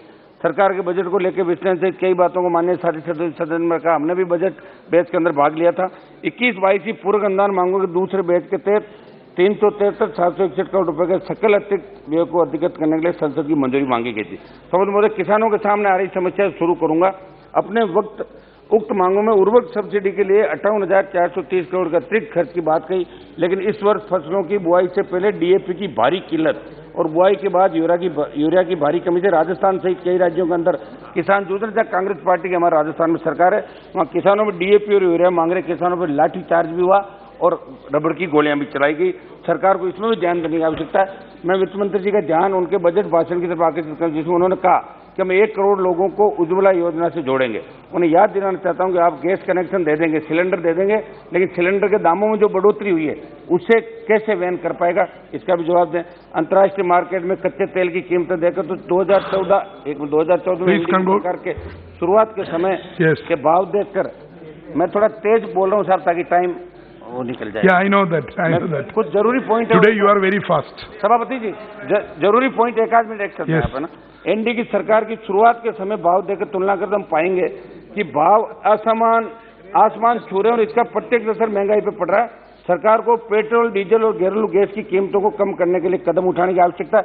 अभी आप 4 राज्यों में जीत गए तो इस खुशी में घोषणा कर दो तेल की कीमतें कम हो जाए, कम से कम 30, 40, 50 रुपए कम करो, तब जाके मैसेज जाएगा देश के अंदर। आम आदमी तकलीफ के अंदर है। सभापति महोदय, नदी जोड़ो परियोजना को गति देने के लिए 21-22 की अनुदान के अनुपूरक मांग के दूसरे बैच में 4300 करोड़ रुपए मांगी। अब एक मिनट सर, लास्ट 1 मिनट। नदियां जोड़ रहे हो अच्छी बात है, लेकिन पारंपरिक नदियों के बहाव क्षेत्र को जो हालात है उसमें सुधार कैसे होगा, उस पर मंथन करने की जरूरत है। राजस्थान के लंबित अंतर्राज्यीय जल विवादों को निस्तारण में केंद्र गंभीरता रुचि नहीं दिखा रहा है। मैं विगत में जुड़ा एक उदाहरण देना चाहूंगा कि राजस्थान के नोर में 200 के स्थान पर 30 क्यूसेक पानी छोड़ा गया, क्योंकि हरियाणा ने नोर फीडर में पानी की आवक अचानक घटा दी। उसका कारण ये था कि पंजाब से नोर फीडर का मांग के क्रम माउंटेन पानी का नहीं दिखा। इस कारण किसानों की बारियां पिट रही है। शपथ महोदय, मैं लास्ट में मेरी एक फाइनल पॉइंट बोल रहा हूँ। शपथ महोदय, क्योंकि राजस्थान क्षेत्रफल की दृष्टि से सबसे बड़ा राज्य होने के साथ ही देश का सबसे बड़ा रेगिस्तानी भाग राजस्थान में स्थित है और पानी राज्य के हिस्से में देश का सबसे कम मात्रा में। राज्य में कृषि पशुपालन मूल व्यवसाय रवि कुमार, पानी की बस लास्ट खत्म करो सभी। Ravi Kumar ji please, Ravi Kumar ji wait 1 minute sir. आप बैठो तो हम चाहते हैं 1 मिनट एक्स्ट्रा मिल जाए। Honourable minister wants to reply. राज्य में कृषि पशुपालन मूल व्यवसाय होने की वजह से यहाँ पानी की आवश्यकता अधिक है, क्योंकि वर्षाएं सबसे कम होने के साथ साथ यहाँ का तापमान अधिक रहता है। सारे हालातों के बाद भी राजस्थान के साथ पड़ोसी राज्यों में जल विवाद अशोभनीय है। रावी व्यास समझौते के अनुसार पंजाब द्वारा राजस्थान को हिस्से का पानी नहीं देने, भरतपुर जिले में यमुना का पानी कम होने, ऊपर यमुना बोर्ड के निर्णय क्रम में राजस्थान को उसके हिस्से का जल आवंटन नहीं होने जैसे विवादों के कारण राजस्थान को उसके हक का पानी नहीं मिला, जिससे राजस्थान में आए दिन आंदोलन हो रहे हैं, किसान बलिदान दे रहे हैं, शहादत दे रहे हैं। शपथ महोदय, ये भी केंद्र हस्तक्षेप करें। एक मिनट शपथ महोदय लास्ट। ये हमारे यहाँ मंत्री जी विराजे। शपथ महोदय, ये हमारे ऊर्जा मंत्री जी, देश के ऊर्जा मंत्री जी बैठे हैं यहाँ पे, प्लीज। ऊर्जा मंत्री जी बैठे। शपथ महोदय, मैं इनका ध्यान केंद्र की सौभाग्य योजना की तरफ आकर्षित करना चाहता हूं। शपथ महोदय, यह महत्वपूर्ण योजना केंद्र सरकार ने, ये सारा पैसा केंद्र सरकार देगा और देश के अंदर जितनी भी ढाणियां, जितने भी गांव या जितने भी जहां लोग रहते हैं, अगर एक मिनट साहब, 1 minute. You can conclude now. You can conclude now. So minister is ready for reply. 30 second में खत्म करो। 1 मिनट बैठे साहब भैया प्लीज। मैं इसके अंदर मंत्री जी से मांग करूंगा कि उक्त योजना में विद्युतीकरण से वंचित आवासों को बिजली से जोड़ने के लिए 13/7/2021 को भारत सरकार ने राजस्थान के लिए 1022.40 करोड़ की योजना स्वीकृत की। चूंकि राजस्थान विस्तृत भूभाग में फैला हुआ है, ऐसे में योजना में कार्य पूर्णता की अवधि जो 15 फरवरी तक बढ़ाई गई है, उसे बढ़ाकर 31 दिसंबर 2022 तक की जाए, ताकि मेरे संसदीय क्षेत्र नागौर, जोधपुर, बाड़मेर सहित पूरे राजस्थान के अंदर इस योजना के माध्यम से हजारों घर रोशन हो सके। मंत्री जी, इस बात में विशेष ध्यान दें, नहीं तो आपकी योजना कागजों में ही रह जाएगी और फिर Ravi Kumar please start. Thank you Ravi Kumar ji please. மாண்புமிகு மக்களவைத் தலைவர் அவர்களுக்கு வணக்கம். 1951ஆம் ஆண்டு 1951ஆம் ஆண்டில் தனது சட்ட அமைச்சர் பதவியை ராஜினாமா செய்யும் நேரத்தில் புரட்சியாளர் அம்பேத்கர் அவர்கள் அதற்கான காரணங்களை சொல்லும்போது காஷ்மீர் பிரச்சனையும் ஒரு காரணமாக சுட்டிக்காட்டியிருந்தார். அன்றைக்கு ஒட்டுமொத்த பட்ஜெட் என்பது 350 கோடி ரூபாய். அதிலே 180 கோடி ரூபாய் 50 விழுக்காட்டுக்கு மேல் இராணுவத்துக்காக செலவு செய்யப்படுகிறது. இந்த இராணுவ செலவு இவ்வளவு அதிகமாக இருப்பதற்கு பாகிஸ்தானுடன் நாம் கொண்டிருக்கிற மோதல் போக்குதான் காரணம். பாகிஸ்தானோடு நாம் கொண்டிருக்கிற இந்த மோதல் போக்குக்கு முக்கியமான காரணியாக இருப்பது காஷ்மீர் பிரச்சனை. இந்த காஷ்மீர் பிரச்சனையை தீர்க்காத காரணத்தினாலே தான் நம்முடைய நிதியை இராணுவத்துக்காக செலவு செய்ய வேண்டி இருக்கிறது என்று சொல்லி காஷ்மீர் பிரச்சனையை தீர்ப்பதற்கான ஆலோசனையும் அவர் அன்றைக்கு முன்வைத்தார். ஆனால் அன்றைக்கு இருந்த அரசு அம்பேத்கர் அவர்கள் சொன்ன ஆலோசனையை ஏற்கவில்லை. 70 ஆண்டுகளாக காஷ்மீர் பிரச்சனை தொடர்ந்து கொண்டிருக்கிறது. இதற்கு முந்தைய அரசுகள் எல்லாம் தவறிழைத்து விட்டன. எனவே அரசியலமைப்பு சட்டத்தினுடைய ஒரு 370ஐ நாங்கள் ரத்து செய்து காஷ்மீருக்கான தனி அந்தஸ்தை ரத்து செய்கிறோம், அதன் மூலம் அந்த மக்களுக்கு நாங்கள் நன்மைகளை வழங்கப் போகிறோம் என்று இந்த அரசு அறிவித்தது. ஆனால் கடந்த 2 ஆண்டுகளுக்கு மேலாக அங்கே மக்களால் நிர்வகிக்கப்படுகிற ஒரு அரசாங்கம் உருவாக்கப்படவே இல்லை. இன்னும் இராணுவத்தின் கீழ்தான் அங்கே இருக்கிற மக்கள் வாழ்கிற ஒரு நிலை இருக்கிறது. இன்றைக்கு நம்முடைய மாண்புமிகு பிரதமர் அவர்கள் ரஷ்யாவுக்கும் உக்ரைனுக்கும் இடையில் சமரசம் செய்வதற்கு முன்வந்து பல முயற்சிகளை மேற்கொள்கிறார். ஆனால் காஷ்மீர் பிரச்சனையை தீர்க்காமல் சர்வதேச அரங்கிலே நாம் சமரச தீர்வு காணப் போகிறோம் என்று சொல்வது வேடிக்கையாக இருக்கிறது. காஷ்மீரிலே இருக்கின்ற சராசரி மக்களுக்கு, சாதாரண மக்களுக்கு எந்த அடிப்படை உரிமைகளும் கிடைப்பதில்லை. அங்கே அரசாங்க ஊழியர்கள் கூட எந்த காரணமும் இல்லாமல் சிறையில் அடைக்கப்படுகிறார்கள். மனித உரிமை மீறல் மட்டுமல்ல, எந்த விதமான சிவில் உரிமைகளும் கிடையாது. இந்த அரசாங்கம் அவர்களுக்காக நிதி ஒதுக்குகிறோம் என்று சொன்னாலும் அந்த நிதி எப்படி அங்கே செலவு செய்யப்பட முடியும்? இன்றைக்கு அதற்கான சிவில் கட்டமைப்பை அங்கே உருவாக்காமல் நாம் மீண்டும் அந்த தொகுதி மறுவரையறை செய்துவிட்டு, டீலிமிட்டேஷன் செய்துவிட்டு அதற்கு பிறகு அங்கே தேர்தலை நடத்துவோம் என்கிறார்கள். அந்த டீலிமிட்டேஷன் செய்யும் போது அங்கே பாகுபாடு காட்டப்படுகிறது. தங்களுடைய அரசியல் நோக்கத்துக்காக அந்த டீலிமிட்டேஷன் முயற்சிகள் மேற்கொள்ளப்பட்டிருக்கின்றன என்ற குற்றச்சாட்டுகள் இருக்கின்றன. எனவே காஷ்மீருடைய பிரச்சனையை தீர்க்க இந்த அரசு முழுமனதோடு முன்வர வேண்டும் என்று நான் கேட்டுக்கொள்கின்றேன். காஷ்மீரை மற்ற நாட்டின் மற்ற பகுதிகளைப் போல ஆக்குவோம் என்று சொல்லிவிட்டு மற்ற பகுதிகளை காஷ்மீர் போல ஆக்குவதிலே இந்த அரசாங்கம் முனைப்பாக இருக்கிறது. மற்ற மாநில உரிமைகளை பறித்து காஷ்மீர் எந்த அளவுக்கு இருக்கிறதோ அப்படி மற்ற மாநிலங்களையும் ஆக்குவதிலே தான் இந்த அரசுக்கு அக்கறை இருக்கிறதே தவிர காஷ்மீர் பிரச்சனையை தீர்ப்பதிலே இந்த அரசுக்கு முழுமையான அக்கறை இல்லை என்பதைத்தான் நான் இங்கே சுட்டிக்காட்ட விரும்புகிறேன். நன்றி, வணக்கம். Honorable Member Sri Tol Tirumalavanji. மாண்புமிகு அவைத் தலைவருக்கு வணக்கம். ஒரே தேசம் ஒரே கலாச்சாரம் என்கிற தமது கனவு திட்டத்தை நனவாக்குவதற்காகவே ஜம்மு காஷ்மீர் மாநிலத்திற்கென்று இருந்த தனி அந்தஸ்தை தகர்த்தெறிந்திருக்கிறது இந்த அரசு. ஒரே மாநிலமாக இருந்த ஜம்மு காஷ்மீரை யூனியன் பிரதேசங்களாக உடைத்து சிதறடித்தது மாபெரும் இமாலய தவறாகும். இது ஜம்மு காஷ்மீர் மாநிலத்திற்கு இழைக்கப்பெற்ற மாபெரும் அநீதியாகும். அரசமைப்பு சட்டத்திற்கு எதிரான ஜனநாயக படுகொலையாகும். என்ன காரணத்திற்காக இதை யூனியன் பிரதேசங்களாக பிரிக்கிறோம் என்று இங்கே சொல்லப்பட்டதோ அந்த நோக்கமும் இதுவரையில் நிறைவேற்றப்படவில்லை. இன்னும் இராணுவ ஆட்சியே அங்கு நீடிக்கிறது. மக்களிடையே அமைதி இல்லை, சுதந்திரம் இல்லை, பாதுகாப்பு இல்லை. எல்லோரும் வீட்டுக்காவலிலே வைக்கப்பட்டிருக்கிறார்கள். ஊடகவியலாளர்களுக்கும் சுதந்திரம் இல்லை. இப்படிப்பட்ட ஒரு ஒடுக்குமுறை அங்கே நிலவுகிற சூழலில் இயல்பு நிலை இருப்பதை போன்ற ஒரு தோற்றத்தை ஏற்படுத்துவதற்கு இந்த அரசு முயற்சிக்கிறது. இது முற்றிலும் உண்மைக்கு புறம்பானது. அங்கே இயல்பு நிலை இருப்பது உண்மை என்றால் இந்த அரசுக்கு நான் ஒரு வேண்டுகோள் விடுக்கிறேன். நாடாளுமன்ற உறுப்பினர்கள் அடங்கிய குழு ஒன்றை எதிர்க்கட்சி உறுப்பினர்கள் அடங்கிய குழு ஒன்றை உடனடியாக ஜம்மு காஷ்மீர் லடாக் பகுதிகளுக்கு அனுப்பி வைக்க வேண்டும். 2010 செப்டம்பரில் முன்னாள் உள்துறை அமைச்சர் ப. சிதம்பரம் அவர்களின் தலைமையில் இதேபோல நாடாளுமன்ற உறுப்பினர்கள் குழு அங்கே பயணம் செய்தது. அந்த குழுவில் நானும் ஒருவனாக அப்போது இடம்பெற்றிருந்தேன். அந்த அடிப்படையில் இப்போது நான் வேண்டுகோள் விடுக்கிறேன்.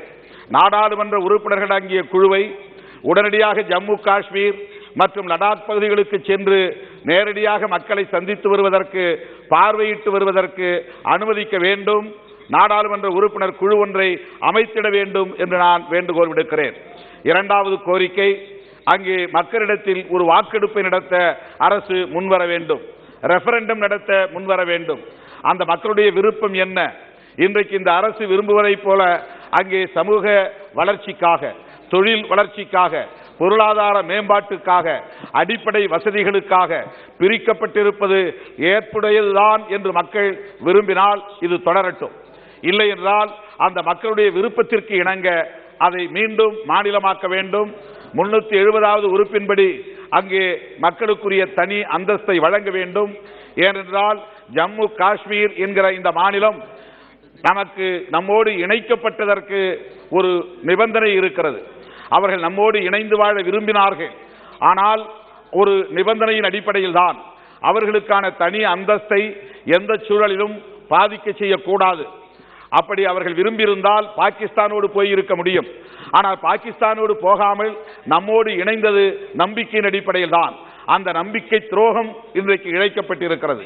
அவர்களின் நம்பிக்கை நொறுக்கப்பட்டிருக்கிறது. அவர்களுக்கான அந்த தனி அந்தஸ்து பறிக்கப்பட்டது என்பது இந்திய அரசமைப்பு சட்டத்திற்கு எதிரானது என்பதை மீண்டும் ஒருமுறை நான் சுட்டிக்காட்ட விரும்புகிறேன். எனவே தங்களது கனவு திட்டமான ஒரே தேசம் ஒரே கலாச்சாரம் என்கிற ஜனநாயக விரோத கனவு திட்டத்தை கைவிட்டுவிட்டு இந்தியாவை இந்தியர்களாக நடத்த முயற்சிக்க வேண்டும். இந்தியர்களுக்கு இடையிலான ஒற்றுமையை வலுப்படுத்துவதற்கு இந்த அரசு செயல் திட்டங்களை வரையறுக்க வேண்டுமே தவிர இந்தியர்களை இந்துக்கள் அல்லாதவர்கள் என்று பிரிப்பதும், இந்துக்களை மேல் சாதி கீழ் சாதி என்று பிரிப்பதும், மக்களை ஒன்று சேர விடாமல் எப்போதும் பிளவுபடுத்தி அவர்களை தமது கட்டுக்குள்ளே வைத்திருந்து தமது கனவு திட்டங்களை நினைவாக்குவதற்காக, நிறைவேற்றுவதற்காக இந்த அரசு முயற்சிப்பது இந்திய அரசமைப்பு சட்டத்திற்கு எதிரானது, ஜனநாயகத்திற்கு எதிரானது. எனவே இந்த போக்கை இந்த நேரத்தில் நான் வன்மையாக கண்டித்து ஜம்மு காஷ்மீர் மாநிலத்தை மாநிலமாகவே மீண்டும் அறிவிக்க வேண்டும் என்று கேட்டு வாய்ப்புக்கு நன்றி கூறி அமர்கிறேன். நன்றி, வணக்கம். Thank you. All members, Abdul Khalik. I want to start with quote of Rahat Indari. अभी गनीमत है सबर मेरा, अभी गनीमत है सबर मेरा, अभी लबालब भरा नहीं हूँ। वो मुझको मुर्दा समझ रहा है, वो मुझको मुर्दा समझ रहा है, उसे कहो मैं मरा नहीं हूँ, उसे कहो मैं मरा नहीं हूँ। वो कह रहा है, वो कह रहा है कि कुछ दिनों में मिटा के रख दूंगा नस्ल मेरी, नस्ल तेरी, है उसकी आदत डरा रहा है, है उसकी आदत डरा रहा है मेरी फितरत डरा नहीं हूँ। अध्यक्ष महोदय, अरे सुनो पहले। अध्यक्ष महोदय, ये 2019 में 370 हटा दिया था। ये सच के क्यों? जम्मू कश्मीर का भला होगा, जम्मू कश्मीर मेन स्ट्रीम में आ जाएगा, जम्मू कश्मीर में विकास का रास्ता खुला हो जाएगा। अध्यक्ष महोदय, क्या देखा अभी जो बजट लेके आया, इस बजट में आज जो बजट पेश की, इस बजट में क्या है? हेल्थ सेक्टर में 5.47 डिक्रीज है। अगर जम्मू कश्मीर का विकास का जरूरत है, जम्मू कश्मीर का विकास करना है, वहां हेल्थ सेक्टर में वो 5.47 डिक्रीज है। जो लोक निर्माण विभाग पीडब्ल्यूडी में, पब्लिक वर्क्स में 6.90 डिक्रीज है। अध्यक्ष महोदय, यूपीए के शासन में जो जम्मू श्रीनगर हाईवे का शुरू हुआ था वो अभी तक कंप्लीट नहीं हुआ। अध्यक्ष महोदय, विकास इतना हुआ है। अध्यक्ष महोदय, जुगल किशोर जी ने बताया था जो उस कैजुअल वर्क का रेगुलेशन मांग रहा है, सच बात है। अभी 60,000 casual worker they are fighting for regulation of their job. अध्यक्ष महोदय, जो पंचायत राज का यह जिक्र हुआ, पंचायत राज में जो पैसा दिया गया 2021-22 में 30% अभी तक उसका खर्चा नहीं हुआ। अर्बन लोकल बॉडी में जो पैसा दिया गया 50% खर्चा नहीं हुआ। अध्यक्ष महोदय, तो ये जम्मू कश्मीर का यह हालत है, जो इतना अगर विकास हुआ, इतना अगर सब कुछ काम किया, तब ये लोग चुनाव नहीं क्यों कराते? क्योंकि इतना विकास होने से जम्मू कश्मीर का लोग भी उन लोग को वोट डालेगा। ये लोग ये चुनाव नहीं कराते, वहां जो डिलिमिटेशन का बात बोलते हैं। अभी जो डिलिमिटेशन कमीशन का जो नियम है, वहां संसद का भी रिप्रेजेंटेशन रहते हैं और विधानसभा के भी रिप्रेजेंटेशन रहते हैं। अभी जो डिलिमिटेशन हो रहा है, वहां विधानसभा का कोई रिप्रेजेंटेशन नहीं है। अध्यक्ष महोदय, और वो स्टेट को, यहाँ गृह मंत्री जी ने बोला था यूनियन टेरिटरी को स्टेटहुड दिलाएगा। कब दिलाएगा? ये बोले 70 साल नहीं लगेगा। लेकिन अभी तक, अभी 2 साल हो गया, अभी तो उसका जिक्र नहीं हुआ। अध्यक्ष महोदय, अध्यक्ष महोदय, ये लोग का जब सुविधा होता है, कभी अब्दुल्ला जी के साथ सरकार करता है तब अब्दुल्ला अच्छा है, कभी मुफ्ती साहब के साथ सरकार करता है तो भी ये अच्छा है। और सिर्फ आदत बीजेपी का नहीं है, उनका जो फाउंडर श्यामा प्रसाद मुखर्जी अनडिवाइडेड बंगाल में फजलुल हक की मिनिस्ट्री में मंत्री रहे। क्यों था? तो वो नेशनलिस्ट कांग्रेस को सपोर्ट नहीं किया था। श्यामा प्रसाद मुखर्जी जी फजलुल हक का मिनिस्ट्री में मिनिस्टर था। अध्यक्ष महोदय, ये सुविधावाद है। अध्यक्ष महोदय, प्लीज कंक्लूड। अध्यक्ष महोदय, कंक्लूड कर रहा हूं। तो इसीलिए अध्यक्ष महोदय, ये कश्मीर, जम्मू कश्मीर का विकास के लिए ये जो ट्राइबल अफेयर्स डिपार्टमेंट में अगर हम बजट देखें, ये डिक्रीज भी नहीं, इंक्रीज भी नहीं। ये यूपीए के जमाने में, ये मैं बीच में social justice and empowerment committee का विजिट में गया था, वहां क्या देखे, जो यूपीए के जमाने में एकलव्य मॉडल स्कूल शुरू हुआ, उसका अभी तक काम फिनिश नहीं हुआ, कंप्लीट है, कब तक होगा ये? इसलिए वहां विकास का रास्ता। और यहाँ ये 2 साल में ये 370 हटने के बाद अभी तक 70 केंद्रीय मंत्री, 70 यूनियन मिनिस्टर वहां विजिट किया, उसमें लगभग जितना वहां जो हिसाब आया, वहां 200 करोड़ से कम खर्चा नहीं हुआ। सिर्फ मंत्री विजिट करने से नहीं होगा, विकास को रास्ता मिलाना होगा वहां। और जो समाप्त कर रहा हूं अध्यक्ष महोदय, जो वो कश्मीर फाइल का बात बोल रहा है, देखिए ये अच्छा नहीं हुआ। कश्मीरी पंडित को इंसाफ मिलना चाहिए, लेकिन ये नफरत वाले बात दिखा के क्या फायदा होगा? कल अगर कोई नेली, जो असम में जो कत्लेआम हुआ था 1983 में, उसका ऊपर अगर कोई मूवी बनाएगा, या गोधरा के ऊपर कोई मूवी बनाएगा, ज्यादा नफरत अगर सोसाइटी में स्प्रेड होगा, उससे किसी को फायदा नहीं होगा। देश का अगर असली राष्ट्रवाद तब होगा। ये हम लोग ने ये बांग्लादेश का त्योहार का जो गोल्डन सेलिब्रेशन किया, ये सरकार, ये इंदिरा जी को धन्यवाद देना चाहिए था। इंदिरा जी को बैठे ठीक है, प्लीज। धन्यवाद साहब, बहुत बहुत बड़ा बढ़िया लग रहा है। हमारे कांग्रेसी साथी श्यामा प्रसाद मुखर्जी साहब की बात कर रहे हैं, 370 की बात कर रहे हैं। ये श्यामा प्रसाद मुखर्जी की अगर बात करेंगे तो कॉन्स्टिट्यूट असेंबली के समय जाना पड़ेगा, जब कांग्रेस CWC में पास करके सदन में चर्चा नहीं कराती थी।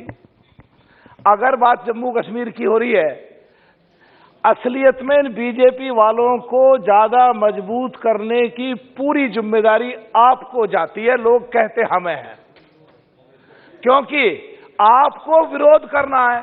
कितना ही बढ़िया काम कर दो, खड़े होकर हम विपक्षी हैं, विरोध करना है।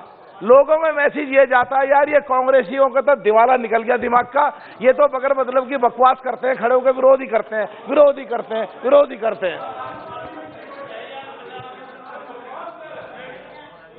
सब ये जो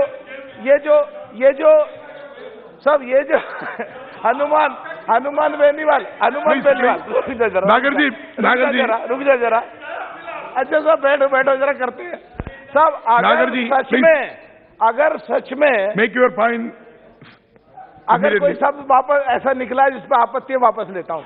टाइम इज वेरी शॉर्ट। हाँ सब मैं खत्म कर रहा हूँ बस।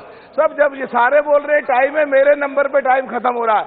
अगर सच में आज के वर्ल्ड के हालातों को देखते हुए अगर अभी भी हम पार्लियामेंटेरियन 370 की चर्चा करेंगे और पिछले साल में पहुंचेंगे, तो इसका मतलब है कि आने वाले समय में विपक्ष खत्म हो जाएगा और ये अपने मर्जी से जो चाहे करेंगे, इसके जिम्मेदार हम खुद होंगे। असलियत में हमें अच्छी चीजों की शुरुआत करनी चाहिए और अच्छी चीजों पे बात रखनी चाहिए, और जो सरकार अच्छे काम करे उसको कम से कम अच्छाई भी ना करो, तारीफ भी ना करो, तो कम से कम खड़े होकर के बगैर मतलब का विरोध मत करो, जिससे कि आम पूरा वर्ल्ड, पूरा संसार देख रहा है। और बगैर मतलब के अब कोई पिक्चर आई है कश्मीर फाइल, हनुमान बेनीवाल ने, हमारे साथी ने भी कहा, अरे उस डायरेक्टर को जाके पहले स्टडी करो, उसके पिछले 25 साल की एक एक फिल्म को देखो। वो 4-5 साल उस पर रिसर्च करता है और हर क्लिप को उठा करके जू की त्यू उसको अपने स्टोरी में पिरो के उसको रिलीज करते हैं। तो मैं मांग करता हूं कि इस तरह की पिक्चरों को बढ़ाने के लिए टैक्स फ्री करना चाहिए। आपको भी रुक जाओ, भी आपकी तरफ भी आ रहा हूं थोड़ा सा सर। सब ये जो मैं अगर जम्मू कश्मीर, हनुमान बेनीवाल रुक जा, हनुमान बेनीवाल रुक जा जरा, डटा रहे। अगर जम्मू कश्मीर को खुशहाल देखना चाहते हैं और जम्मू कश्मीर को ऐसी स्थिति में लाना चाहते हैं जो अगर कोई 370 की बात करे तो लोग उस पर टूट करके पड़े, तो जम्मू कश्मीर के अंदर जाके पूरी उसकी स्टडी करनी पड़ेगी और पूरे जम्मू कश्मीर के पाकिस्तान की बाउंड्री से लेकर के और जो इंटीरियर का इलाका है उस पे अगर जाएंगे, सब खत्म कर रहा हूं, वाइंड अप कर रहा हूं बस। जो हमारे साथी अभी हनुमान बेनीवाल ने बोला है, जो गुजर बकरवाल हैं वहां, जो देश के लिए लड़ते हैं, जो देश के लिए अपने प्राण न्यौछावर कर देते हैं, उनकी सुविधा देखनी पड़ेगी, उनके लिए ऐसी जेड बनाना पड़ेगा।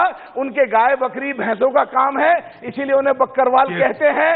उनके जो टीचर हैं, जो मौसमी टीचर हैं, 6 महीने का उनको 1 साल का करना चाहिए। सब वाइंड अप कर रहा हूं बस। और जो उनकी पिछले दिनों बगैर मतलब तोड़ फोड़ हो गई थी, उनकी तोड़ फोड़ को कानूनी प्रक्रिया को अपनाकर, अधिनियम 2006 की प्रक्रिया को अपना करके उनको राजस्व डिक्लेयर करके और उनको सुविधा दी जाए। सब खत्म कर रहा हूं बस।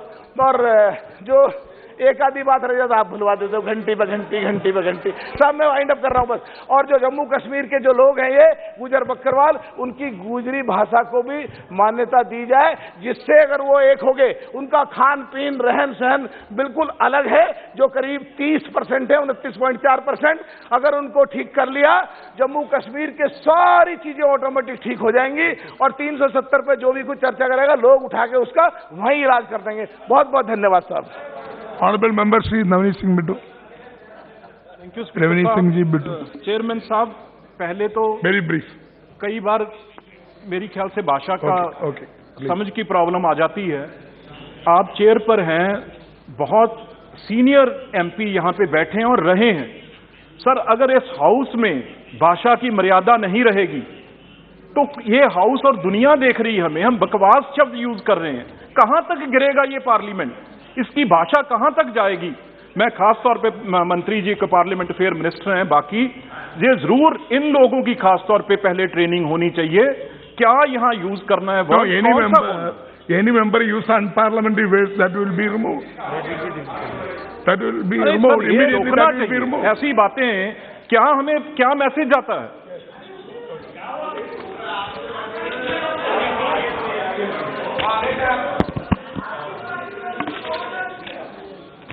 तो मैं, क्योंकि होम कमेटी में मैं कश्मीर मौका मिला जाने का, तो 2-3 चीजें, क्योंकि सारा बहुत विस्तार से सब कुछ रखा है, लेकिन 2-3 चीजें जो वहां पे हमें प्रेजेंटेशन रिप्रेजेंट किया था, वहां पे खास तौर पे हाउस बोट वालों ने, वो छोटी छोटी बातें हैं उनकी, क्योंकि ये यूनिक एक वहां पे टूरिस्ट अट्रैक्शन है, उसके लिए क्योंकि वो पुराने हो चुके हैं, लोग गए नहीं। उसके लिए चाहे उनकी लकड़ की मदद, टिम्बर की, खास तौर पे उन्हें छोटी छोटी ये चीजें हैं जिससे वो दोबारा हाउस बोट हैं जो अपनी चला सकेंगे। दूसरी, इकोनॉमिक जोन वहां पे हैंडलूम और हैंडीक्राफ्ट के, अगर उनको जरूर कोई बेनिफिट दिया जाए तो वो दोबारा चल सकेंगे, क्योंकि दुनिया में वो मशहूर हैं। दुनिया में हमारे वहाँ की चाहे शॉल्स हैं चाहे बाकी हैं, वो मशहूर हैं वहाँ की। और तीसरी चीज मैं कहना चाहता हूं मैम, क्योंकि वहां पे सेंट्रल फोर्सेस बहुत हैं, तो सेंट्रल फोर्सेस का खर्चा है जो, ठीक है आप काफी अपने ऊपर लेते हैं, लेकिन 10% है, जो 10% है वो स्टेट के ऊपर पड़ता है। 370 के बाद और सिक्योरिटी वहां पे बहुत ज्यादा हमें लगाने की जरूरत पड़ी है, तो ये तो देश का काम है। तो लगातार जम्मू कश्मीर गवर्नमेंट ये रिक्वेस्ट करती रही है बार बार भी, ये बोझ हम नहीं उठा सकते। इसके लिए जरूर जो हमारी सेंट्रल फोर्सेज हैं, सीआरपी है, सीएसएफ है, बीएसएफ है, इंडो तिब्बतियन पुलिस हैं और फोर्सेज हैं, उसका जो पैसा है जरूर जम्मू कश्मीर से, क्योंकि वहां पे जो लोगों की स्कीम के लिए जब भी हम कोई ना कोई पैसा पैकेज देते हैं तो इसमें पैसा बड़ा उनका खर्च हो जाता है, ये सेंट्रल गवर्नमेंट को उठाना चाहिए। और आखिरी में जो भी हमारी सेंट्रल स्कीम्स है, चाहे मैम उनका यूटिलाइजेशन सर्टिफिकेट्स हैं वो नहीं आए, इसके लिए चाहे जल शक्ति की प्रोग्राम्स हो, जल जीवन मिशन है, डिजास्टर मैनेजमेंट रिलीफ है, rehabilitation and construction, power development, civil aviation, information technology, इसकी मैम तकरीबन अक्टूबर 27 और 2021 का वहां पे पैसा सेंट्रल स्कीम्स का रुका हुआ है, क्योंकि वो इसका कोविड के दौरान या किसी कारण के दौरान वो इसकी आपको सर्टिफिकेट नहीं दे सके। और खास तौर पे मनरेगा, जितना मैं समझता हूं हिस्टोरिकल फॉल्टी है वहां पे मनरेगा जो चल रही है, इतना पैसा गया है तो उसके बाद बहुत पैसे में वहां पे कई चीजें ऐसी हैं जो इसकी इम्प्लीमेंट करने में वहां पे कमी है, ये इसको जरूर देखना चाहिए। और आखिरी बात मैं वहां पे हम कश्मीरी पंडित, जो बहुत ही दुखदायी बात है, हमने पंजाब में भी ये देखा है, कश्मीरी पंडित ठीक है सेंट्रल गवर्नमेंट बहुत कुछ कर रही है वहां पे, लेकिन असली बात यह है कश्मीरी पंडित वहां से आ चुका है, ठीक है उनके लिए उनके घर, उनकी जमीन दोबारा उनको भेजना भी चाहिए, लेकिन मैम आज उस स्टेट में अगर कोई मिनॉरिटी बची है तो वो सिख हैं। अगर वहां चाहते हैं भी वो मिनॉरिटी रहे तो सिखों को एक पीछे उनके ऊपर हमले भी हुए हैं, जरूर एक स्पेशल उन्हें 2 बटालियन सिखों की वहां पे खड़ी करनी चाहिए, उसमें खास बजट देके भी वो मिनॉरिटी वहां पे सिखों की जम्मू कश्मीर में रहे। जो पिछले टेरर अटैक हुए उनके ऊपर, चाहे वो टीचर थे, मैं उन्हें मिलने भी गया था, एक दहशत का माहौल है। हम दोबारा कश्मीरी पंडितों की तरह सिखों के वहां पे मत खोलें, इसलिए सिखों के लिए खास स्कीम लाई जाए और 2 बटालियन है जो वो फौज की वहां पे या पैरामिलिट्री फौज की खड़ी करनी चाहिए। थैंक यू चेयरमैन साहब, आपने टाइम दिया, thank you. Thank you honourable finance minister.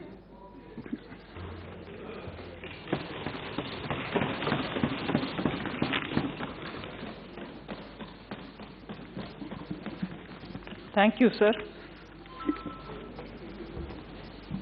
Since 2 o'clock, there has been a very interesting discussion. Several honorable members have gone into great detail in talking about the Jammu Kashmir budget. 22 MPs have participated in today's discussion, and I'm very grateful to all of them. However, to start with, I would like to highlight that today the discussion were to be on 4 different items. They are listed here: supplementary demand for grants for Government of India for the current year. Supplementary current year is ending 22 March. Supplementary demand for grants for J&K, again year ending 22 March.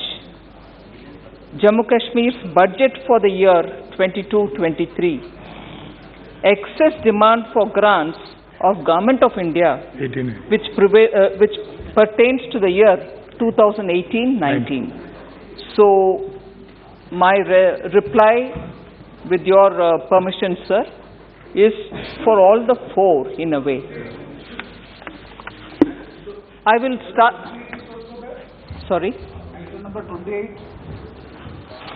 Item number 28. All the reply. As per the direction from the Speaker, it is item numbers 24 to 26 be taken together.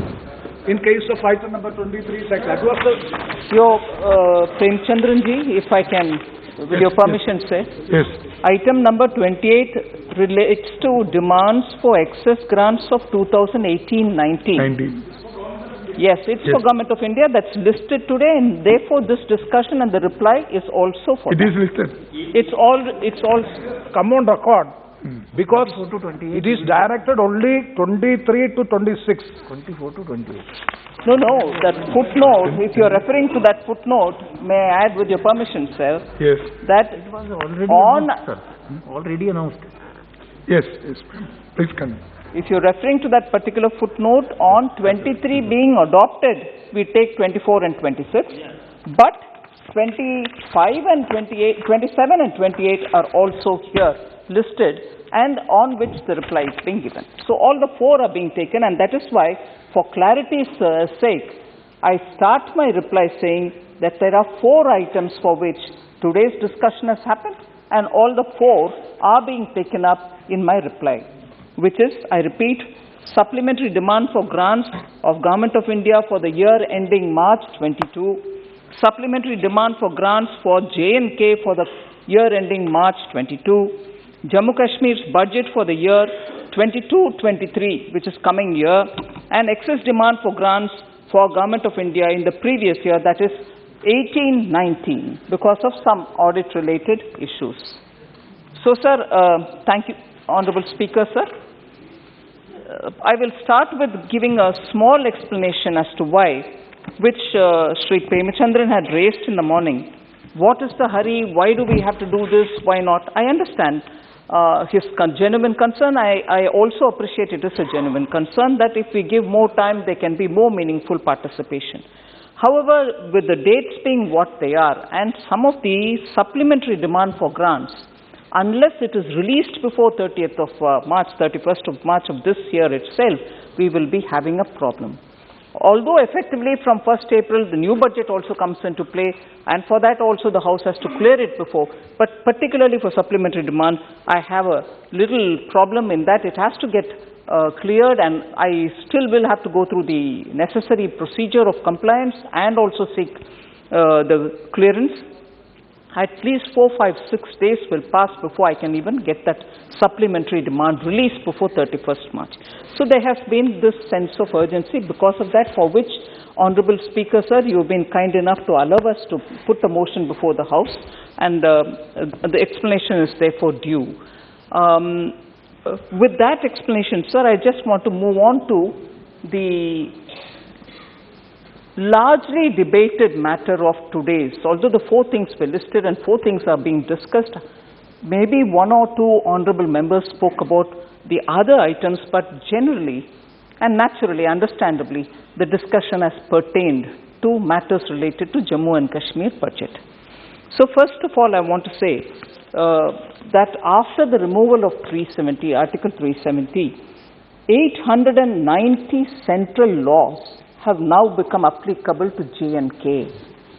There are very many honorable members who said, what is the difference? What happened? And I heard Honorable Member Masoodi feeling very emotional about the fact that what had happened, why did this happen? The matter is in the court, you shouldn't be executing. Sir, what was denied to the people of Jammu and Kashmir for over 70 years, even one of the last speakers, Nagarji, was referring to Bakarwals and SCs and people of that. Will we be giving them their rights? They were denied rights for 70 years, and removal of Article 370 is the one which gives us now the equipment to be able to serve them. I've heard stories of how after the accession, Valmikis were taken from Punjab and Haryana because they were needed, and I hate to say it, and I have a sense of shivering within me when I'm saying this. They were taken because they wanted to have them do all the public service. Yes, yes. Professor, I thought would be very well informed of these sort of things. They were taken, sir, with a promise that they were going to be part of the public service. And being taken there, what the rest of the Valmikis in this country had been given by Dr. Ambedkar, who gave the constitution with that sensitivity, did not get those rights, which rest of the country's Valmikis got, but not in J&K. So I'm very grateful to Honorable Member Nagar who raised it, saying, मिलेगा, उनका हक मिलेगा, जरूर मिल रही है अभी। 370 हटाने के बाद मिल रही है उनको। Removal of 370 has enabled that which Dr. Ambedkar has given for the rest of the country for the scheduled caste and scheduled tribes is now available for them, not when Article 370 was in prevalence. So 890 central laws which this august House has over the decades discussed have never been applied to J&K. So they have become applicable. Unjust and discriminatory laws, again, that is very important to bring in parity. Discriminatory laws were removed. They existed there under 370. I just can't believe that in this country, repeatedly a lot of members are, with a sense of mocking in their tone, say, oh, is country ka ek nishan, ek. Yes, it was a Nara, it was a slogan with a lot of feeling. This country cannot have two symbols, two prime ministers and two constitutions. When we have a constitution which we respect, we revere. And every time we know the kind of people who have given that constitution to us. And we all respectfully raise the name of Dr. Ambedkar. So if Dr. Ambedkar's given constitution is so valuable for the rest of the country, it's not valuable to J&K. And there are several members who ask us the question. But not a voice was raised. Hare, why not Article 370, which is not allowing us to take Dr. Ambedkar ji given constitution to J&K? Why are we not being allowed to take? वो आवाज कभी सुनने में नहीं आया। अभी हटने के बाद पूछ रहे हैं क्यों हटाना था क्या? बिल्कुल हटाना था। Removal was necessary. It was delayed. It was delayed, and I'm grateful.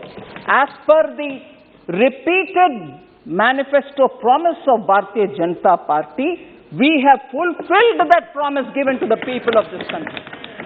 And it is only after that Dr. Ambedkar's dream is coming through even to the people of Jammu and Kashmir. So, unjust laws have been removed. 890 central laws are reaching them. They did not even have a human rights commission till such a time lots of noise was made and Supreme Court had to comment on it. Women's commission were not there. SC/ST commission was not there. So, is this justice or not now? 250 state laws have been repealed. 130 state laws have been modified. So much of change had to be done to even get them at par with the rest of the country. 70 years that parity was not there. So, as a result, a whole lot of financial reforms have also been taking place. I heard Ravneet Singh ji talking about Manrega, what's happening on it. 1,727 crores have been devolved under Manrega to J&K. 73rd and 74th Amendment, Panchayat Raj related amendments, about which we constantly hear Congress party saying, Sri Rajiv Gandhi brought it in. Agreed. But you didn't care to have that brought in J&K. As a result now, when it has come into J&K, 27 functions have been transferred to the PRIs and 7 departments transferred to urban local bodies. Not there. Whereas the rest of the country was enjoying it. So, several financial reforms have also been taking place, sir. I will get into the details of how many projects, what, a little further. But I just wanted to put the context before us. I just wanted to also highlight the fact that the larger interest of J&K has been well addressed after the 370 removal, Article 370 removal. I'll specifically address the issues related to the budget and the budgetary proposals because a lot of honorable members have raised the question, particularly starting with Sri Manish Tiwari asking about employment. What is happening in J&K? Is employment improving or not? Very quickly, I'll give you the figures and get into specifics, sir. As per CMIE, that which monitors the Indian economy, in January alone, February, at the end of February, from some time years ago, where it was 22% unemployment, unemployment rate has come down to 13.2%. I'll just quickly tell you, in 2016, it was 20%. In 2017, it was 13%. In 2018, it came down to 12. 2019, it went up slightly to 16. And 2020, it reached 14.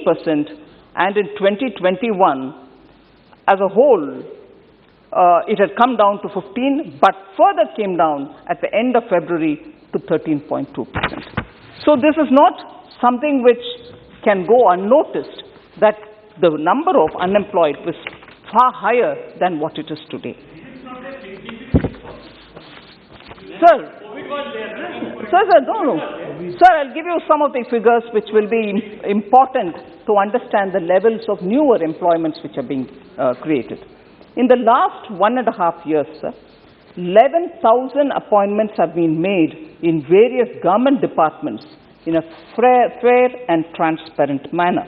I'll let you know later as to why I need to add this line, fair and transparent manner, here. Second, sir,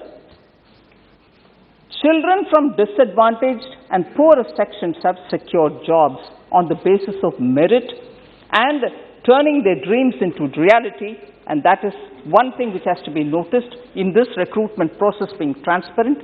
That's the benefit which has reached people from disadvantaged sections.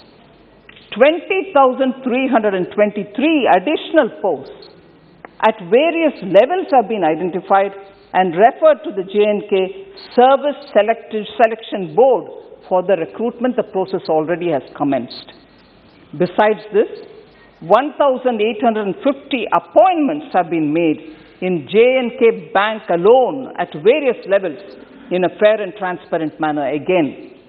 As many as 1,37,870 youth have been provided assistance in their entrepreneurial ventures under various self-employment schemes and programs.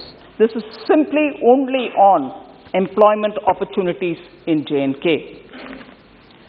We also have heard a lot of honorable members rightly say, unless tourism improves and people start going to J&K, it will not create opportunities for greater employment, because after all, J&K is very well known for tourism. And I was glad to hear a lot of honorable members who have visited J&K post 370 being removed and have seen what is prevailing there on their own.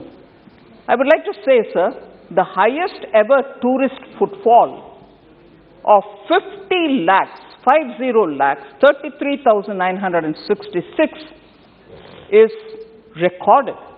That many number of tourists visited J&K in October 2021 to January 2022. So just before the onset of that Chillan Kalan, as you call in J&K, between October and January 2022, this is the number, 50,33,966 are the tourists who have reached J&K.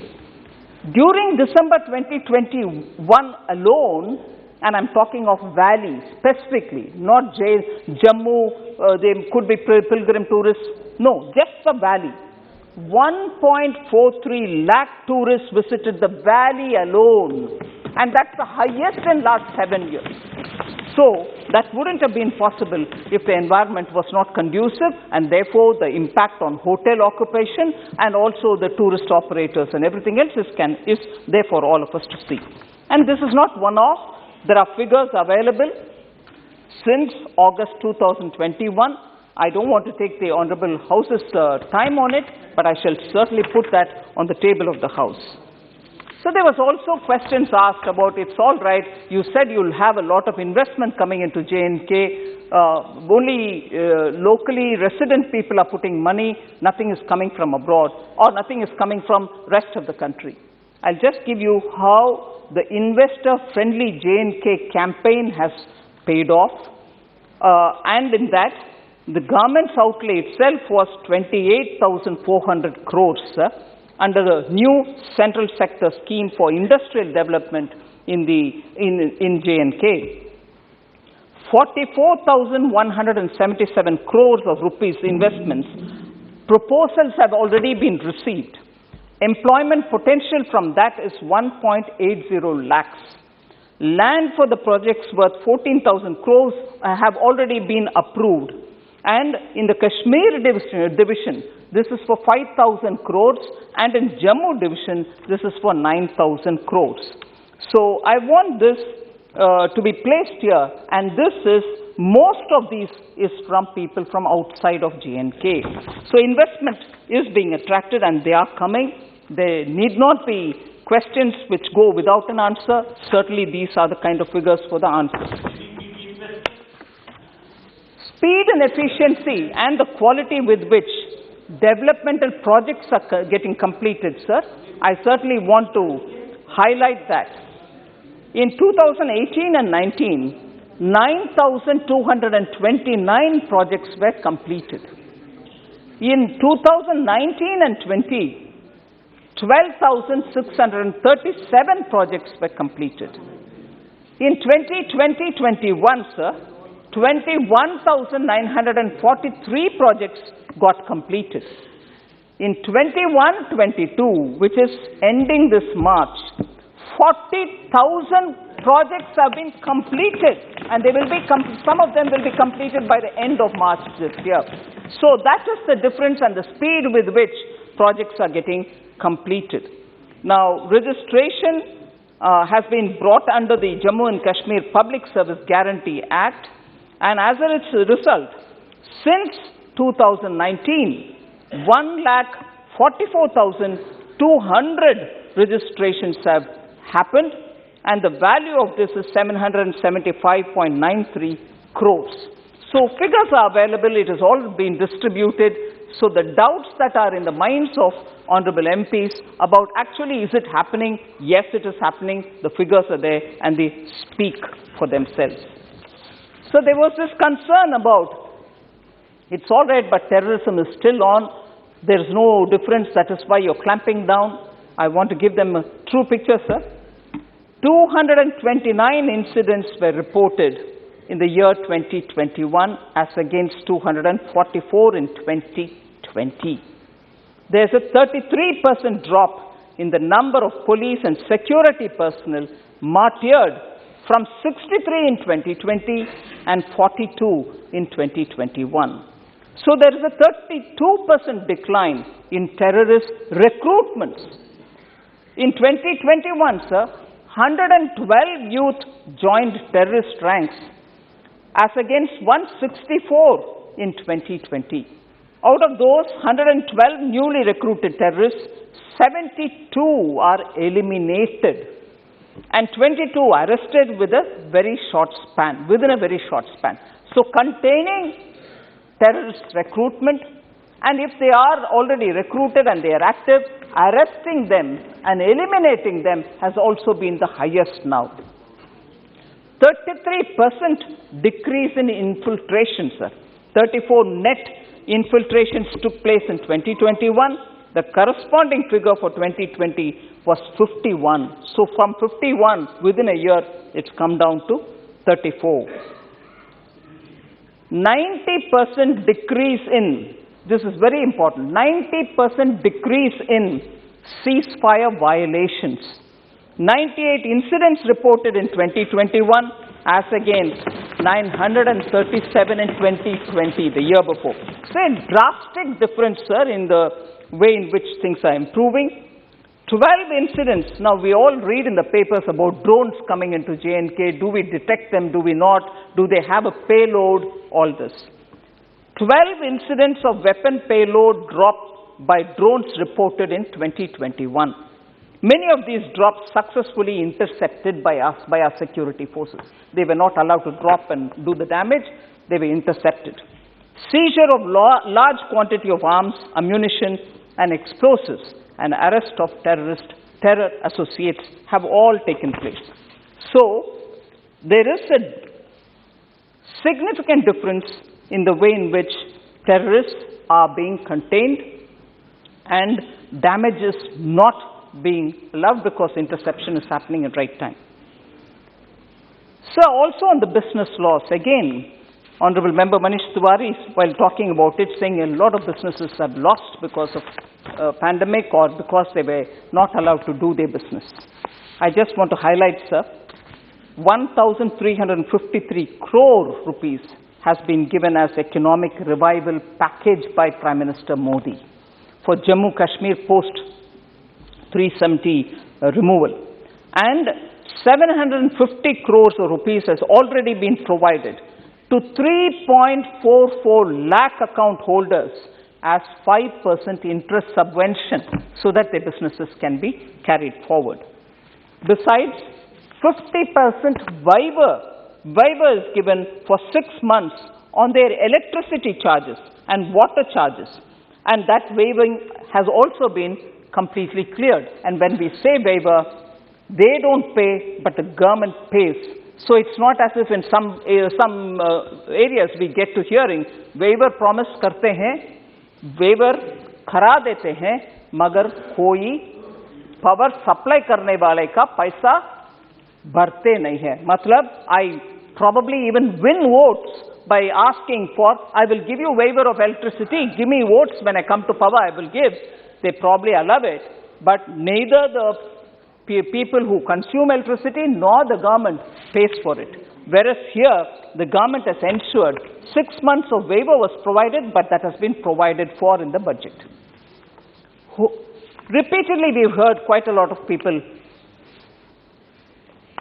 questioning if the budget's larger component, a significant portion of the budget, is only going to Home Ministry, so nothing is reaching the people of J&K. That's not true. 10,831 crores, which is almost 10% of the total budget, is what has been spent on Home Ministry and security related, which is just 10%, and not 63 or 73% as was pointed out by many people. That's, I'd like to correct that figure, sir.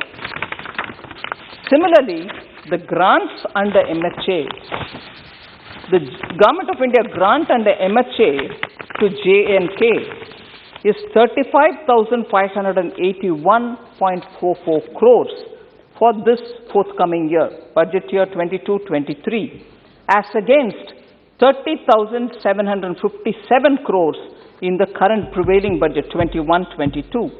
So that is a grant which goes towards activities in J&K, and in that 15.69% increase is provided within 1 year. So that's not going for security purpose, that is actually grant given for activities in the state. So we need to differentiate between the two and then say it is all going to Home Ministry because the money is going for security. No, for security I've given you a figure, and separately the grant which goes for the state's development. So there was just broadly a question on the connectivity in J&K. Is it actually improving? What are the kind of things which are happening there? On the connectivity, based on the status of infrastructure projects, I want to just give a comparison between prior to 2019, what was the situation, and what is it currently. Road length, sir, 39,345 kilometers prior to 2019. Now it's 41,141 kilometers post 37.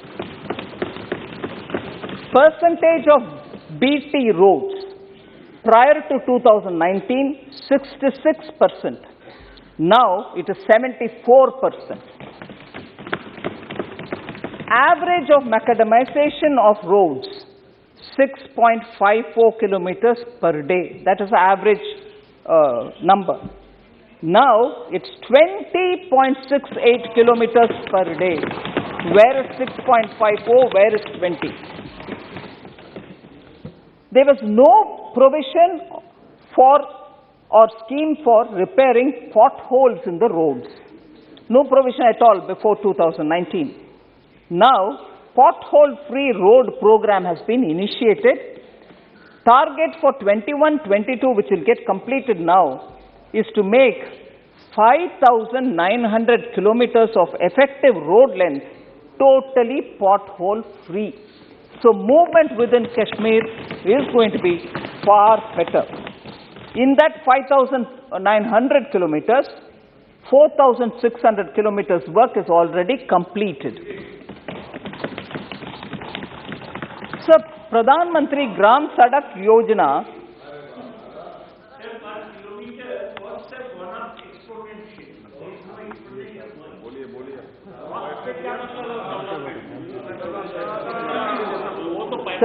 Pradhan Mantri Gram Sadak Yojana road length achieved in a year. Prior to 2019, 1,622 kilometers is what they did in a year. Pradhan Mantri Gram Sadak Yojana, एक साल का number था 1,622 kilometers. Now, 2,127 kilometers in a year. So, Pradhan Mantri GSY national level ranking में 12वीं ranking में थे 2019 से पहले, अभी 4वीं रैंकिंग, 4th रैंक.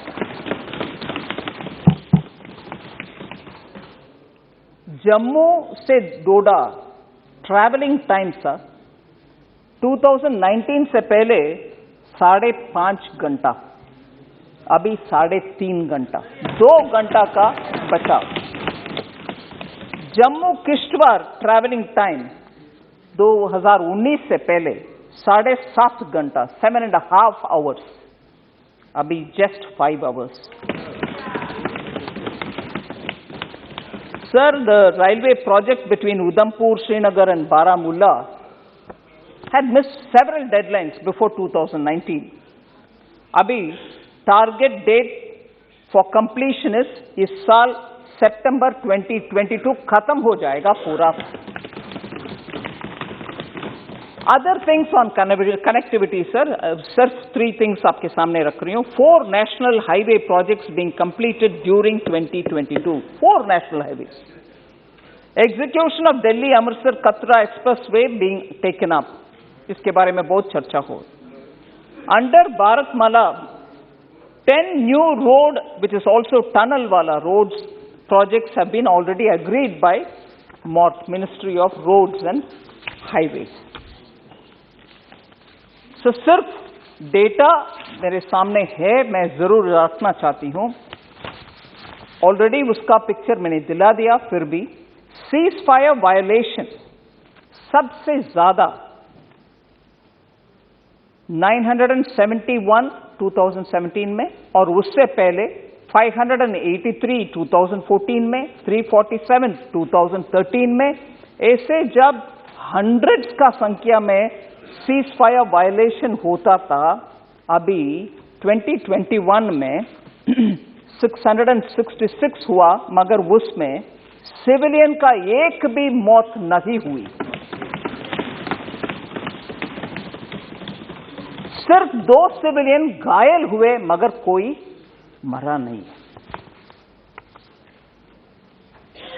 इन्फिल्ट्रेशन भी सर 200, 489, 277, 419 ऐसे जब नंबर्स थे, 2021 में सिर्फ 77 इन्फिल्ट्रेशंस हुआ, उसमें 12 लोग को मरवाया, और कुल मिलाकर के नेट इन्फिल्ट्रेशन आखिर हुआ तो 34 ही हुआ. बाकी समय तो 90s में नंबर था. मैं पूरे हर एक साल का फिगर अभी नहीं पढ़ रही. लॉ एंड ऑर्डर मैटर एक विषय सामने रखना चाहती हूं सर. स्टोन पेल्टिंग, हम J&K के बारे में बहुत दुख से सुनते थे, स्टोन पेल्टिंग हर समर में। 2,794 stone peltings in 2010, 2,888 in 2012, 1,596 stone pelting in 2013. Sir, 2021 का आंकड़ा 173 only. उसमें कोई सिविलियन मरा क्या? नहीं, एक भी सिविलियन मरा नहीं है। घायल हुए 48। सो सिक्योरिटी फोर्सेस में कोई मरा या क्या? नहीं, कोई सिक्योरिटी फोर्स शहीद नहीं हुई स्टोन पेल्टिंग के वजह से। सिक्योरिटी फोर्सेस में कोई इंजर्ड है क्या? हाँ, 30 लोग का इंजरी, घायल हुआ, बस उतना ही। जब 2010 में 5,188 सिक्योरिटी पर्सनल का इंजरी, घायल हुआ करता था उस समय 5,000 के संख्या में, मगर अभी सिर्फ 30 लोग का घायल हुआ।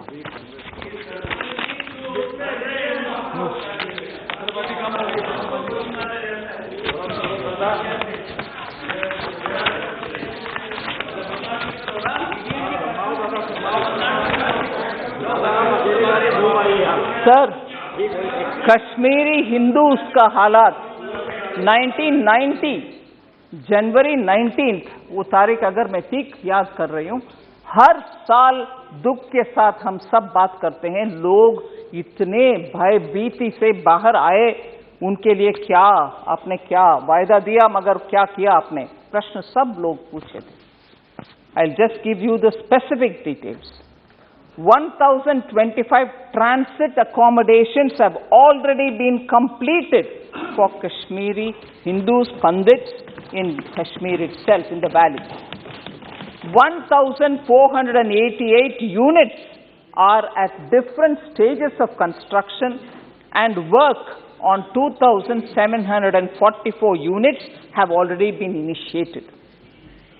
4,678 posts of Kashmiri Pandits filled in Kashmir Valley itself. भर्ती किया गया है 4,678 लोगों को भर्ती, जॉब्स में भर्ती किया गया। Cash assistance and food grains are also provided as relief to such people who have been filled in these units for accommodations and in transit accommodation. So, Kashmiri Hindus, Kashmiri pandits के ऊपर प्रश्न पूछने वाले सबको हम वादा पूरा करते हैं। उस प्रोसेस को मैंने आपके सामने रखा हूं। जरूर हमारे प्रॉमिस को हम पूरे करेंगे। सुनो सर,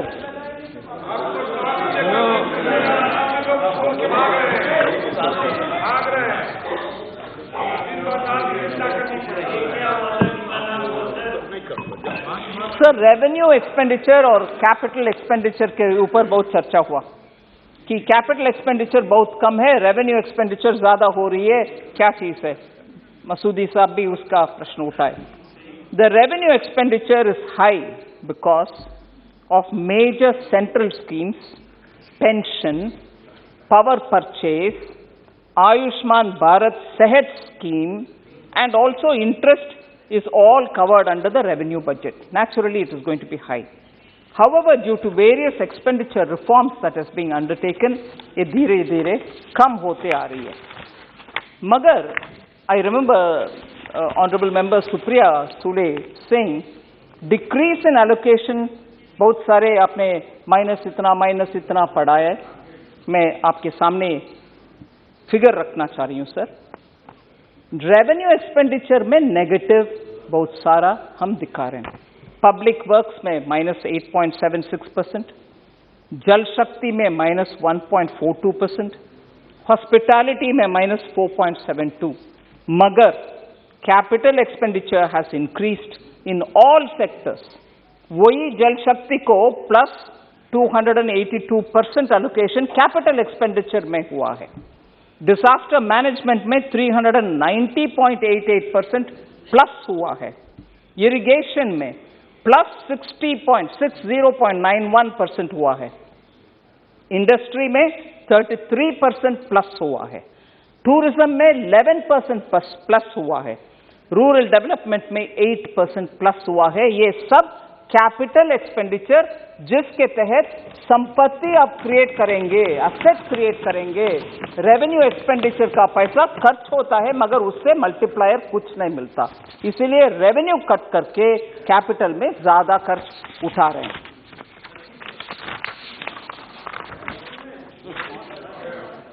सर, ऑल्सो क्वेश्चंस वे रेस्ड। ये अमृत प्रोजेक्ट का क्या हो रही है, स्मार्ट सिटी का क्या हो रही है, सुप्रिया जी आपने उठाए उस विषय को। Prior to 2019 sir, AMRUT project 34 projects ही कंप्लीट हुआ है, मगर present status 64 projects have been completed under AMRUT. Smart city completed 2019 से पहले 47 कंप्लीटेड थे, अभी कंप्लीटेड 94। हर विषय में डबल डबल डबल का रेट दिखा रहे हैं, चेक भी करिए आप। फिर हेल्थ सेक्टर के ऊपर क्या इनिशिएटिव्स लिया गया, बहुत सारे माननीय मेंबर्स उसका प्रश्न उठाए। ऑफ कोर्स, हाँ, only JNK, I am responding on JNK। Sir, health sector का इनिशिएटिव्स क्या है? सिर्फ JNK के लिए 2 AIIMS, 7 new medical colleges, 2 cancer institute, 15 nursing colleges, 881 crore released under PMDP, 600 MBBS seats, 68 PG seats and 140 DNB seats are added newly. ये सब health का ही है। आयुष्मान भारत, मुझे हमारे लेह से मेंबर, लद्दाख से मेंबर उस विषय को बहुत ही अच्छा सा बोले, मैं उसको दोबारा याद दिलाना चाह रही हूँ। जम्मू एंड कश्मीर में आयुष्मान भारत हर नागरिक को एक्सटेंड किया गया है।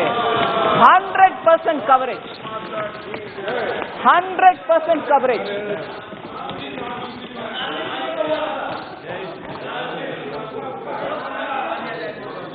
सर, एम्बुलेंस सर्विस जो 102 और 108 नंबर में चलता एम्बुलेंस, उसमें 211 नया एम्बुलेंस जोड़ा गया।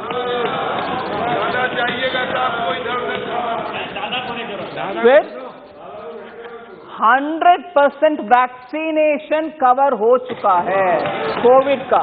डॉक्टर भारती है इधर। 2 500 बेड्स का, एक हॉस्पिटल में 500 बेड, दूसरा हॉस्पिटल में भी दूसरा 500 बेड वाला 2 हॉस्पिटल DRDO के द्वारा स्थापित हो गया है। DRDO, defence research development organisation के द्वारा 2 500 बेड ईच हॉस्पिटल्स ऑलरेडी स्थापित हो गए हैं।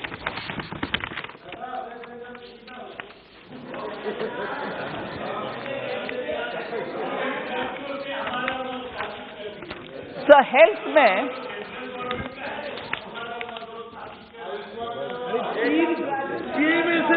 3 अभी तक नहीं हुआ सर। 3 अभी तक नहीं हुआ। খুব ভালো জানি, বাঁকুড়া, পুরুলিয়া, শিলিগুড়ি হয়নি।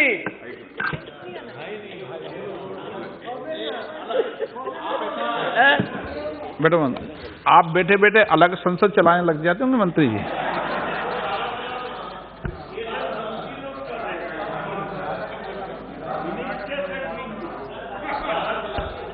Thank you sir. सर, कई बार प्रश्न ये भी पूछा गया कि हेल्थ का एलोकेशन में थोड़ा कम है, इधर कम है, उधर कम है। मैं क्लियरली विषय सामने रखना चाहती हूं। पहले एक इंक्रीज एलोकेशन था हेल्थ सेक्टर में प्रीवियस ईयर्स में इन view of PMDP and Covid mitigation efforts. वो मिटिगेशन फंड्स मिला था। More than 300 crores were raised from World Bank as well. Now, this funding under the PMDP World Bank fund has been stopped. And therefore, you find that under that heading, there is a decrease. But that was utilized and that is complete. Similarly, Public Works Department में PMGSY 2, Phase 2, the funding was completed. Therefore, the allocation is less in PWD sector. So, if you've raised that question as to why it is low here, there is clear reason. It's not allocation being reduced, but the project is completed. Sir, I can't see the member here, but Member Srinivas Reddy from YSRCP had asked this question as to what is happening to the Dal Lake. Are you doing something about it? The western foreshore road along Dal Lake to be constructed. The work is started on it. More indigenous lake cleaning machines are to be procured. 1.5 square kilometer area to be cleared of all those weeds which have grown, and that will be done during 22-23. De-weeding and dredging will be conducted along the shoreline in 1.5 square kilometer area during 22-23. Dredging of acquired land near the western side of the lake for 60,000 square meters in 22-23, which is also to be converted as a part of the lake. वो भी झील बन जाएगा, उसका भी जमीन खरीद के. सर, फिर handicrafts and also handloom को प्रोत्साहन दे रहे हैं कि नहीं दे रहे हैं? Artisan credit card facility has been extended with 7% interest subvention. 7% interest subvention. So आप अगर 8% इंटरेस्ट में लोन लेंगे, 7% सरकार देगा, सिर्फ 1% हैंडीक्राफ्ट वालों देना है. Enhancement of loan slab from 1 lakh to 2 lakh, जिनको 1 लाख तक लोन मिलता था, अभी उनको 2 लाख तक देने का प्रावधान कर चुके हैं. No export subsidy with incentive of 10% of total volume of handloom export subsidy is being given. Then 7 crafts including pashmina, shawl के ऊपर बहुत सारा चर्चा हुई. 7 crafts including pashmina and carpet have all been registered under the GI, which is a very good indicator for their geographical area in which they are being made. Anything else being called pashmina will not be acceptable. GI mark उनको ही मिला है और मिलवाने के लिए हर कोशिश सरकार ही किया और उनको 6 और क्राफ्ट्स के साथ पश्मीना का भी GI उनको रजिस्ट्रेशन हो गया है.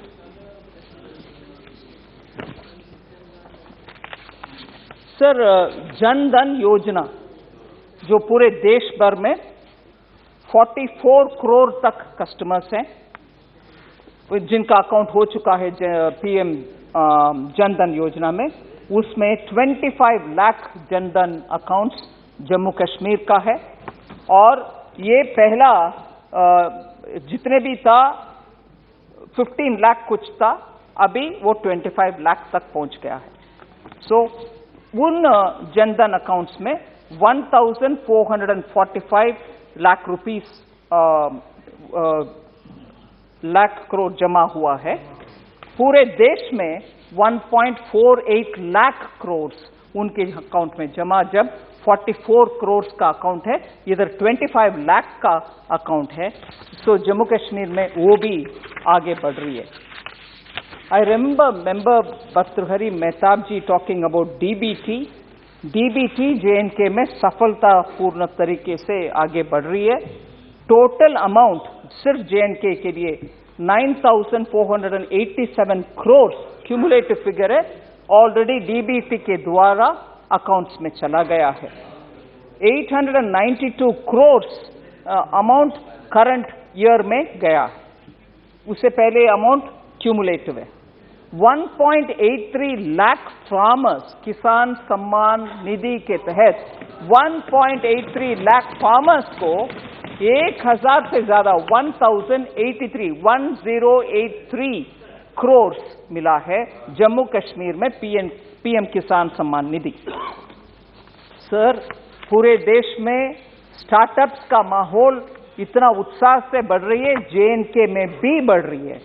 1,198 startups have been registered in J&K.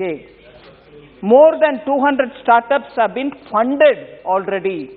Funding to startups is approximately 250 crores.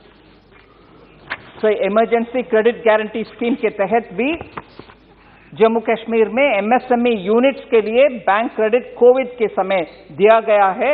1,843 crores of rupees MSME के लिए कोविड के समय का कार्यकाल में उनको उनके अकाउंट तक दिया है, डिसबर्समेंट भी हो गया है।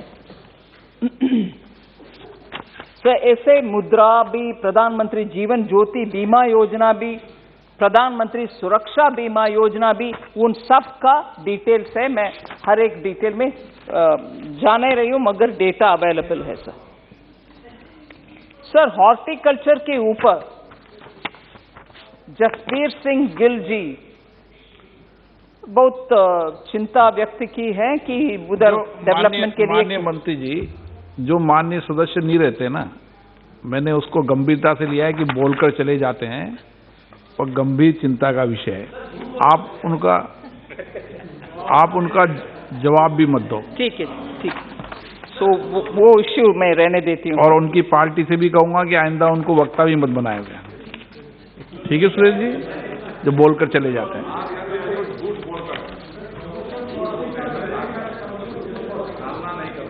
Sir, N.K. Premchandran ji had raised this issue of demand number 5 is missing. What are you doing about it? Sir, demand number 5 pertain to Ladakh. Presently, we do not have a reply to actually address that issue of why that has been left. But क्योंकि ये advice accountant general के द्वारा ही लेकर के हम करते हैं, हम उसके ऊपर ध्यान दिलाएंगे। मगर if that serial number is adjusted below 5, 6, 7 and 8 and so on, क्योंकि 5 नहीं है, 6 5 हो जाएगा, 7 6 हो जाएगा, ये normal logical understanding. But if that is done, there would be a bit of a correlation problem when you're comparing it with other earlier reports. So between the previous account and the future accounts, there should not arise any difficulty. So this is as it is presented, with 5 being left open. But we'll certainly talk to the accountant general and see how best we have to reconcile this. But you have highlighted this and I've taken note of it.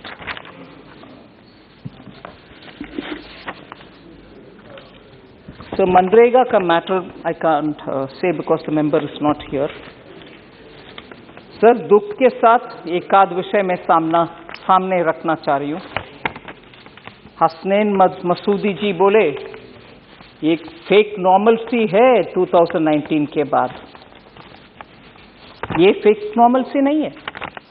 पूरे देश में 1947 के बाद जो normalcy धीरे धीरे आ रहा था, उसमें J&K शामिल नहीं था, क्योंकि आर्टिकल 370 के आड़ में आकर के कुछ भी नॉर्मल नहीं था। मगर हमें इधर से देखने में नॉर्मलसी बिलीव कर रहे थे हम। सो वो था फेक नॉर्मलसी। हसनैन मसूदी जी, जरा आप मेरा बात थोड़ा कड़वा लगता तो भी माफ करिए, मगर फेक नॉर्मलसी आपका नहीं है। 370 हटाने से पहले जो था वो था फेक नॉर्मल। मैंने बहुत सारे एक्सप्लेनेशन दे दिया कि क्यों उसको मैं फेक नॉर्मल बोल रही हूं, क्योंकि भारत के संविधान उधर लागू नहीं था। So that was fake normalcy and all of us kept quiet and quiet and quiet, but BJP was saying article 370 है, इसमें स्पीड ब्रेकर नॉर्मलसी अचीव करने के लिए, ट्रू इंटीग्रेशन करने के लिए स्पीड ब्रेकर था आर्टिकल 370। सो हसनैन मसूदी जी, फेक नॉर्मलसी अब नहीं है, अब ट्रू नॉर्मलसी है, फेक तब था। और right to happiness to childhood, if I heard you right, you said there is a right to happiness to childhood which was there in J&K. अभी क्या हो रही है, वो भी दुख के साथ मैं बोलना चाह रही हूँ। Right to the happiness of childhood was only reserved for some families. The few families which were wielding political power, children of others were all in their respective little gaon, not even having a right to proper education or even right for democratic means of getting elected. अब वो युवा सब आ रहे हैं पंचायत में election में भाग लेने के लिए, वो भी right to happiness but only for some families. फिर हाँ, right to happy childhood, good thought, very good thought, but happy childhood किसका? Yeah, but whose right to happy childhood? Only for those select few elite families. Then three parivar. I'm rightly being reminded. So then Constituent Assembly, Delhi Agreement, PMAY, teachers, colleges, Avantipura Airport. You had a lot of things to say about. I just want to say, you are mentioning all that now. You were in power, sir. Till before August 2019, you were in power. You could have done all this. अभी प्रश्न हमसे पूछ रहे कि teachers के लिए क्या कर रही हो, कॉलेजेस के लिए क्या कर रही हो, ये सब आप करते तो हम करने का आवश्यकता अभी नहीं है, अब प्रश्न पूछने का आवश्यकता भी नहीं होता, मगर नहीं किया, इसलिए हम कर रहे हैं अभी।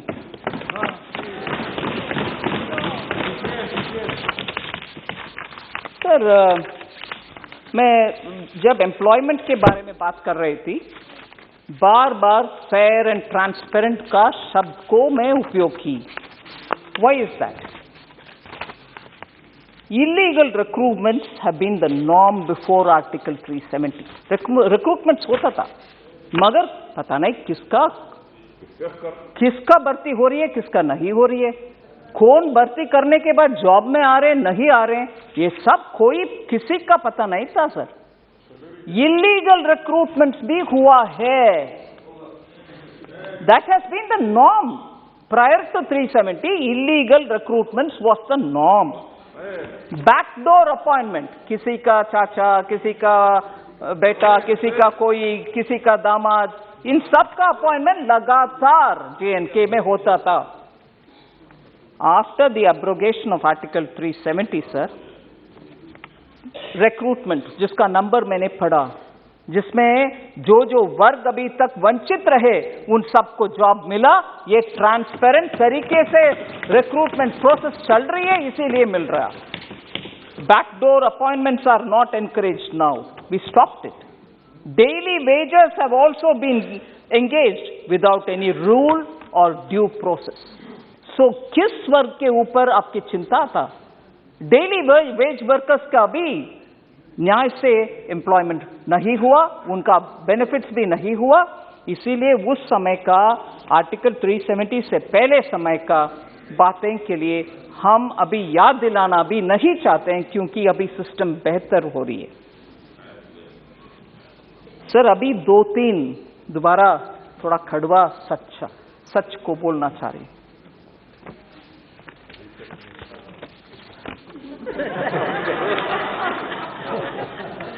कश्मीर फाइल्स के बारे में, उसके बारे में बात करने वाले, उसका खिलाफ बात करने वाले नए 100-200 इतना ही हुआ, आप इसके ऊपर क्यों इतना चिंताजनक बात कर रहे हो? सर, उस समय का 2-3 सच्चाई हम याद करना चाहिए। जब इतना जबरदस्त हिंदुओं के ऊपर इतना हो रहा था और लोग कैसे बाहर निकले वो भी उनको मालूम नहीं था, और मैं बोलना नहीं चाहती, no difference between mother and daughter. Husband के सामने वाइफ का, you will understand sir, can't even utter this here, can't even utter this. People were threatened, you will convert or else you will not be alive.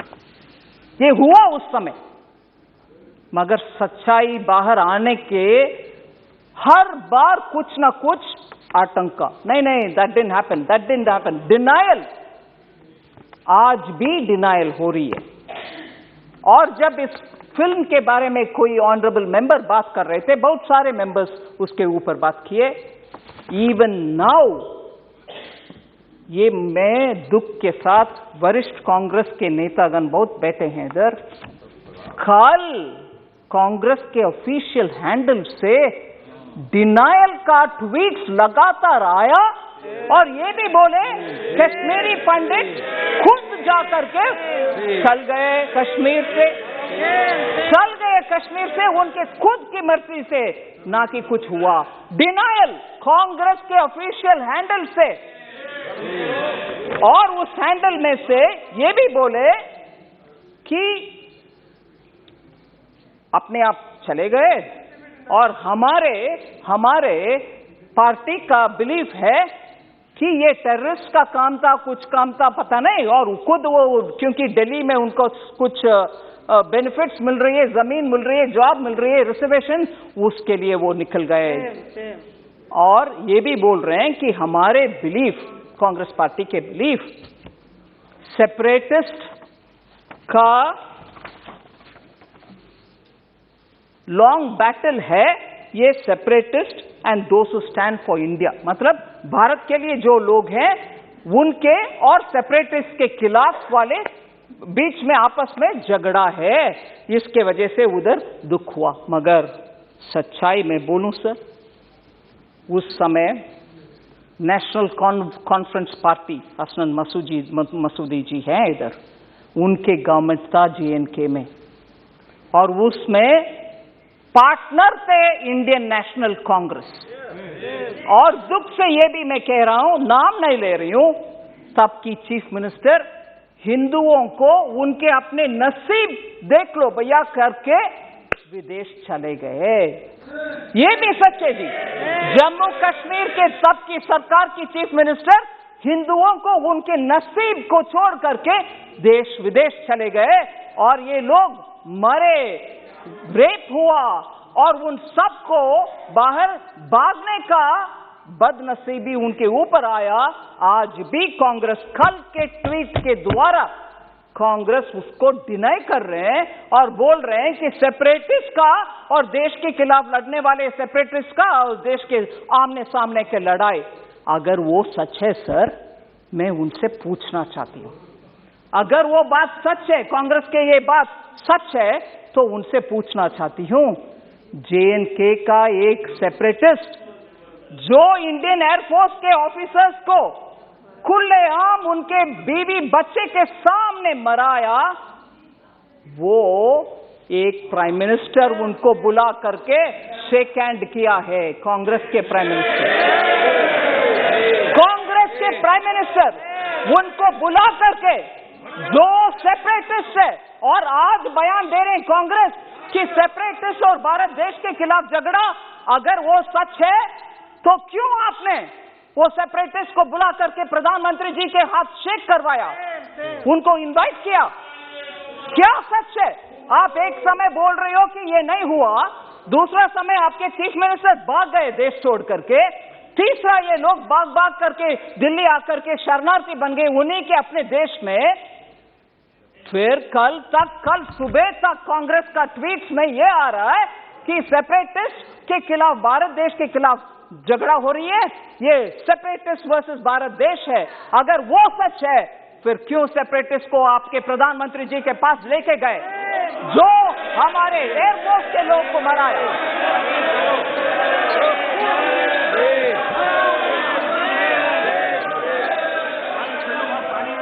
Sir, मैं किसी का नाम नहीं ली, मगर प्रधानमंत्री जी के पास गए कि नहीं गए?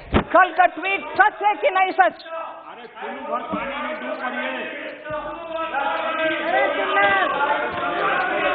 और सर, मैं ये भी बोलूं, ये सुन लीजिए, जरूर ये सुनिए, ये सेपरेटिस्ट एक विदेशी टेलीविजन चैनल में, एक विदेशी चैनल में जाकर के कंसीड किया, माना कि हाँ, मैं एयरफोर्स के अधिकारी को मराया।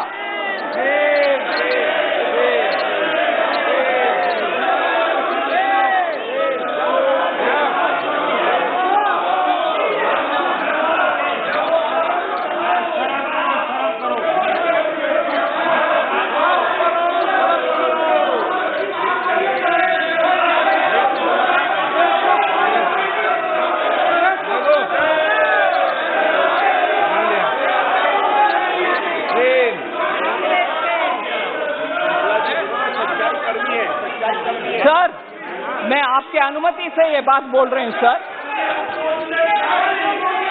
ये सब हुआ और आज हमसे पूछ रहे हैं,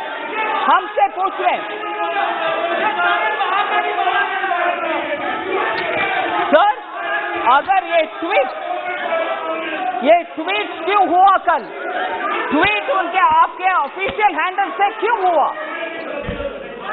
सर आखिर मैं ये बात खत्म करना चाह रही हूं, मेरी बात।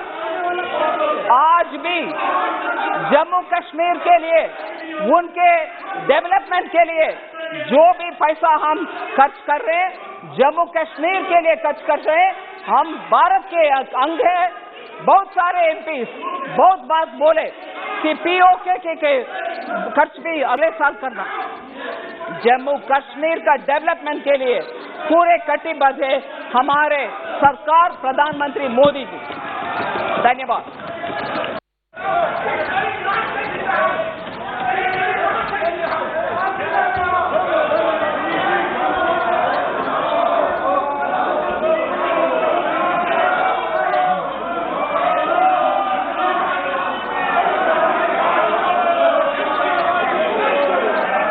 अब मैं वर्ष 2022-23 के लिए केंद्र शासित प्रदेश जम्मू और कश्मीर से संबंधित अनुदानों की मांगों को सभा के मतदान के लिए रखता हूं।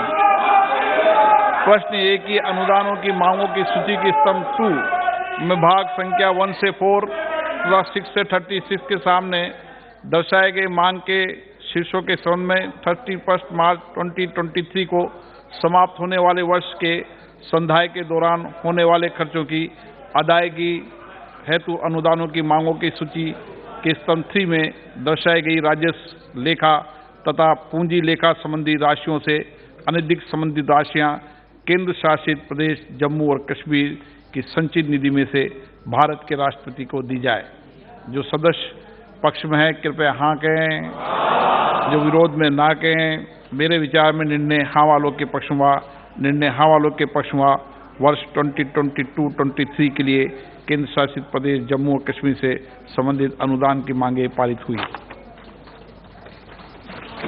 अब मैं वर्ष 21-22 के लिए केंद्र शासित प्रदेश जम्मू और कश्मीर से संबंधित अनुदानों की अनुपूरक मांगों को सभा के मतदान के लिए रखता हूं। प्रश्न ये कि अनुदान की अनुपूरक मांगों की सूची के स्तंभ 2 में मांग संख्या 3, 8, 15 से 19, 26, 30, 32 और 36 के सामने दर्शाए गए मांग शीर्षों के संबंध में 31 मार्च 2022 को समाप्त होने वाले वर्ष के दौरान संधाय के क्रम में होने वाले खर्चों की अदायगी हेतु अनुदान की अनुपूरक मांगों की सूची के स्तंभ 3 में दर्शाई गई राजस्व लेखा तथा पूंजी लेखा संबंधी राशियों से अनधिक संबंधित अनुपूरक राशियां केंद्र शासित प्रदेश जम्मू और कश्मीर को संचित निधि में से राष्ट्रपति को दी जाए।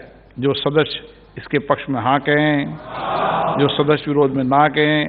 मेरे विचार में निर्णय हाँ वालों के पक्ष में वर्ष 2021-22 के लिए केंद्र शासित प्रदेश जम्मू कश्मीर से संबंधित अनुदानों की अनुपूरक मांगे पारित हुई। अब मैं वर्ष 2021-22 के लिए अनुदान के अनुपूरक मांगे तृतीय बेस सभा के मतदान के रखता हूं। प्रश्न ये कि अनुदान के अनुपूरक मांगों की सूची स्तंभ 2 में भाग संख्या 1 से 13, 15, 17 से 27, 29, 31, 33 से 36, 39 से 44, 46, 50 से 54, 56 से 59, 61, 63, 64, 67, 68, 70, 71, 73, 75 से 78, 80, 84 से 94 और 96 से 101 के सामने दर्शाए गए मांग शीर्षों के संबंध में 31 मार्च 2022 को समाप्त होने वर्ष के दौरान संधाय के क्रम में होने वाले खर्चों की अदायगी हेतु अनुदान की अनुपूरक मांगों की सूची स्तंभ 3 में दर्शाई गई राजस्व लेखा तथा पूंजी लेखा संबंधी राशियों से अनधिक संबंधित अनुपूरक राशियां भारत की संचित निधि में से राष्ट्रपति को दी जाए। जो सदस्य इसके पक्ष में हाँ कहें, जो सदस्य विरोध में ना कहें। मेरे विचार में निर्णय हाँ वालों के पक्ष में वर्ष 2021 से 2022 के लिए अनुदान की अनुपूरक मांगे तृतीय बेच पारित की जाती है। अब मैं वर्ष 2018-19 के लिए अनुदान की अतिरिक्त मांगे सभा के मतदान के लिए रखता हूं। प्रश्न ये कि अनुदान की अतिरिक्त मांगों की सूची स्तंभ 2 में दर्शाए गए मांग शीर्ष 20 और 21 के संबंध में 31 मार्च 2019 को समाप्त होने वाले वर्ष में संधाय के दौरान हुए खर्चों की अदायगी करने हेतु अनुदानों की अतिरिक्त मांगों की सूची के स्तंभ 3 में दर्शाई गई राजस्व लेखा तथा पूंजी लेखा संबंधी राशियों से अनधिक संबंधित अतिरिक्त राशियां भारत की संचित निधि में से राष्ट्रपति को दी जाए। जो सदस्य इसके पक्ष में हाँ कहें, जो सदस्य विरोध में ना कहें, मेरे विचार निर्णय हाँ वालों के पक्ष में, निर्णय हाँ वालों के पक्ष में वर्ष 2018-19 के लिए अनुदान के अतिरिक्त मांगे किए गए। Now supplementary list of business. Item number 28A, माननीय मंत्री जी। Sir, demands for excess grants for 28 हो गया सर, मेरे पास 28 एक मिनट, 28 एक मिनट सर, 28 हो गया ना सर? नो, 28 है, यस आई हैव इट, ये है ना sir. I move to leave to introduce a bill to authorize payment and appropriation of certain sums from and out of the consolidated fund of the Union Territory of Jammu and Kashmir for the services for the financial year 22-23. प्रश्न है कि विधेयक को प्रस्तावित करने की अनुमति प्रदान की जाए। जो सदस्य इसके पक्ष में हाँ कहें, जो सदस्य विरोध में ना कहें, मेरे विचार में निर्णय हाँ वालों के पक्ष में, हाँ वालों के पक्ष में। माननीय मंत्री जी, विधेयक को प्रस्तावित करें। Sir, I introduce the bill. Item number 28B। हाँ sir, I seek your permission to move that the bill to authorize payment and appropriation of certain sums from and out of the consolidated fund of the Union Territory of Jammu and Kashmir for the services of the financial year 22-23 be taken into consideration. प्रश्न ये कि खंड 2 और 3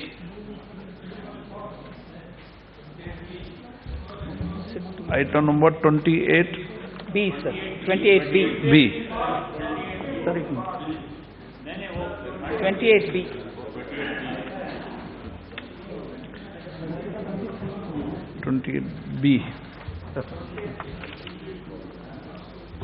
प्रश्न ये कि विधेयक पर विचार किया जाए। जो सदस्य इसके पक्ष में हाँ कहें, जो सदस्य विरोध में ना कहें, मेरे विचार में निर्णय हाँ वालों के पक्ष में, हाँ वालों के पक्ष में विधेयक पर विचार करने तो प्रस्ताव स्वीकृत किया जाए। अब सभा विधेयक पर खंडवार विचार करेगी। प्रश्न है कि खंड 2 और 3 विधेयक का अंग बने। जो सदस्य इसके पक्ष में हाँ कहें, जो सदस्य विरोध में ना कहें, मेरे विचार में निर्णय हाँ वालों के पक्ष में, हाँ वालों पक्ष में खंड 2 और 3 विधेयक का अंग बना। प्रश्न ये कि अनुसूची विधेयक का अंग बने। जो सदस्य इसके पक्ष में हाँ कहें, जो सदस्य विरोध में ना कहें, मेरे विचार में निर्णय हाँ वालों के पक्ष में, हाँ वालों पक्ष में अनुसूची विधेयक का अंग बनी। प्रश्न है कि खंड 1 अधिनियम सूत्र विधेयक का पूरा नाम विधेयक का अंग बने।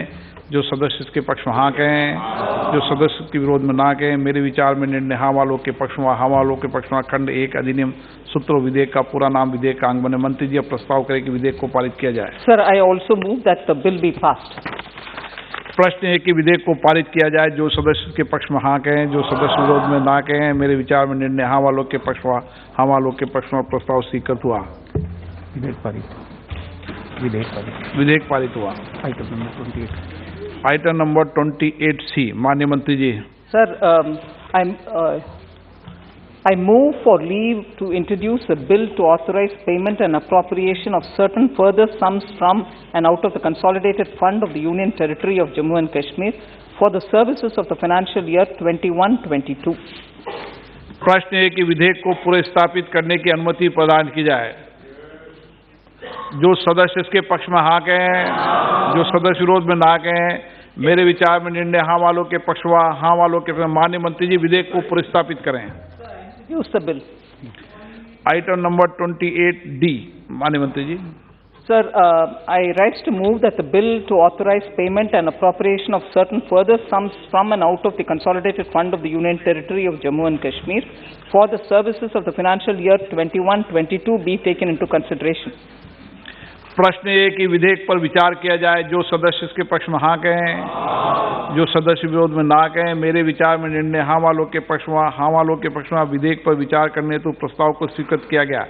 अब सभा विधेयक पर खंडवार विचार करेगी। प्रश्न खंड 2 और 3 विधेयक का अंग बने। जो सदस्य इसके पक्ष में हाँ कहें, जो सदस्य विरोध में ना कहें। मेरे विचार में निर्णय हाँ वालों के पक्ष में, हाँ वालों के पक्ष में खंड 2 और 3 विधेयक का अंग बना। प्रश्न ये कि अनुसूची विधेयक का अंग बने। जो सदस्य इसके पक्ष में हाँ कहें, जो सदस्य विरोध में ना कहें। मेरे विचार में निर्णय हाँ वालों के पक्ष में, हाँ वालों के पक्ष में अनुसूची विधेयक का अंग बनी। प्रश्न ये कि खंड 1 अधिनियम सूत्र विधेयक का पूरा नाम विधेयक का अंग बने। जो सदस्य इसके पक्ष में हाँ कहें, जो सदस्य विरोध में ना कहें। मेरे विचार में निर्णय हाँ वालों के पक्ष में, हाँ वालों के पक्ष में खंड 1 अधिनियम सूत्र और विधेयक का पूरा नाम विधेयक का अंग बने। मंत्री जी प्रस्ताव करें कि विधेयक को पारित किया जाए। Sir, I move that the bill be passed.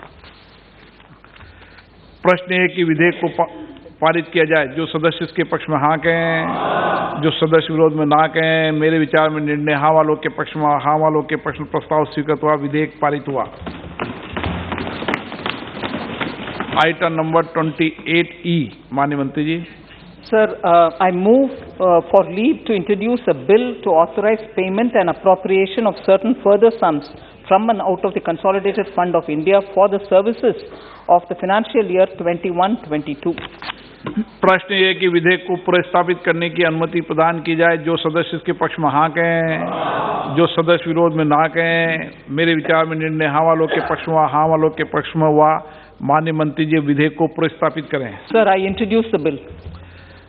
Item number 28F। Sir, I move that the bill to authorize payment and appropriation of certain further sums from and out of the Consolidated Fund of India for the services of the financial year 21-22 be taken into consideration. प्रश्न ये कि विधेयक पर विचार किया जाए। जो सदस्य इसके पक्ष में हाँ कहें, जो सदस्य विरोध में ना कहें। मेरे विचार में निर्णय हाँ वालों के पक्ष में, हाँ वालों के पक्ष में हुआ। विधेयक पर विचार करने हेतु प्रस्ताव स्वीकृत किया गया। अब सभा विधेयक पर खंडवार विचार करेगी। प्रश्न है कि खंड 2 और 3 विधेयक का अंग बने। जो सदस्य के पक्ष में हाँ कहें, जो सदस्य विरोध में ना कहें। मेरे विचार में निर्णय हाँ वालों के पक्ष में, हाँ वालों के पक्ष में खंड 2 और 3 विधेयक का अंग बने। प्रश्न ये कि अनुसूची विधेयक का अंग बने। जो सदस्य के पक्ष में हाँ कहें, जो सदस्य विरोध में ना कहें। मेरे विचार में निर्णय हाँ वालों के पक्ष में, हाँ वालों के पक्ष में अनुसूची विधेयक का अंग बनी। प्रश्न है कि खंड 1 अधिनियम सूत्र विधेयक का पूरा नाम विधेयक का अंग बने। जो सदस्य के पक्ष में हाँ कहें, जो सदस्य विरोध में ना कहें। मेरे विचार में निर्णय हाँ वालों के पक्ष में, हाँ वालों के पक्ष में खंड 1 अधिनियम सूत्र विधेयक का पूरा नाम विधेयक का अंग बने। मंत्री जी अब प्रस्ताव करें कि विधेयक को पारित किया जाए। Sir, I move that the bill be passed. प्रश्न ये कि विधेयक को पारित किया जाए। जो सदस्य इसके पक्ष में हाँ कहें, जो सदस्य विरोध में ना कहें। मेरे विचार में निर्णय हाँ वालों के पक्ष में, हाँ वालों के पक्ष में प्रस्ताव स्वीकृत हुआ, विधेयक पारित हुआ। Item number 28G। Sir, I move for leave to introduce a bill to provide for the authorization of appropriation of monies out of the Consolidated Fund of India to meet the amounts spent on certain services during the financial year ended on 31st day of March 2019 in excess of the amounts granted for those services and for that year. प्रश्न ये कि विधेयक को पुनर्स्थापित करने की अनुमति प्रदान की जाए। जो सदस्य इसके पक्ष में हाँ कहें, जो सदस्य विरोध में ना कहें। मेरे विचार में निर्णय हाँ वालों के पक्ष में, हाँ वालों के पक्ष में माननीय मंत्री जी विधेयक को पुनर्स्थापित करें। So I introduce the bill. Item number 28H। Sir, I move that the bill to provide for the authorization of appropriation of monies out of the Consolidated Fund of India to meet the amount spent on certain services during the financial year ended on 31st day of March 2019 in excess of the amounts granted for those services and for that year be taken into consideration. प्रश्न ये है कि विधेयक पर विचार किया जाए। जो सदस्य इसके पक्ष में हाँ कहें, जो सदस्य विरोध में ना कहें। मेरे विचार में निर्णय हाँ वालों के पक्ष में, हाँ वालों के पक्ष में हुआ। विधेयक पर विचार करने हेतु प्रस्ताव स्वीकृत किया जाए। अब सभा विधेयक पर खंडवार विचार करेगी। प्रश्न है कि खंड 2 और 3 विधेयक का अंग बने। जो सदस्य इसके पक्ष में हाँ कहें, जो सदस्य विरोध में ना कहें। मेरे विचार में निर्णय हाँ वालों के पक्ष में, हाँ वालों के पक्ष में खंड 2 और 3 विधेयक का अंग बना। प्रश्न ये है कि अनुसूची विधेयक का अंग बने। जो सदस्य इसके पक्ष में हाँ कहें, जो सदस्य के विरोध में ना कहें। मेरे विचार में निर्णय हाँ वालों के पक्ष में, हाँ वालों के पक्ष में अनुसूची विधेयक का अंग बनी। प्रश्न ये कि खंड 1 अधिनियम सूत्र विधेयक का पूरा नाम विधेयक का अंग बने। जो सदस्य इसके पक्ष में हाँ कहें, जो सदस्य विरोध में ना कहें। मेरे विचार में निर्णय हाँ वालों के पक्ष में, हाँ वालों के पक्ष में खंड 1 अधिनियम सूत्र विधेयक का पूरा नाम विधेयक का अंग बने। मंत्री जी अब प्रस्ताव करें कि विधेयक को पारित किया जाए। So I move that the bill be passed. प्रश्न है कि विधेयक को पारित किया जाए। जो सदस्य इसके पक्ष में हाँ कहें, जो सदस्य इसके विरोध में ना कहें। मेरे विचार में निर्णय हाँ वालों के पक्ष में, हाँ वालों के पक्ष में प्रस्ताव स्वीकृत हुआ, विधेयक पारित हुआ। सभा की कार्रवाई मंगलवार 15 मार्च 2022 को प्राप्त 11 बजे तक के लिए स्थगित की जाती है।